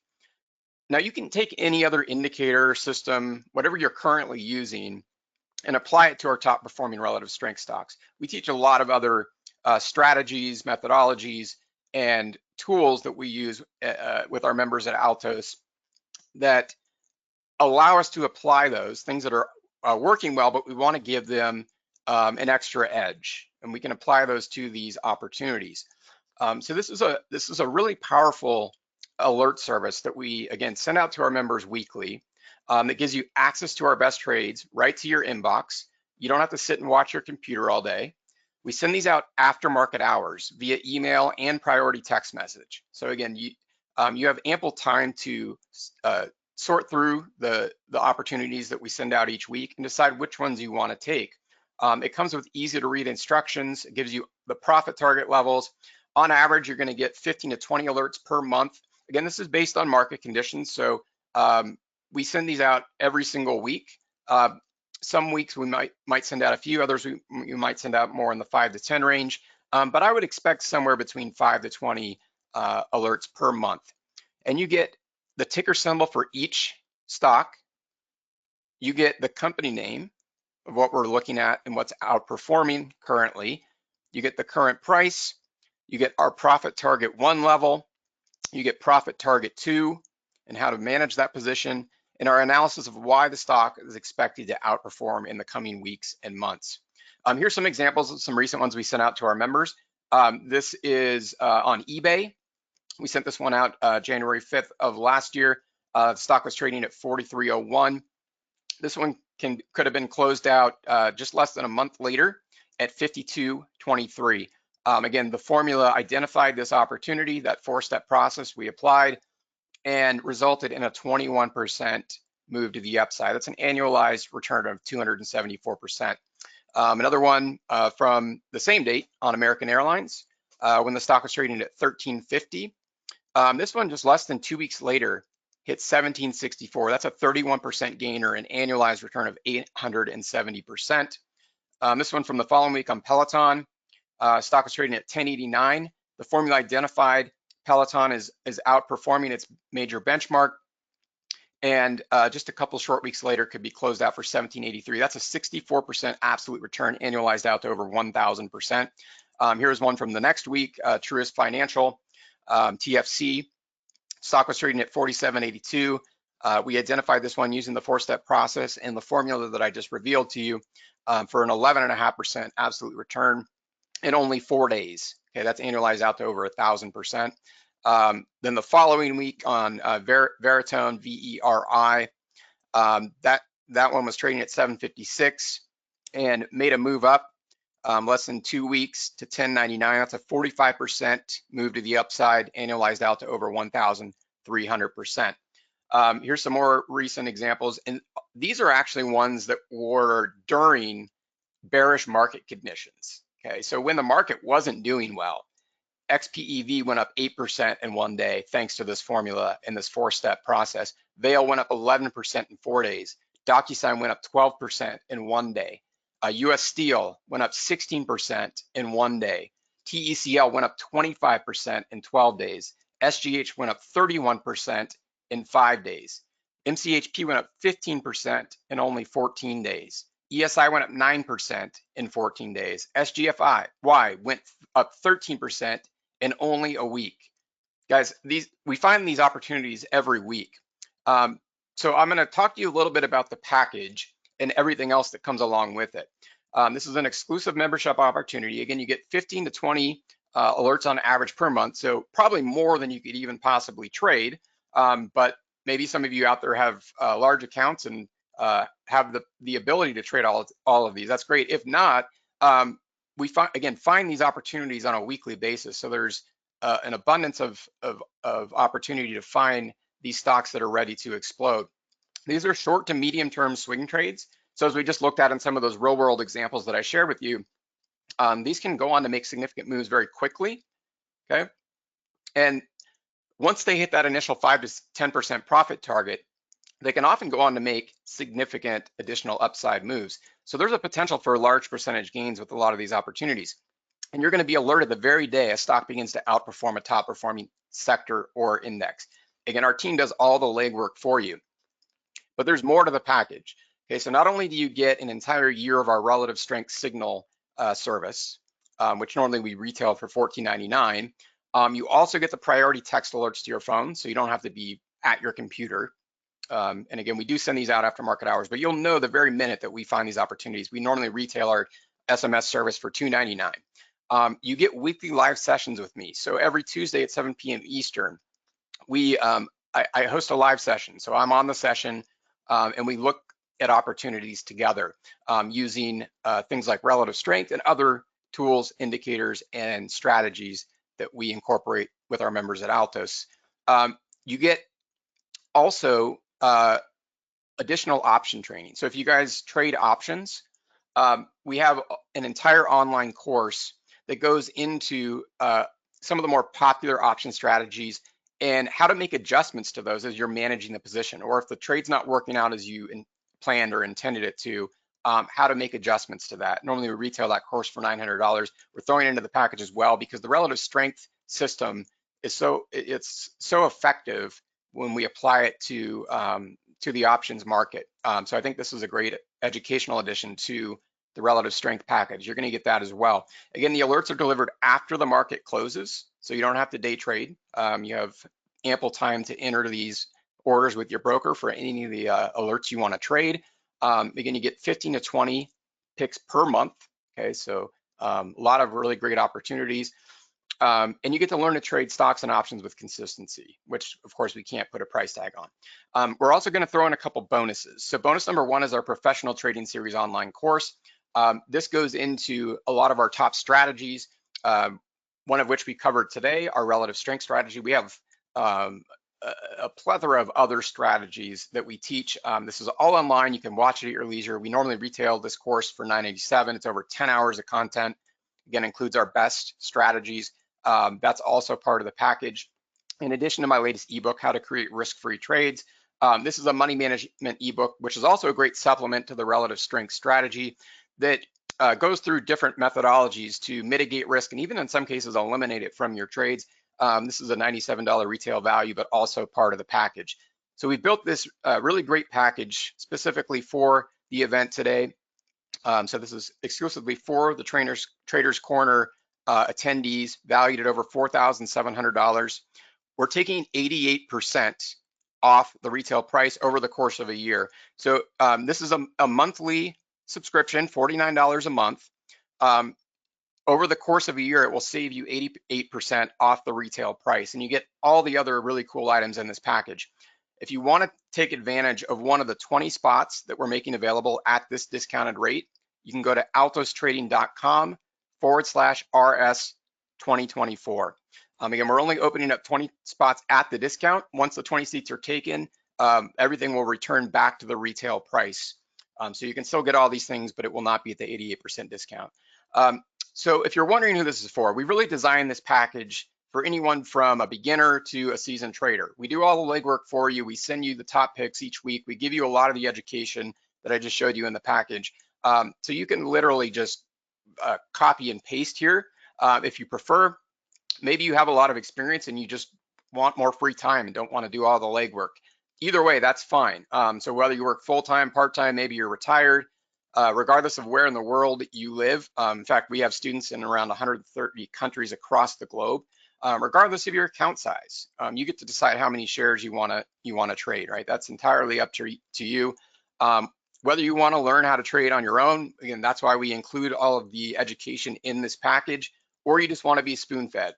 That's why we send out the alerts to you and we do the legwork for you. That decision is up to you. So if you're wondering what happens next, once you claim one of those 20 spots at the 88% discount, you're going to automatically be added to our membership list and directed to the Trade Alert membership registration page.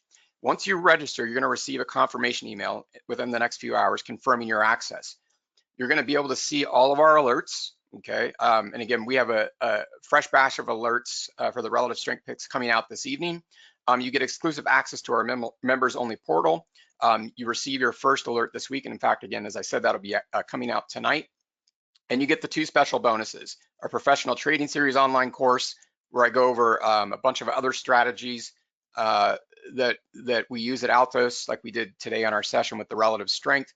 You get that professional trading series, which we've added to. We do update our education, which is now, I believe, over 10.5 hours of training and 9 modules.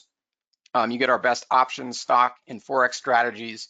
You can watch us anytime. It doesn't expire. It includes all updates and additions. It comes with our coaching trade tracker spreadsheet to help you track your trades. It includes trade selection, trade adjustments, chart reading, trade management, and a whole lot more. Again, that's included in the package, as well as my latest ebook, which is bonus number 2. And we also back this all up with a guarantee. So if you're not convinced this is the best strategy for you, we offer a full 30-day money-back guarantee. We don't have any contracts. It's only $49 a month, so you can review everything that you get. For any reason you decide it's not for you, we offer a guarantee. And again, you're not locked into any contract commitments, but you are grandfathered into the 88% discount. So you're always grandfathered in at that discount. All right, so we have a couple minutes left. I'll take any questions if you guys have any and you want to put those in the Q&A box.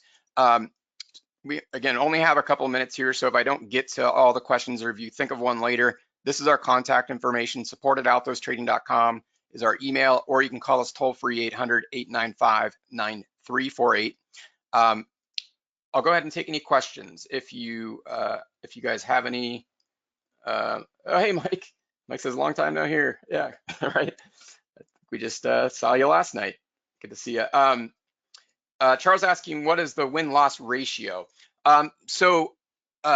We've sent out thousands of these picks over the previous years, and I'd have to run in like a very current performance record to give you an exact number, but somewhere between 80 and 90% of these picks go on to make that initial 5 to 10% move.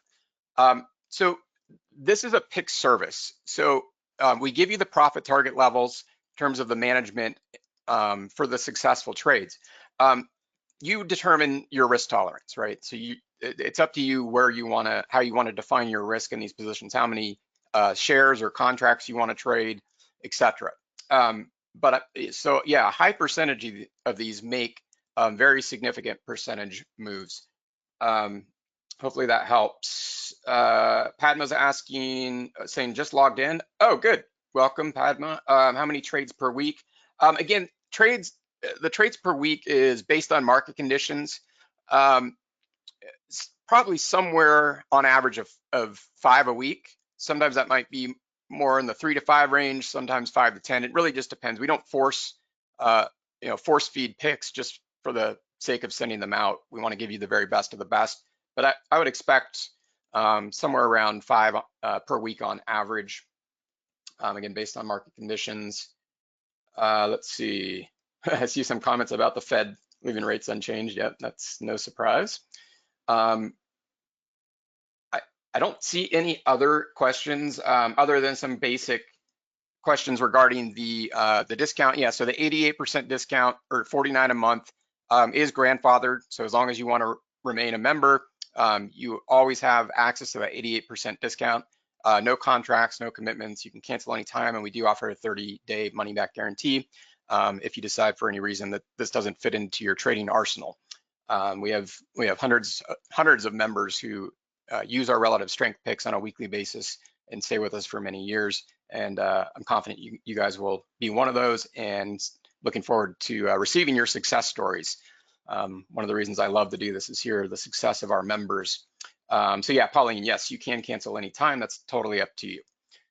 Well, thank you so much. It was a pleasure to be here. I hope you got a lot out of our session today. I've revealed my 4-step formula for identifying the top relative strength performers and the strategy and system for trading those, and how you can get access to our weekly picks and let us do the legwork for you. Again, altostrading.com/RS2024.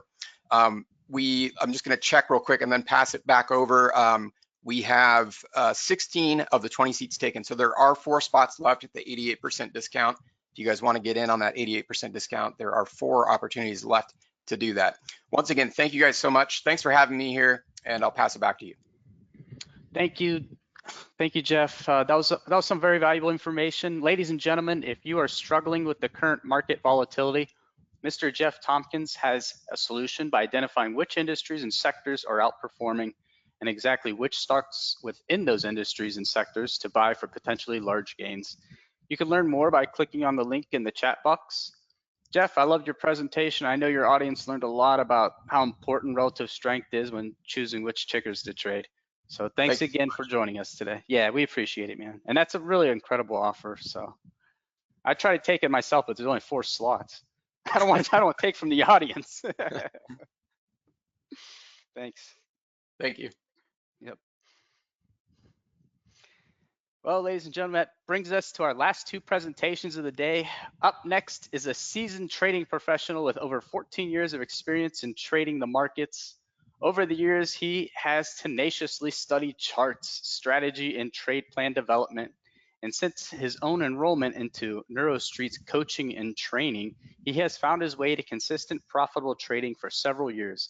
Now, after facing a grueling 10 years of break-even anguish, he is a highly sought-after guest speaker for virtual events worldwide, tasked with educating and sharing his insights on how other traders can pull themselves out of the mire and into consistent profitability with discipline, proper money management, and a greater focus on the big picture.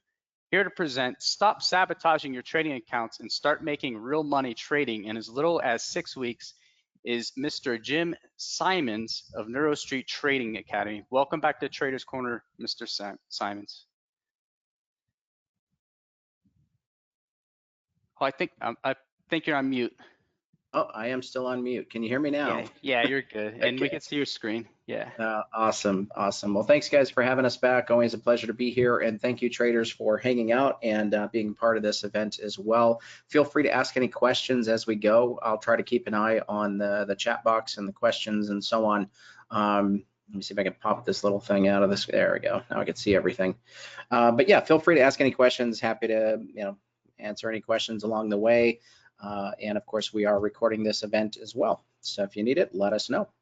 Before we dive in, of course, we can't guarantee results. Products and services are for educational purposes. Please understand there's risk in trading. All right, let's go ahead and dive in. So We're going to jump right into this, make the most of our time together here.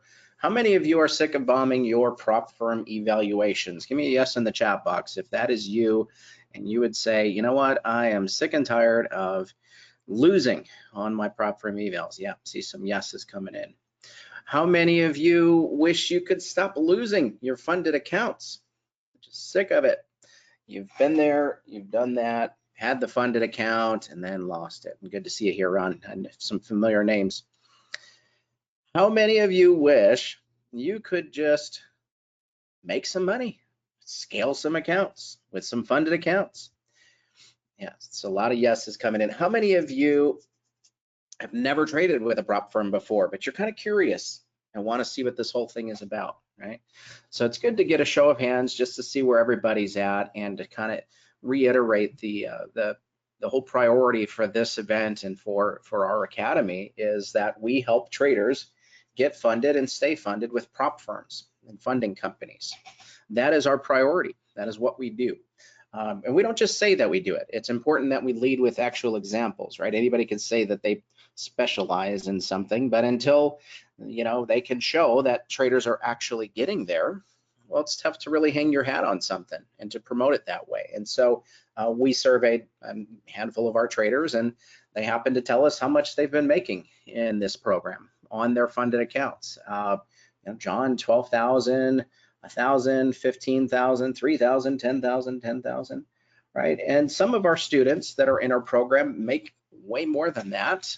This is just the ones that responded. We have traders that make all sorts of levels of different levels of income. The important thing is that we get our students to a position where they can get funded, stay funded, make money, and continue to scale. It's not about just getting paid out once. Obviously, you want to continue to do that on a regular basis. We'll lead with another example. This is a story of one of our traders who came in to trade with our academy and has learned what we're doing and has been successful as part of that. And I share this story just to, again, reiterate the fact that we're not just saying that we do something, we actually do it. So this trader deposited 10,000 into a Ninja account, and a week later, 2 weeks later, the account balance was zero. I know some of you can relate with that, and some of you very different dollar amounts, because I've had conversations many times with varying levels of pain involved with that. After NeuroStreet GAP program, which stands for Global Assets Prop Program, finally stopped losing, started profiting, now been able to withdraw shy of 30,000, thanks completely to my time with GAP and the trading room and the few algos that I own. There's not enough thanks in the world to extend to the NeuroStreet team. Real life scenarios, these are real traders that have been there and done that. Okay, so we lead with that because it's important to show actual results, right?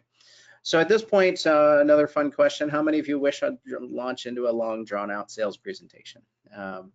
Obviously not, right? So what we're going to do instead, we're going to go over some winning trade examples. We're going to actually teach you a winning trade strategy right here, right now. How many of you guys are up for that? You want to learn a winning trade strategy that actually hits on the regular and actually makes money? Obviously, right? So let's go ahead and dive into it and take a look so that we can get you results that look like this. All right, so let's dive in. So what is it? So by now, you're probably at the point where, okay, been there, done that, I've seen it, and you're kind of at the position where you're like, okay, prove it, right? And that's totally fair because there's a lot of stuff out there, right? So show me, prove it. Maybe you've been burned before. Maybe you've seen it and it all looked so amazing, and so you bought it and it turns out it was garbage, right? I know some of you have experienced that before, of course. So how do we fix these issues, and how do we show you? Well, we can show you the answers here today. Okay, so if you're at the point where you're frustrated, maybe you've drawn a line in the sand.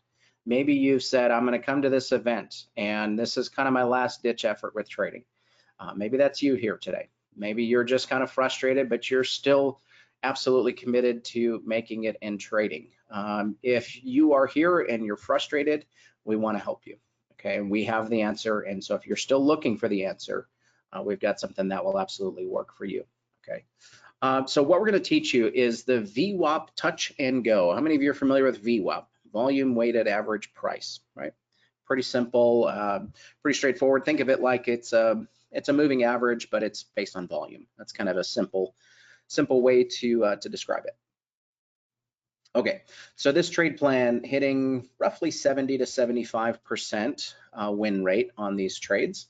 And this is at about a little less than 1-to-1 based on the profit factor there. Okay, so about a 2.0 profit factor. And this is the actual equity curve up until, I guess, about 6/20, okay, June 20th. So these are actual trades. These are actually recorded. These are actual trades, okay? So again, lead with performance, right? So how does it work? The basic overview is we're trading with momentum, we're trading with volume, and in the direction that the market wants to go, right? So obviously pretty important to trade with the market. And so when the VWAP, when the moving averages are above VWAP, like they are here, there's two moving averages, 9 and 20, and I'm trying to write with a mouse as best I can. Let me switch to yellow as well. So 9 and 20 are above VWAP, then we're going to trade long. What we're going to do is when the market comes into the VWAP channel, we put standard deviations of 0.3 on either side. Market comes into VWAP, we trade out of VWAP, trade the break of the lower high. Okay, so we have, this was a higher high, then we had lower high, lower high, lower high, lower high, break. There's a trade. On the other side, coming out of VWAP, again, now we're going short because the EMAs are below VWAP. There's lower low, higher low, higher low, higher low, higher low, higher low, break. That's the trade. Okay, so let's go in and look at the rules. I'm going to skip through the video for the sake of time. Normally I do a quick video to show you a couple trades, but spoiler alert, they both worked, so obviously. Anyway, so the way that this works, it's a 5-minute chart, and you only want to use a 5-minute chart. Don't use anything else. It doesn't work. 5-minute is the way to go, trust me. We traded hundreds of these. Daily VWAP, again, 0.3 standard deviations. You got a 9-period EMA and a 20-period EMA. Okay, you can trade this on any platform as long as they have standard deviations on the VWAP, which if they don't, TradingView does, and a number of great resources out there, of course. Pre-trade, the market moves into the VWAP channel. That's what we're looking for. Market's coming into VWAP. Okay, so if we are bullish, the 9 and 20 need to be above VWAP. If the 9 and 20 are above VWAP, we're trading long, we're trading bullish, or buying. Market creates a series of lower highs on at least 2 candles. Trade the breakout of the lower high. That's it. The only other rule, don't trade it if it breaks the other side of the VWAP channel. Pretty simple. Stop goes beyond the low, 1-to-1 risk reward. These are the rules. Take a screenshot if you like. These are the actual rules. Exactly how it works. Okay. And 5, 4, 3, 2, 1. Of course, we're recording so we can get this to you as well. All right, so again, so we've got market is coming into VWAP, EMAs are above, market's coming in, coming in, coming in. Tags VWAP channel, does not break the other side, so we're good there. Trade the break of the lower high. Got to have at least, you know, pivot 1, 2, 3, 4. In this case, you need at least pivot 1 or pivot 2. Okay, so that is the trade. Let me show you another example. This is an actual trade that that you could have taken yesterday. Let's actually, yeah, that's fine. We'll go with this one. Okay, so crude oil.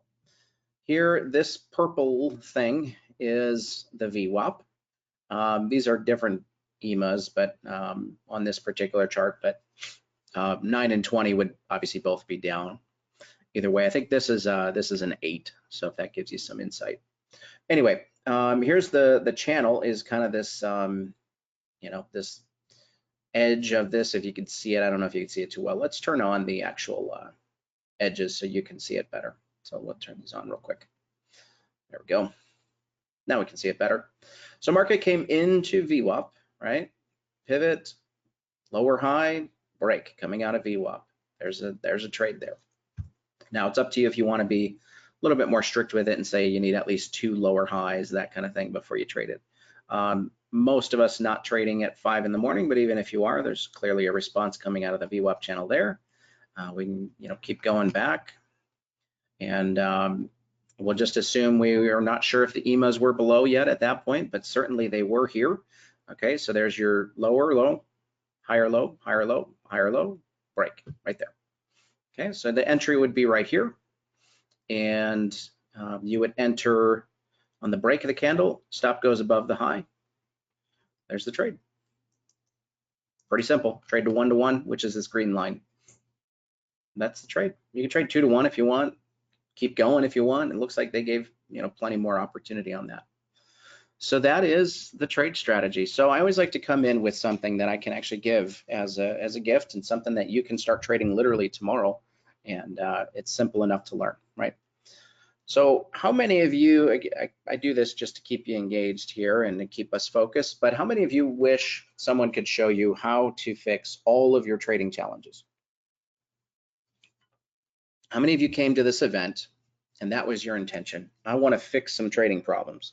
But of course you want to fix all of them, right? So the problems that we look to fix as traders, money obviously is an issue. Trade strategies is an issue. Emotions, how many of you have emotions? Anybody here? Confidence, how many of you have a lack of confidence in your trading? And execution, you know what you need to do, but you just don't do it right. That would be execution. So we can solve every one of these. And we can do that right now. I know you want that, but the question is, are you ready? Are you ready to fix all of your trading issues? So if that's you, welcome. We're going to do that right now, okay? So why are you here? You're here because you have some type of need and you have some type of want. You want to solve, you want to win, but you need to solve problems, right? In order to win, we've got to solve some problems. Many traders face many different issues. So before we go into the problems that we're going to solve here, we need to go back to why we started trading in the first place. Why did you even get into trading? What in the world made you decide, I want to be a trader? There's this dream that traders have to make more money in less time, right? Now, if that's not your dream, then you can correct me, but usually that was the idea. This is why everybody gets into trading. I want to make more money in less time. I want to work less, make more, right? The reality for most traders is they don't make money. They spend endless time on the charts and they spend more money trying to fix their issues, right? The idea with trading is I can make a 8 to 10 hour salary in 2 hours a day, right? So I don't want to work 10 hours a day. I want to work 2 hours a day, and I want to make at least the same amount of money, if not more, right? That's the idea. And it's possible, but we got to go back and we got to solve some issues. Okay, we got to solve some problems. So let's do that. So want number one, give me some of that sweet prop firm money. I wants it. I want to stop failing evals. I want to stop losing prop accounts. Start scaling prop accounts. Add more prop accounts because you can trade multiple. You can trade multiple firms now. By the way, there's a trade copy where you can trade multiple prop firms at the same time across multiple accounts, all signed in at the same time by trading one account. Pretty cool. If you want to find out more, you got to come around and send me an email and get involved, and we'll give you more details on that. What you need is prop firm training. You need to learn risk management. We need to learn money management. We need to learn drawdown management. How many of you have a drawdown plan? How are you going to trade out of a drawdown? Drawdowns? I never have drawdowns. Yes, of course you do. Every trader has drawdowns. How do you trade out of it? I don't know. I just keep trading. That's the problem, isn't it? Because if you don't have a plan on how to trade out of a drawdown, I assure you that the market has a plan for you, and it involves wiping out your entire account. I can tell you that. I can almost promise it. So we can help you put these things together so that your equity curves look like this and not the other way, okay? Scaling multiple accounts, we teach all that stuff. Problem number two, you want some consistent profitability. You want to know, why are you losing or breaking even? Maybe your problem is you just don't believe in yourself. Maybe you don't believe in your system. Maybe your system sucks. That's a possibility. What you need is winning systems, something that is easy to learn, something that's easy to trade, something that is easy to follow, and always offers trades. Easy to learn, easy to trade, easy to follow, always offers trades. If it's super complicated, you're not going to be able to get it. You're going to make mistakes. You're going to be under the gun when the market's going. You're going to be afraid to enter the trade. You're going to second guess everything you do. You're going to be a nervous wreck. You're going to lose tons of money. Okay, so it has to be easy to follow. Why easy to follow? Because we trade this in the trade room every day. The VWAP system is one of them. We took 2 wins on it yesterday. Trade it every day, does well, right? You need something that's easy to follow. We have numerous winning trade strategies. We're going to look at a few of them. Okay, so here's a performance tracker of all of our stocks trades. Anybody here trade stocks? Want to day trade stocks? Say, well, I don't got money for that.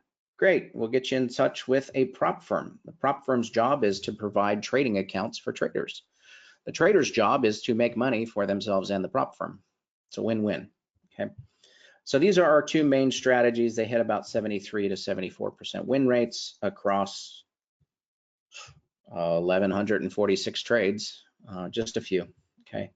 So all the trades are logged, win or loss. We don't track dollars and cents and all that, but all the wins and losses are in here, okay? So 74% win rates, very consistent, okay? So that's our stocks trade room log. Futures and some Forex, but mostly futures. The 3 main strategies we trade right now are right here. Anywhere from 64 to 75% win rate on those strategies, and a blended win rate of about 69% across the board. Okay. So you look at that and you say, well, that's all well and good. And what about risk reward, right? What about risk reward? Win rate doesn't mean anything unless you know this number, right? Very important thing to answer. All of our trades are set up as 1-to-1 risk reward. So that means you risk $1, you make $1, or more, obviously. So if you can keep a 66% win rate, you would be at a 2.0 profit factor. What does that mean? That means your wins double your losses. That's all that means. You got to hit 2 out of 3, 66% or better. Okay. So can you make money with these trades? Yes, absolutely. Some are better than others. We're trading mostly these right now, and we're always looking to improve and add more if there's better strategies that we can continue to trade.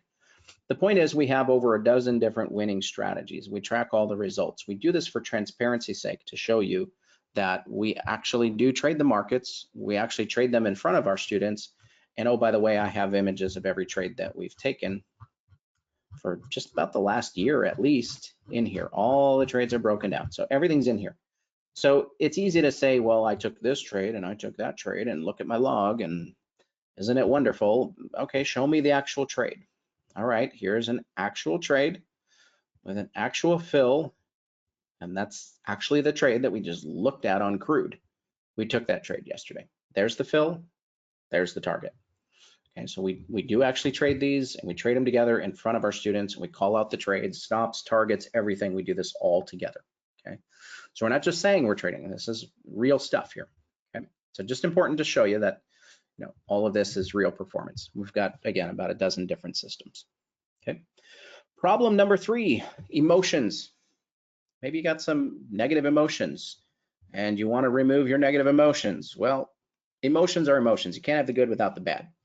There's good and bad emotions. The trick is managing your emotions.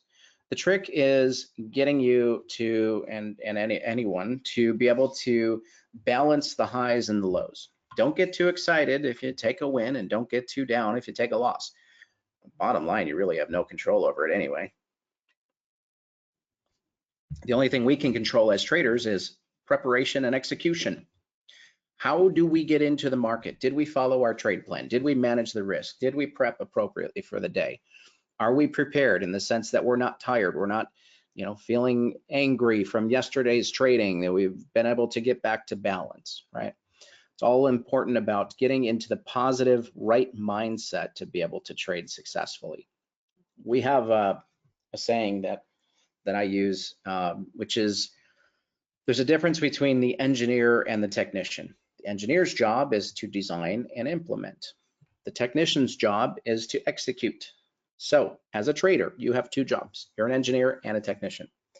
And as the engineer, your job is to create your trade plan and to work on your trade plan and then to implement it.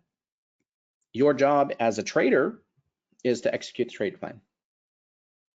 The 2 do not cross. When you are trading, you are a technician. Your job is to click the button at the right time, get into the right place, right time, right direction, and then exit the trade at the right time. That's it. And manage the risk. That's your job when you trade.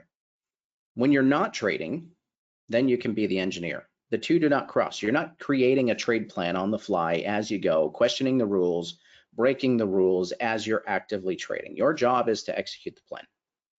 When you're not trading, then you can go back. You can work on your trade plan. You can go and review the trades. You can look at opportunities to change things up if they need to be changed. But you're not designing when you're trading, and you're not trading when you're designing.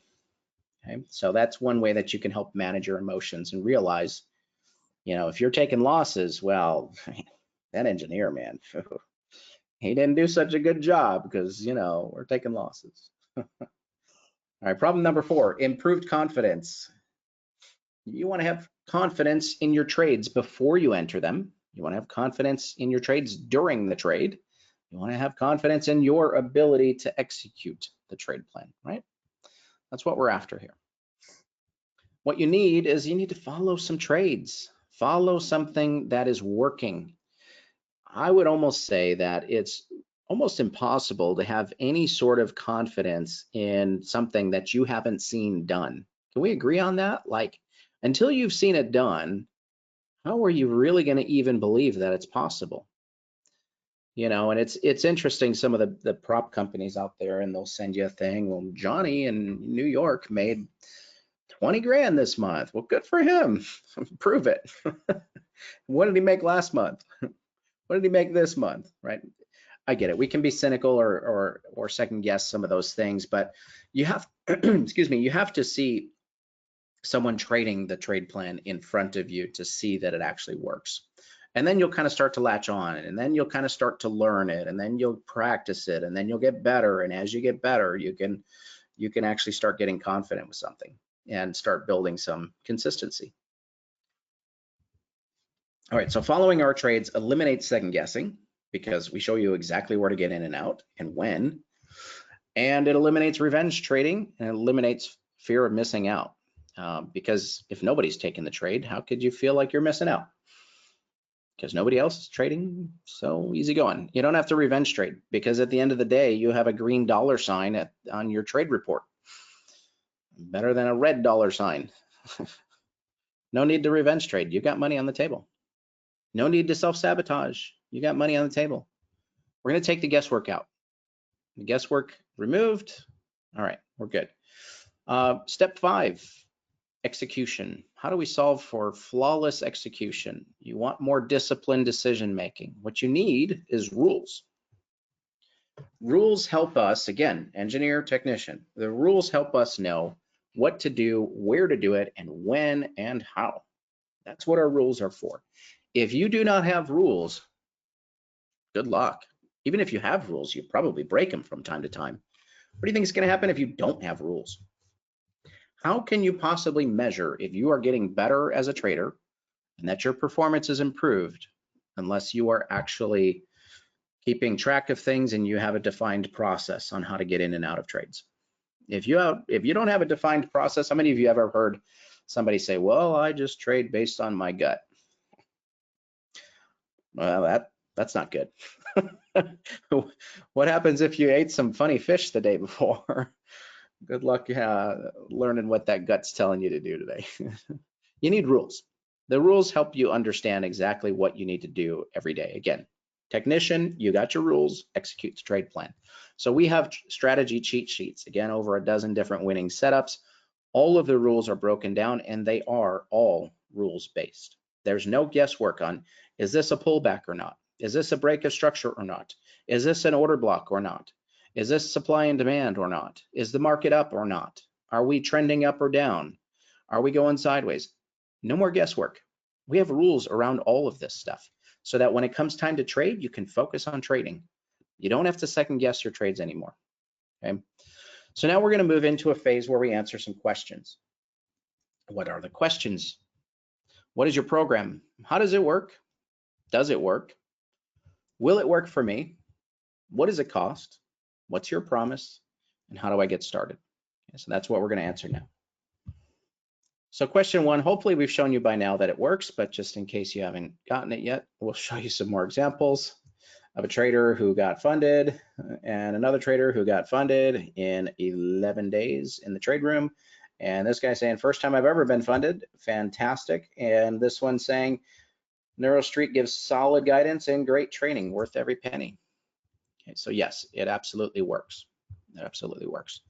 What do our traders have to say? Well, they seem to like us. They give us good reviews online, so that's a good sign. 4.5 stars in Trustpilot and 1,300 reviews, and we've helped thousands of traders. So we're not new to this, and we're just getting warmed up. How does it work? Curriculum, what do we cover? First off, we have several different ways that you can learn. On demand, we have intro courses, foundation courses, strategy courses, mastery level courses on smart money concepts and liquidity and price action and all the things, break of structure and order blocks and supply and demand and fair value gaps and breaker blocks and liquidity blocks. And anyway, we teach all that stuff on a mastery level. Again, 100% rules based. Why? Because you shouldn't have to guess or shouldn't have to use your gut on when to trade and where. No more guesswork. We have a live trade room. We'll show you the hours here in just a bit. And we have VIP strategy classes that are virtual live classes, small group. You can get very deep into concepts that we teach. And yeah. So as far as the curriculum, what do we teach? We teach smart money concepts, structure, waves, multi-time frame analysis, liquidity and volume, order flow, price action, support resistance, supply and demand, order blocks, money management, drawdown management. Of course, you need to know how to manage the money, and psychology, discipline, and trader development. We did a deep dive on trader development today. It was great. Okay, so this is what we teach. It's everything you need to know as a trader and nothing that you don't. We're not going to waste time going over, well, this might be, could be, we're going exactly into exactly what you need to know, and we're going to teach you everything in a short amount of time. Okay. So how does it work? Will it work for me? What's involved? Again, we have on-demand learning. Intro and foundations are going to be as needed. The idea behind this is you're not going to read the encyclopedia from cover to cover. You're going to refer to it as you need it, and that's what those are for. Mastery level smart money concepts and structure course, there's about 11 videos, takes about a week to get through. Mastery level liquidity course, again, it's about a week to get through, about 12 videos. Those are deep dive, okay? Trade room hours, futures is 8:55 to 11:30. Stocks is 8:30 to 11. We have two different trade rooms that run Monday through Thursday. Futures is going to be most active from 10 to 11:30. I know most of us, work day jobs and things like that. So it gives you some context. Stocks is going to be 8:30 to 10. This is all Eastern time, by the way. And then VIP strategy classes. These are live virtual classes. Futures 1 p.m. on Wednesdays. They run for usually about 90 minutes. It's going to take about 16 to 20 weeks to get through that curriculum. And stocks is 1 p.m. on Mondays, and that's again about 90 minutes, and it's 11 weeks or so, give or take, to get through the curriculum. We have this crazy idea, though, that you don't have to do all this stuff to start making money as a trader. It's not going to take you 16 to 20 weeks to be able to start making money. You can come into the trade room tomorrow, and you can start copying what we're doing. And the idea is earn while you learn. Don't just sit on the sidelines. Obviously, you're going to trade in sim for a little bit, right? And then when you're ready, you go trade your evals. We've had plenty of traders pass the evals long before getting through the curriculum. So yeah, it absolutely happens all the time. We had a trader who joined us on a guest pass and passed his prop firm eval just on a guest pass with us. And obviously he joined. It was kind of a no-brainer. But the idea is just come in and copy our trades. We're taking them together. We've got a great group, tons of traders that are in there, hundreds of traders in there every day with us trading. So, so we've got a nice little program, something that I feel is very, very special. So the question I have for you, does this sound like what you're looking for? Does this sound like something that could help you as a trader? Does this sound like it could solve some of your problems as a trader? Okay, so let's go into what's included. Again, intro courses, foundation courses, strategy courses, price action course, liquidity levels course. Again, these are mastery level courses, plus live trade rooms. Okay, total value. If you were to buy this stuff separately, it gets expensive. We all know that. I don't need to tell you that. You've been around trading long enough to know. Trading's not a cheap gig. Okay. What about bonuses? Well, we have a private trading community. You're going to want to pay attention to this one, by the way, TickBlaze. TickBlaze, we are starting our own trading community that is going to be all built into a massive platform that is coming to the market next month. And it is fantastic. We're very excited about this. So NeuroStreet is our parent company, which includes NeuroStreet Trading Academy, ARC AI, if you've heard of that. TickBlaze is coming soon now next. And shortly after that, we'll be opening up our own prop company, so you can come and trade with us if you like. Okay, so good stuff coming. Pre-built workspaces, look, if we've got them, they're yours. We've got scanners built out for trade ideas that are on point, TC2000. We've got workspaces for Ninja, obviously TickBlaze, TradingView. If we got it, we'll give them to you as part of it, okay? Support, this is huge. Obviously, we don't get 4.5 stars in Trustpilot by not taking care of our traders. So if you need something, reach out. We'll gladly help you. Instructor trade plan and strategy review. How many of you have ever had a trade strategy reviewed by a trading instructor? It's pretty rare, right? Usually something like this, you have to get one-on-one coaching. And I don't think I have to tell you that that ain't cheap. And so this is something that we wanted to include. So if you need help with your trade plan, if you want to send in copies of your trades and have some extra review, or you want to go in and mark up the charts and say, hey, what do you think about this markup? Is this accurate? Am I doing this right? Or anything along the lines. It's an open door. Reach out to us. We'll gladly give you feedback and help you with your trade plan. A lot of times, most traders have a decent trade plan. This just might be missing a few things. And when we looked at that wheel of all the different foundations, right? It's really, if your trade plan is not including all of those factors, then you don't have a complete trade plan. I mean, that's just the long and short of it. Okay, so we can help you make sure that it's complete. Strategy cheat sheets, they're yours. They're come included in the program. All of the rules with examples and breakdowns, and here's what's happening, and here's all the rules, and you can print them off. You can laminate them if you're old school and you just want to check them as you go. You can do it that way too. All right. Crypto. You want to learn crypto? Cool. You can learn crypto. We got you covered. We got an entire course built out, and it's yours as part of the program. So VIP weekly inner circle strategy class. Again, kind of 3 different pillars to what we teach on this. Foundations, advanced concepts, and then strategies. Okay, so foundations, like we saw again on the little wheel diagram. Advanced concepts, how to map out your charts for anchored VWAPs and order blocks and structure, and how to get funded and stay funded, how to manage money and psychology. And then we go over the trade plans one at a time, and we go deep into these concepts. So we cover multiple examples on where to get in and what's a trade, what isn't a trade, and we go through numerous examples on those. So stocks, same type of thing. Stocks is Mondays, futures Wednesdays, and we go over again, foundations, advanced concepts, and then trade strategies. So total bonuses, everything included. Again, huge numbers, lots of value that we're packing into this program for you. Okay, so cheat sheets, VIP inner circle class, all that stuff comes included. Your total value, if you were to buy this stuff separately, some of you have spent this or more with other companies. Obviously, we don't want to do that. What we decided when we came up with this program was we wanted to give traders everything they need to be successful as traders, that you don't have to go out and buy other stuff. And so that's what we did with this program, we feel. And we feel it's very special. So final discounted price, what does that look like? It's $19.90 to get access to this program. For everything that you get, it is dirt cheap, like super, super inexpensive for what you get. And you can renew for $295 a year. So really, really great value. If you're serious about trading, this program is for you.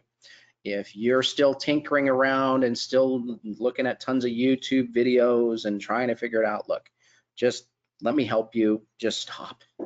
We've got all of the answers. We can load you up. We've got lots of successful traders in the program, and we'd love to help you too. Okay. One thing that I'm going to do, since it's summer And it's a good time to learn, so that when fall comes around and trading is tolerable again, JK, then you'll be ready to go, guns blazing, ready to make tons of money. So here's what we're going to do. We're going to offer a summer blowout sale, 25% off additionally. So that's going to bring it down to $14.90, and that's about as cheap as we can get it. Okay. So that is the cost. What's our promise? Our promise to you is that if you are not completely satisfied, we will give you all of your money back, and we'll give you a $500 credit just as a way of saying, sorry, we wasted your time. Here's $500 to spend on whatever you want in our ecosystem. That is pretty bold for us to do this, considering it's education. I haven't seen anything like this in the industry. So we will give you your full money back. What's involved? Well, we want you to put some skin into this, right? So show up to the trade room, do the online education, participate in the strategy class, ask for help. If you do these things, we're telling you there is a strong likelihood that you're not only going to learn stuff, but you're going to become way more successful as a trader. We can't guarantee anything, but what we can tell you is that if it doesn't work, we'll give you your money back. So there's literally no risk to you as a trader. So how do you get started? There's the link. I'm going to paste something in the chat box and in the question box. Send to all. There it is. Am I doing this right? I kind of did this is hopefully going to everybody. And then let me go ahead and paste it in the chat box and all entire audience. There you go. So there's the link. That is how to get started. You've got it in the chat box. Just click the link. There's a coupon code in there as well. And be sure to use that. So this deal ends tomorrow. Or not tomorrow. Tomorrow's Thursday. Yeah, so it ends Friday. So you got 2 days. So here's what I'm going to suggest. If you have questions and want to dive in deeper, I'm going to paste my email in the chat box as well. It's just jim@neurostreet.com. Send me an email. Any question, anything you want to know. One question I get a lot is about funding of traders. We do not fund traders in this program. This program is designed to teach you how to get funded and stay funded, but we do not provide funding. Okay, so that is a separate entity. Of course, we have tons of partners we can partner you up with that are fantastic, and they can help you on the funding side. We will help you know how to trade so that you can get funded, okay, if that makes sense. Again, there is the deal, $14.90, get in. It's a great program. We'd love to have you. If anybody has any questions, I haven't seen anything come through while we're talking, so I assume there's no questions at this point. I think we probably covered it, but if you do have any final questions, you've got 2 minutes, so start typing. Anyway, it's been really enjoyable. Glad to be here with you guys, and yeah, we'll see you in the trade rooms. We'll see you on the charts, and can't wait to see what you guys can do from a trading standpoint. Eager to work with you and help you out. So I think that's about all I've got. I'll go ahead and turn it back over because I don't see any questions coming in, and hope everybody has a fantastic rest of the week, and hopefully a great day of trading tomorrow after FOMC is out of the way now, and we can get back to some great trading again tomorrow. So. Thank you, Jim. Those setups and strategies look great. Ladies and gentlemen, if you're interested in avoiding all the common pitfalls that traders fall into and want to learn how to stop failing prop firm evals once and for all, and finally achieve consistent results, then Jim Simmons and his team at NeuroStreet Trading Academy have a solution for you. He's placed their special offer in the chat box, and it looks pretty good. That was Mr. Jim Simmons of NeuroStreet Trading Academy. Thank you so much for sharing this incredible opportunity, making such a generous offer today for our audience, Jim. Great presentation, and please come back to see us on Traders Corner. Awesome, appreciate it. Thanks everybody. Have a great rest of the day. Cheers. Thank you, cheers. Well, ladies and gentlemen, we are down to our last presenter. I hope everyone is listening closely because he is a graduate of Syracuse University and has been trading the financial markets for the last 12 years. He wears several hats over right line trading. He is a trading coach, assists with optimization of trading strategies and indicators, provides logistical and technical support, and is always ready and willing to assist the right line trading community. Here to present AI Auto Trader, the ultimate edge for traders, is Mr. Rory Powers of Right Line Trading. Welcome back to Traders Corner, Rory. Hey, Anthony. Thank you very much for that great introduction. I really appreciate it. You're most welcome. And it's a privilege to be here today. I always get fired up to be on Traders Corner. I just love this venue. There's always hundreds of live traders, and it's really an honor to be able to present here today. So thank you for your time. I just want to quickly just confirm that you could hear my voice and you could see my screen. If you could just show me you're live, just type it in the chat box that you could see, type a yes. If you can't see it, type a no. If you can't hear me, type no. Okay, I see some people are alive out there. I know it's been a long presentation, and I'm really happy that you stuck around. I happen to draw the smallest straw, and I'm last. And but listen, they say they save the best for last, excuse me. I'm going to be talking about the AI auto trader. Ladies and gentlemen, we are in the midst of an AI revolution. This could be bigger than the invention of the automobile. I think we're just scratching the surface of fully understanding the capabilities of artificial intelligence. I don't think we could dismiss it any longer. So I've got a really exciting presentation, a system that's just been crushing it. And I'm going to get to the point very quickly today.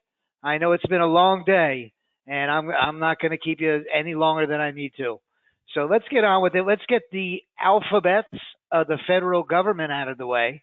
What I'm going to be showing you today is the ultimate edge for traders. The best news about it is it's automated.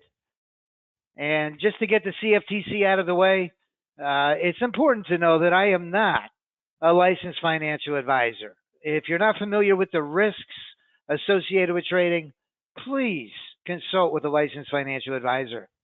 With that being said, I was going to show a beautiful testimonial, but I know it's been a long day, so I'm just going to tell you in my own words, rather in her words, a little about the testimonial, because a lot of I heard one of the presenters today say, you know, spiritually it's rewarding to hear that you're actually helping people accomplish their goals. And I agree with that wholeheartedly.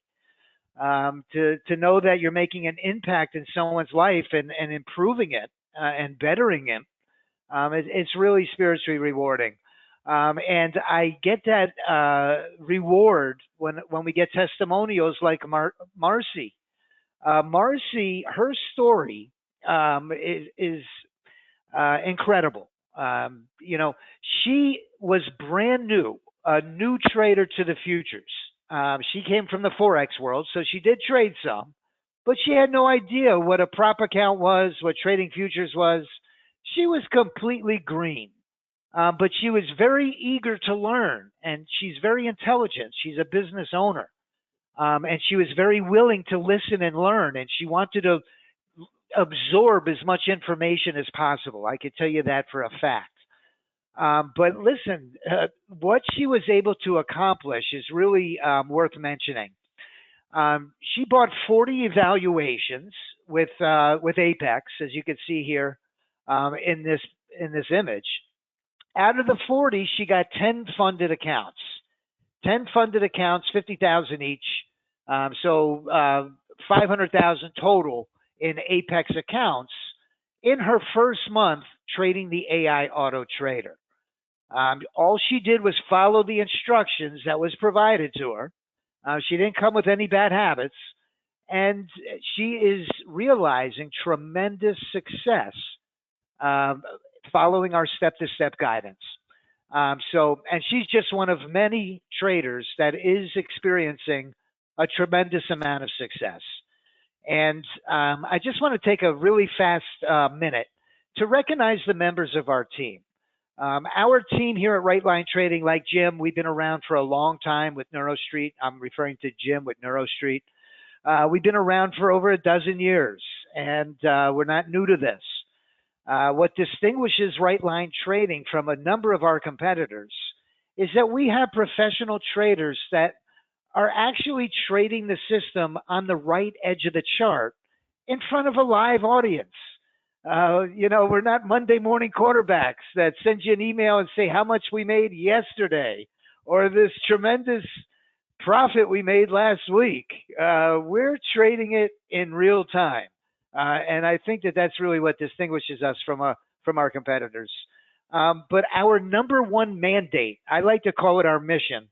Our number one mission here is to provide our members, as well as ourselves, since we're all traders, with an edge over other retail traders. To do that, we have to have a set of indicators or trading system that helps predict the future direction of price. That's the valuable information. I love to use analogies, and to use an analogy, it's kind of like having the winning lottery numbers before the drawing. Before the drawing, you know which numbers are going to win, so you run out and you play them. That would be the value of knowing which way the financial market is going to head.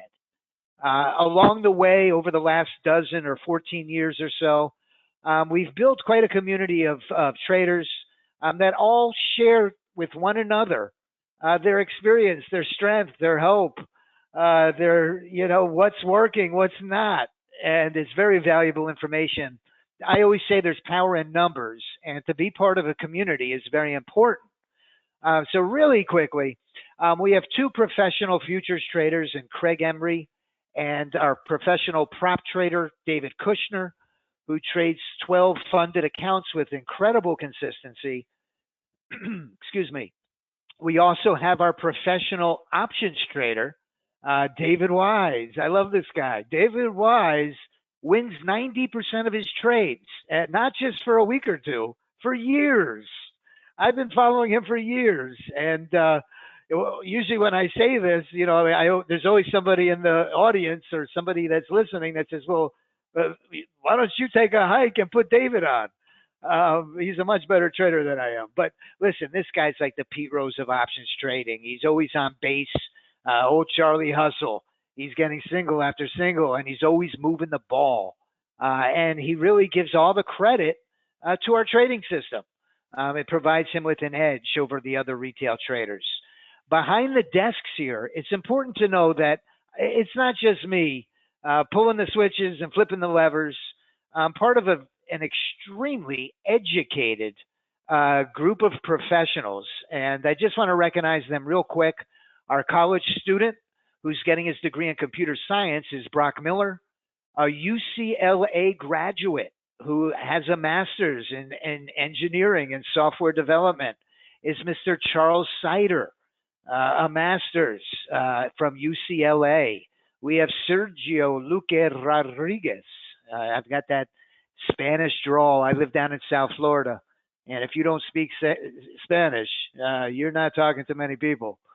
So Sergio has his master's degree in software development, computer science. And let me tell you, this guy, he's really proven himself. I've worked with him for close to 10 years now.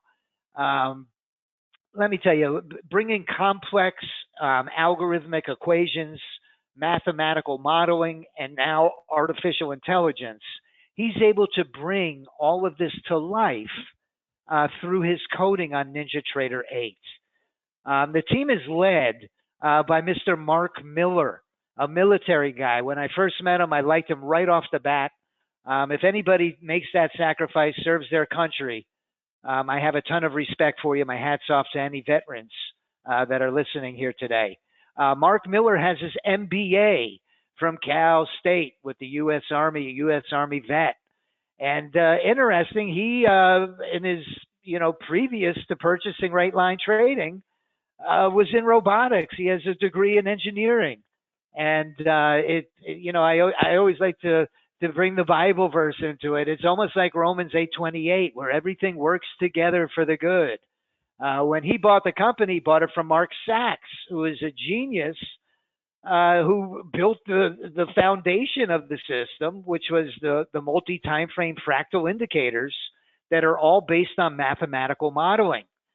He passed the torch to Mark Miller in the midst of an AI revolution, who's an expert in robotics and engineering. So it was really the perfect storm. And here we are today with the AI Auto Trader. The voice that you hear. Listen, I love, this is my favorite slide because I always like to tell you just a little bit about the voice of the person that you're listening to. Like Anthony said, I am a graduate of Syracuse University, and I reside down in South Florida.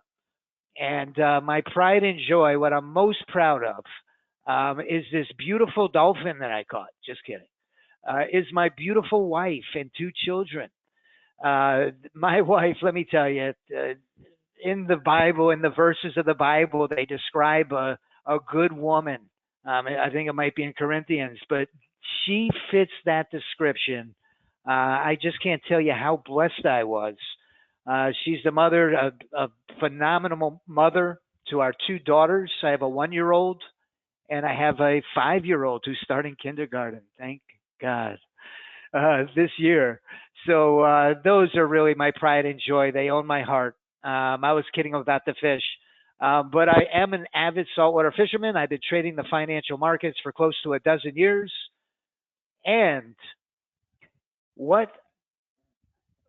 thing that we all share in common is that we all have experienced as traders. And listen, I've probably talked to many of you that are here today. I've been answering the phones here at Right Line Trading for close to 10 years.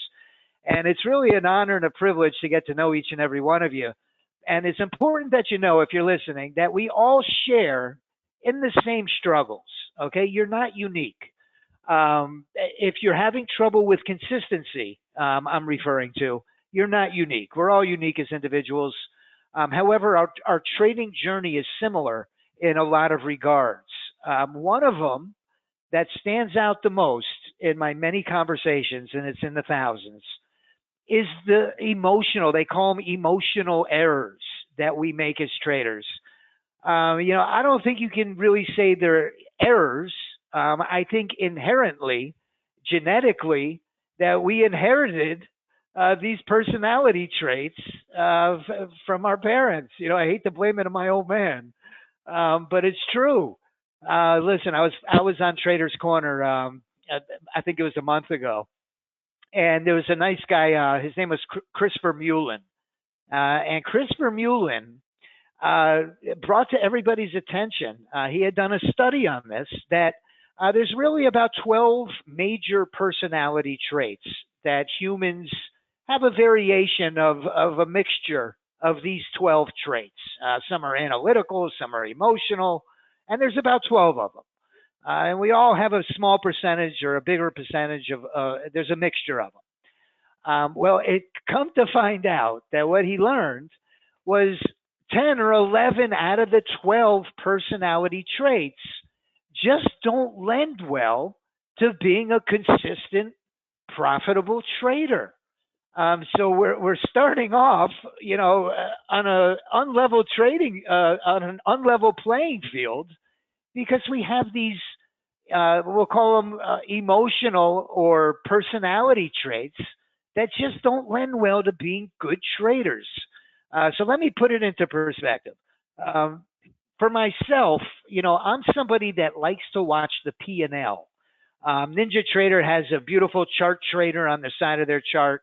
And when you're in a trade, if you have it on set to currency, it's going to show you how much you're up on the trade in green, or if you're losing the trade, it'll be in red.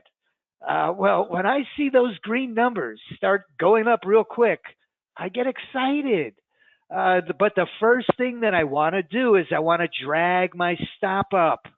I don't want that thing to come back and give back those profits. But what I've done, in essence, most of the time, is I've smothered the trade. I haven't let it mature to its full potential. And I've cut my winner short by squeezing my stop. Vice versa. If the trade's going against me, I start squirming in my seat a little bit and twitching in my chair. To use an analogy, it's like when you're on an airplane flying and all of a sudden there's a tremendous amount of turbulence and you grab onto your armrest for dear life, ready to break them off the chair, saying your last goodbyes to everybody you love.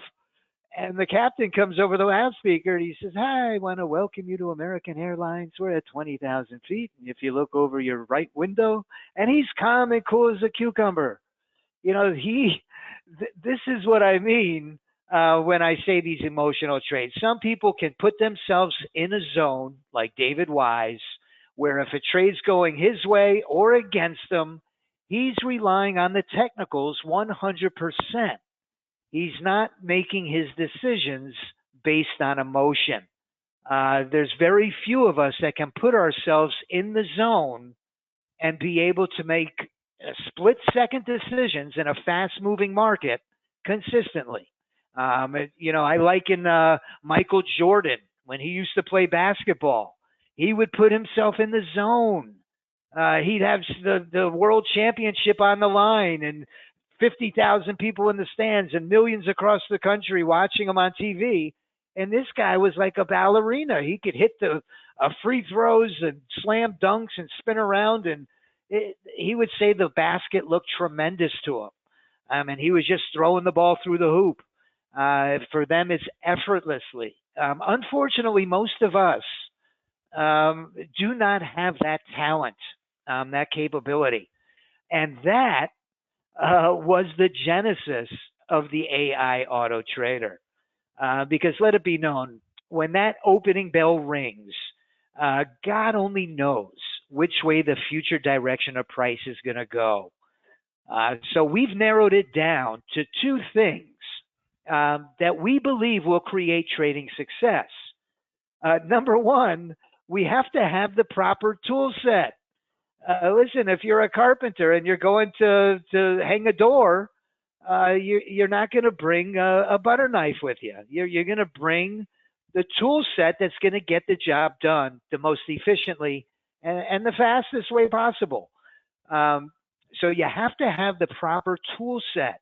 You need something that's technologically in line to what your competitors are using, which are the other retail traders. And ideally, because most of us are not genetically inclined to being great traders, if we had a software system or a trading system that can automatically do it for us, oh man, that would be great. Listen, I had a new trader call the office last week, and she asked me. She says, you know, I see on your website you have a one trading system, which is a discretionary system that you have to execute the trades yourself, and we have the automated system. And she asked me what I thought. You know, what would be the best way to go? You know, and it's really an easy answer because I've spoken to hundreds of traders who went with the discretionary system, only to learn the hard way, the way all of us learn, by losing a lot of money, that the discretionary system is just it's too difficult. They're just not inclined emotionally. There's reasons why we just individually cannot succeed as discretionary traders. So my answer is always the same. If you want to save yourself a lot of time, money, and pain, go with the automated system. It'll teach you how to trade. You'll see how it trades, and plus, it's going to get you the results that you're looking for. So ideally, we want an automated strategy that doesn't make those human errors that we make. So the benefits, I think I've covered them. We're not going to make, I like to refer to them as bonehead mistakes. In a fast-moving market, trying to juggle around with a Superdome or looking at a dozen different metrics of the data analysis in a fast-moving market is very difficult. Especially when we have things in our life. We have this thing called life that's going on. The phone's ringing, the kids are crying, there's the boss is calling. So ideally, if we had an auto trader, it would eliminate all of those human errors that we all experience. And the nice part about it is it doesn't make mistakes. It doesn't make human errors. Imagine that. It's going to put the stop and the profit target in the perfect location based on the average true range of the market. There's no more cutting your winners short. It's going to manage the position for you. And if you're a prop trader, it's important to know, I like to lay down a little foundation here. This is an automated strategy that runs on NinjaTrader 8. NinjaTrader 8. Any broker that supports the NinjaTrader 8 platform, you can use this system with, okay? Whether it be a prop firm, a NinjaTrader brokerage, Interactive Brokers. If you're in Canada, they have a company, a broker named Global Futures. Any broker who supports NinjaTrader 8, and that's all you need, and a live data feed, and you're ready to rock and roll. So let's keep going. What I like to do, we have an extremely diversified portfolio of strategies. This is a system that can simultaneously trade dozens of different instruments. We currently have 6 different instruments optimized. And the first one that I'm going to highlight, because I'm doing my monthly review. This is for the month of July, and this is trading on a live market. I'm going to highlight the top 3 strategies for the month of July.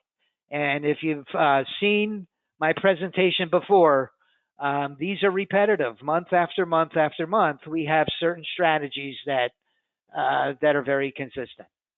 So the first one I'd like to highlight is the ES, the 5-minute data series strategy that we refer to as the cash register. The cash register for the month of July, trading just one contract, was able to make $2,603 this for the month of July. So very nice equity curve. You can see it really didn't take much of a big drawdown. Really the secret to our success, this is right off my NinjaTrader 8 platform. You can see this is our ES strategy for the month of July. And if we look at the summary, we don't win a tremendous percentage of trades. But what stands out is that our average winning trade is 688, and our average losing trade is 124. So we don't need to win 60% of our trades. If you won 40%, you could basically back a Brinks truck up to your house because this risk to reward ratio is leaned heavily in our favor. How many of us, and myself included, and you know, getting into a trade, there's blood, sweat, and tears that we go through during that trade. How many of us have gotten into a trade and we get a few winners, and man, we're feeling good. We're up 3, 4, whatever, $500, and we're feeling, hey, this is going to be my day, only to take the next trade and have it wipe out our account, have it wipe out all those profits we just made. You know, we had blood, sweat, and tears in there, and we went from plus 500 to 0 or minus 200 because our risk to reward ratio is way out of whack. We have a risk to reward ratio that you can see here is about a 6-to-1 leaned in our favor. So that ES strategy is extremely consistent. I always tell my members that trade live accounts, we have a lot of people in our community that trade this live, and we have a ton of prop traders that are really loving this system. And I always tell it's not as exciting as the NASDAQ because it doesn't trade very much. It might take 2 or 3 trades a day, but it makes them count. And when you're running, when you're trading a live account with your own money, the most painful thing is to take a big drawdown and to see a system over trading and running up the commissions. This is not going to do that. So number 2 in our countdown is our NASDAQ strategy. We've got a new strategy that trades the NASDAQ that actually we built it to prevent us from getting faked out. Fake outs. We have a strategy that trades on the NASDAQ on a 20 Unirenko. The 20U strategy prevents us from getting into head fakes and fake outs. We have to be in a confirmed trend in order to get into a trade on that size of a Unirenko bar. It's a very beautiful chart that eliminates all of the static. From July 1st to July 30th, this strategy has been extremely consistent with very little drawdown. You can see here towards the end of the month, this past week, it took a little bit of a tiny drawdown. It was up at 3,300 or 3,400, and now it's down to about 2,932. And I always like to bring over my actual Ninja Trader because it's important to know that this isn't a smoke and mirrors show. These are genuine results trading one contract on the NASDAQ E-mini over the course of 1 month on a live market. It's not a back test. And commissions have been deducted. So through the month of July, we're at $2,932 on the NASDAQ. So the ES and the NASDAQ is our 1-2 punch. Very liquid instruments, no problems getting fills. Extremely consistent strategies that we're running here. For the month of July, they both scored nicely. And then I wanted to show you our up-and-coming heavyweight. This is a strategy that is kind of new on the scene. We named him Steven. Steven is a bot that, like that NASDAQ that's trading the 20U, this one's trading an 8U Norenko. And we released it to our members last week after testing it for months, and we've got it optimized, and we're still making some tweaks. But I just wanted to show you that the numbers that this strategy was able to put up this month. Steven on the 8U Norenko, and I'm going to show you the P&L. From July 1st, that should be to the 30th. That's a mistake. This is for the entire month, and I'm going to put over my performance from Ninja. From July 1st to July 30th, it's up $6,525 trading one contract. Okay, but there's a backstory to this. I'm going to show it to you. This is the actual performance here. In the month of July, we kind of let it run wide open a little bit to accumulate data, not only the month of July, but a few months. And what we do is once we've accumulated 30 days of data, what we do is something called a time optimization. The Ninja Trader has this very powerful trade performance metrics that we can use where we can put it on the analysis like it's currently on. And instead of looking at it weekly, we can look at it by the half hour of the day. And we can see each half hour of the day how it's performed. So around the 15th of the month of July, we noticed that from 8:30 to 9:30, it was getting beat up. And then after 11, it really didn't do much. It was pretty flat. But between 9:30 and 11, it was, I mean, this thing was just killing it over the course of a few months. So what we did around the 15th was we went ahead and time optimized it, and we switched it to run just between 9:30 and 11. So now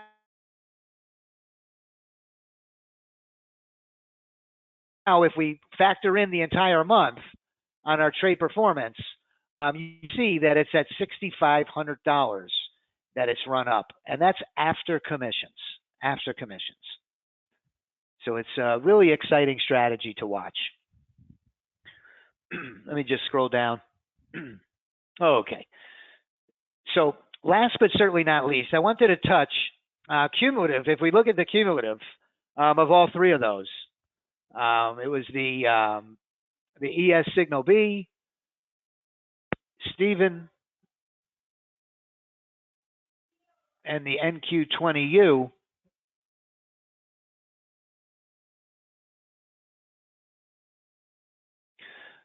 Cumulative for the month of July, we're looking at $12,000 for those strategies.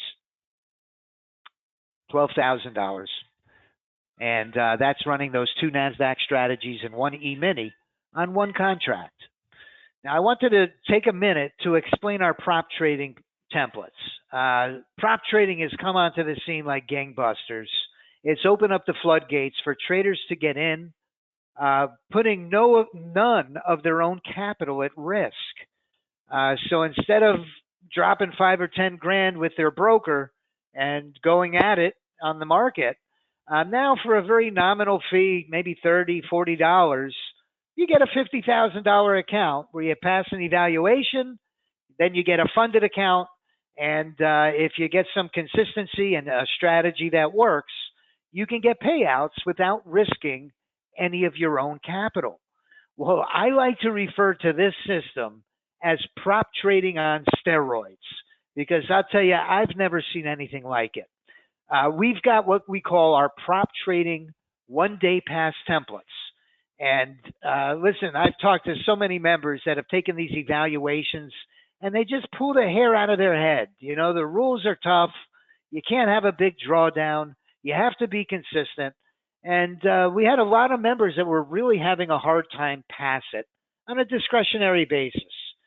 So what we did was we automated our top window, our top half hour of the day for each one of our strategies, and we maxed out the number of contracts that the system will trade. Here's a perfect example. Let me see if I could, I don't know if I could put it into full screen, but here's a perfect example. This is a short video. We trade the system live on YouTube every morning for the public.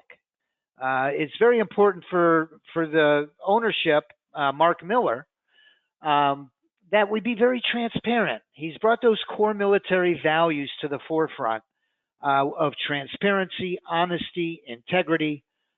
So we trade the system live on YouTube each and every morning for everybody to see. So what I'm going to show you here is about a 15-second video of the one-day pass. The one-day pass is, as I mentioned, designed to pass the evaluation in one trade. For example, on the NASDAQ, we need to make $3,000 on a $50,000 account. So we can max out and scale it up to 10 contracts.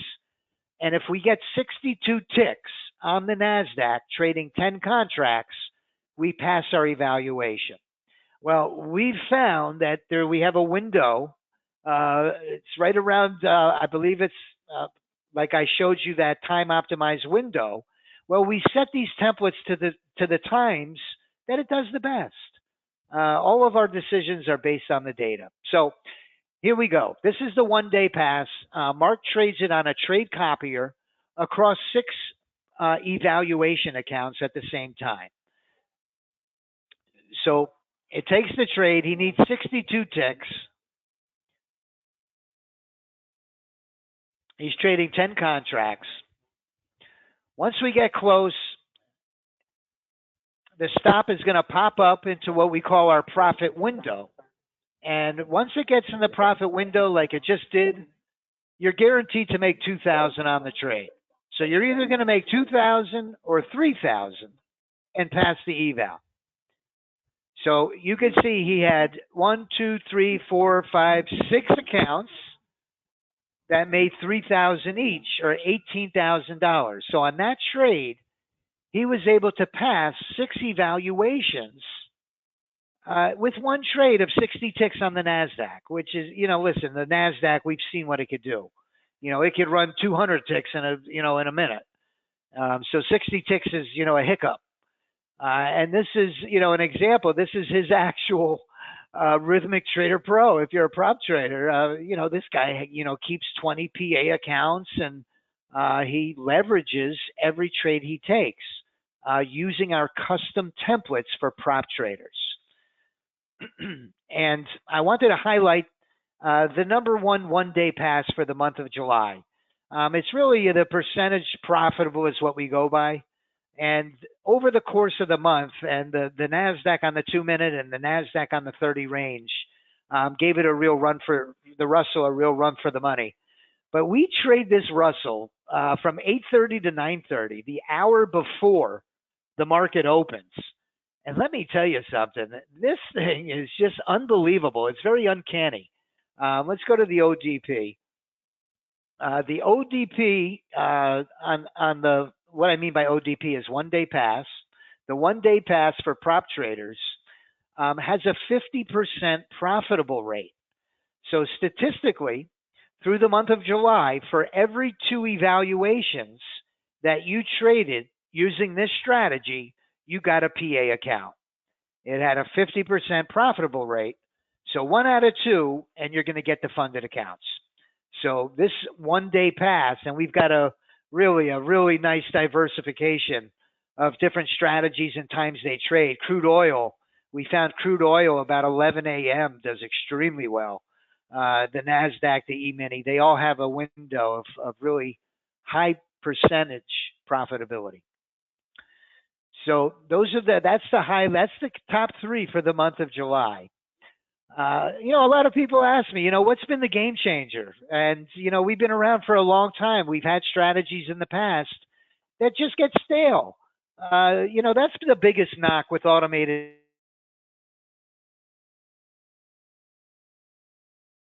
strategies is once market conditions change, they no longer work.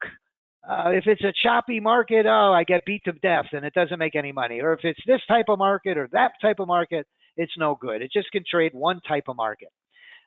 This AI component that we're leveraging in this system has been the game changer.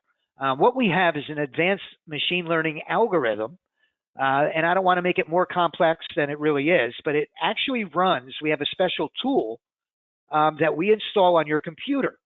We collaborated with really a world-renowned AI development lab, very experienced and knowledgeable professionals with artificial intelligence.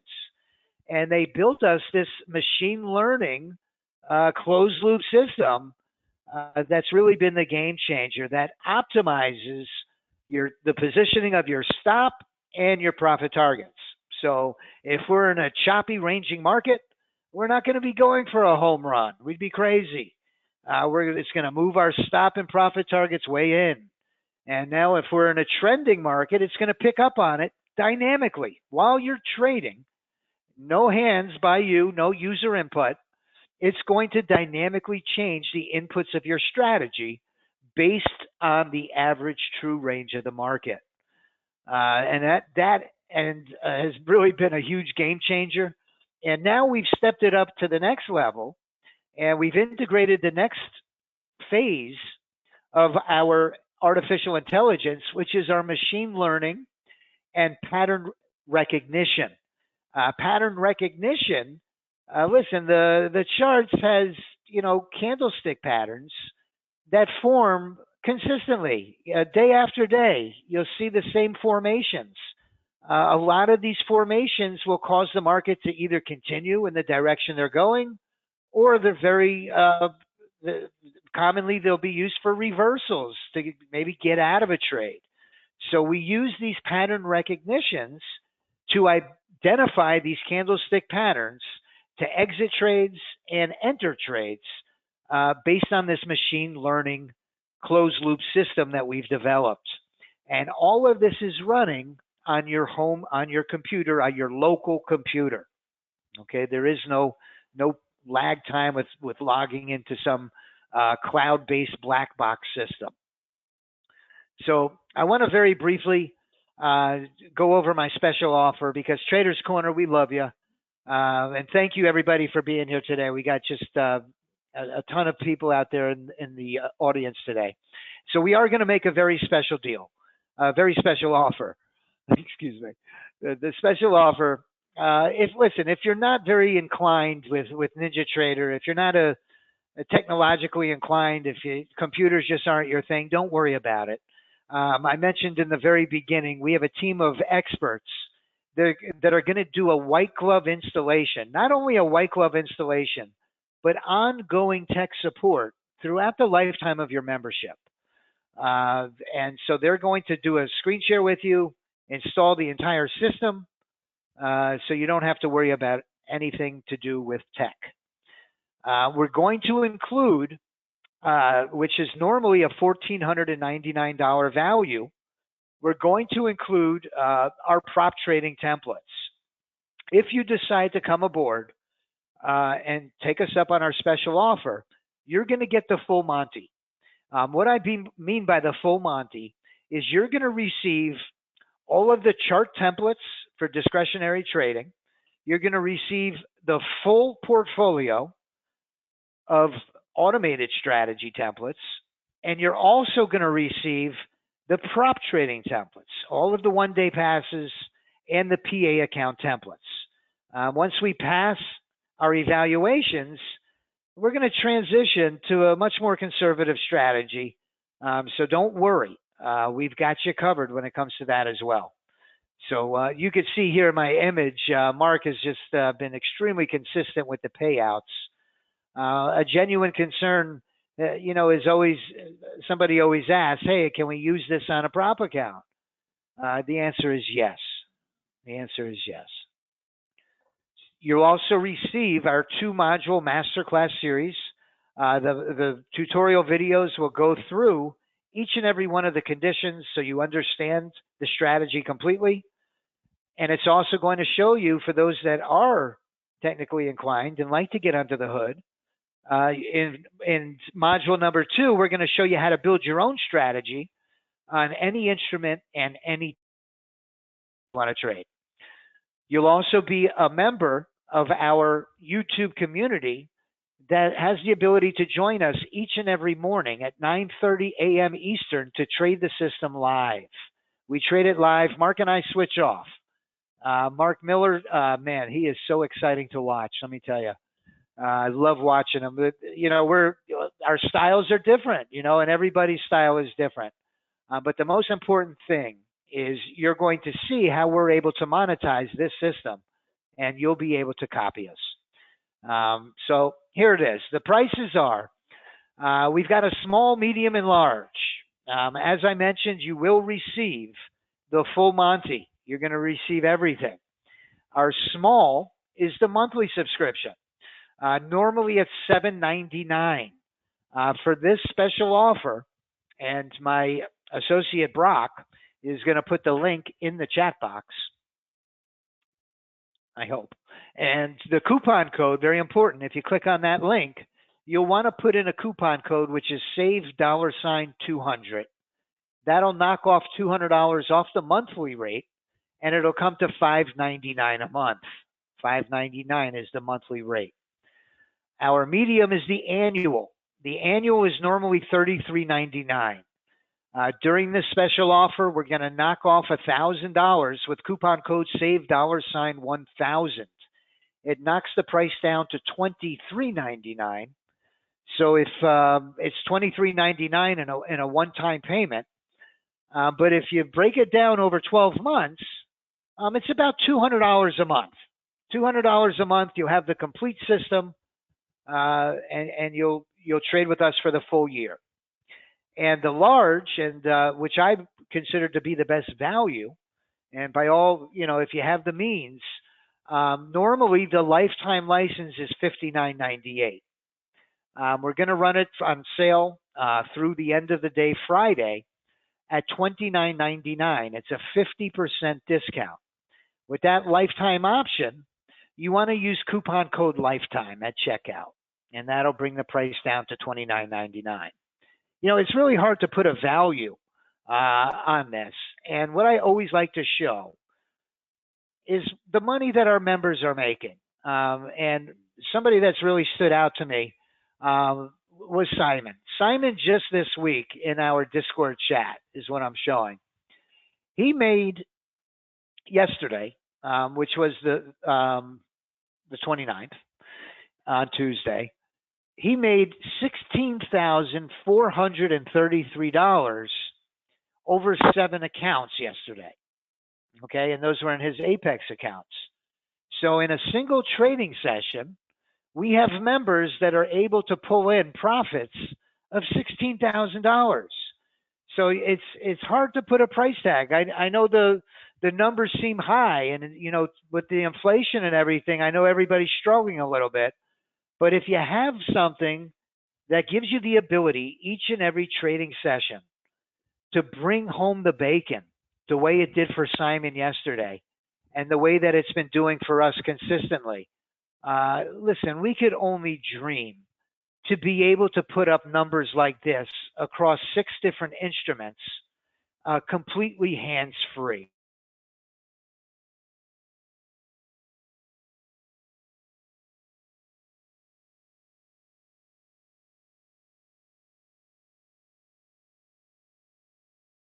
It just doesn't happen that way. You know, if I showed you, you know, each and every day's results, because I can't, I'm a terrible trader, you know, and listen, that's the first step. I was a bad trader. So our members are really experiencing a lot of success, and I think I'm very confident that you will too. Scott, another member in our community, he was able to copy over 4 PA accounts, over $1,000 over the 4 accounts with an 84% win rate.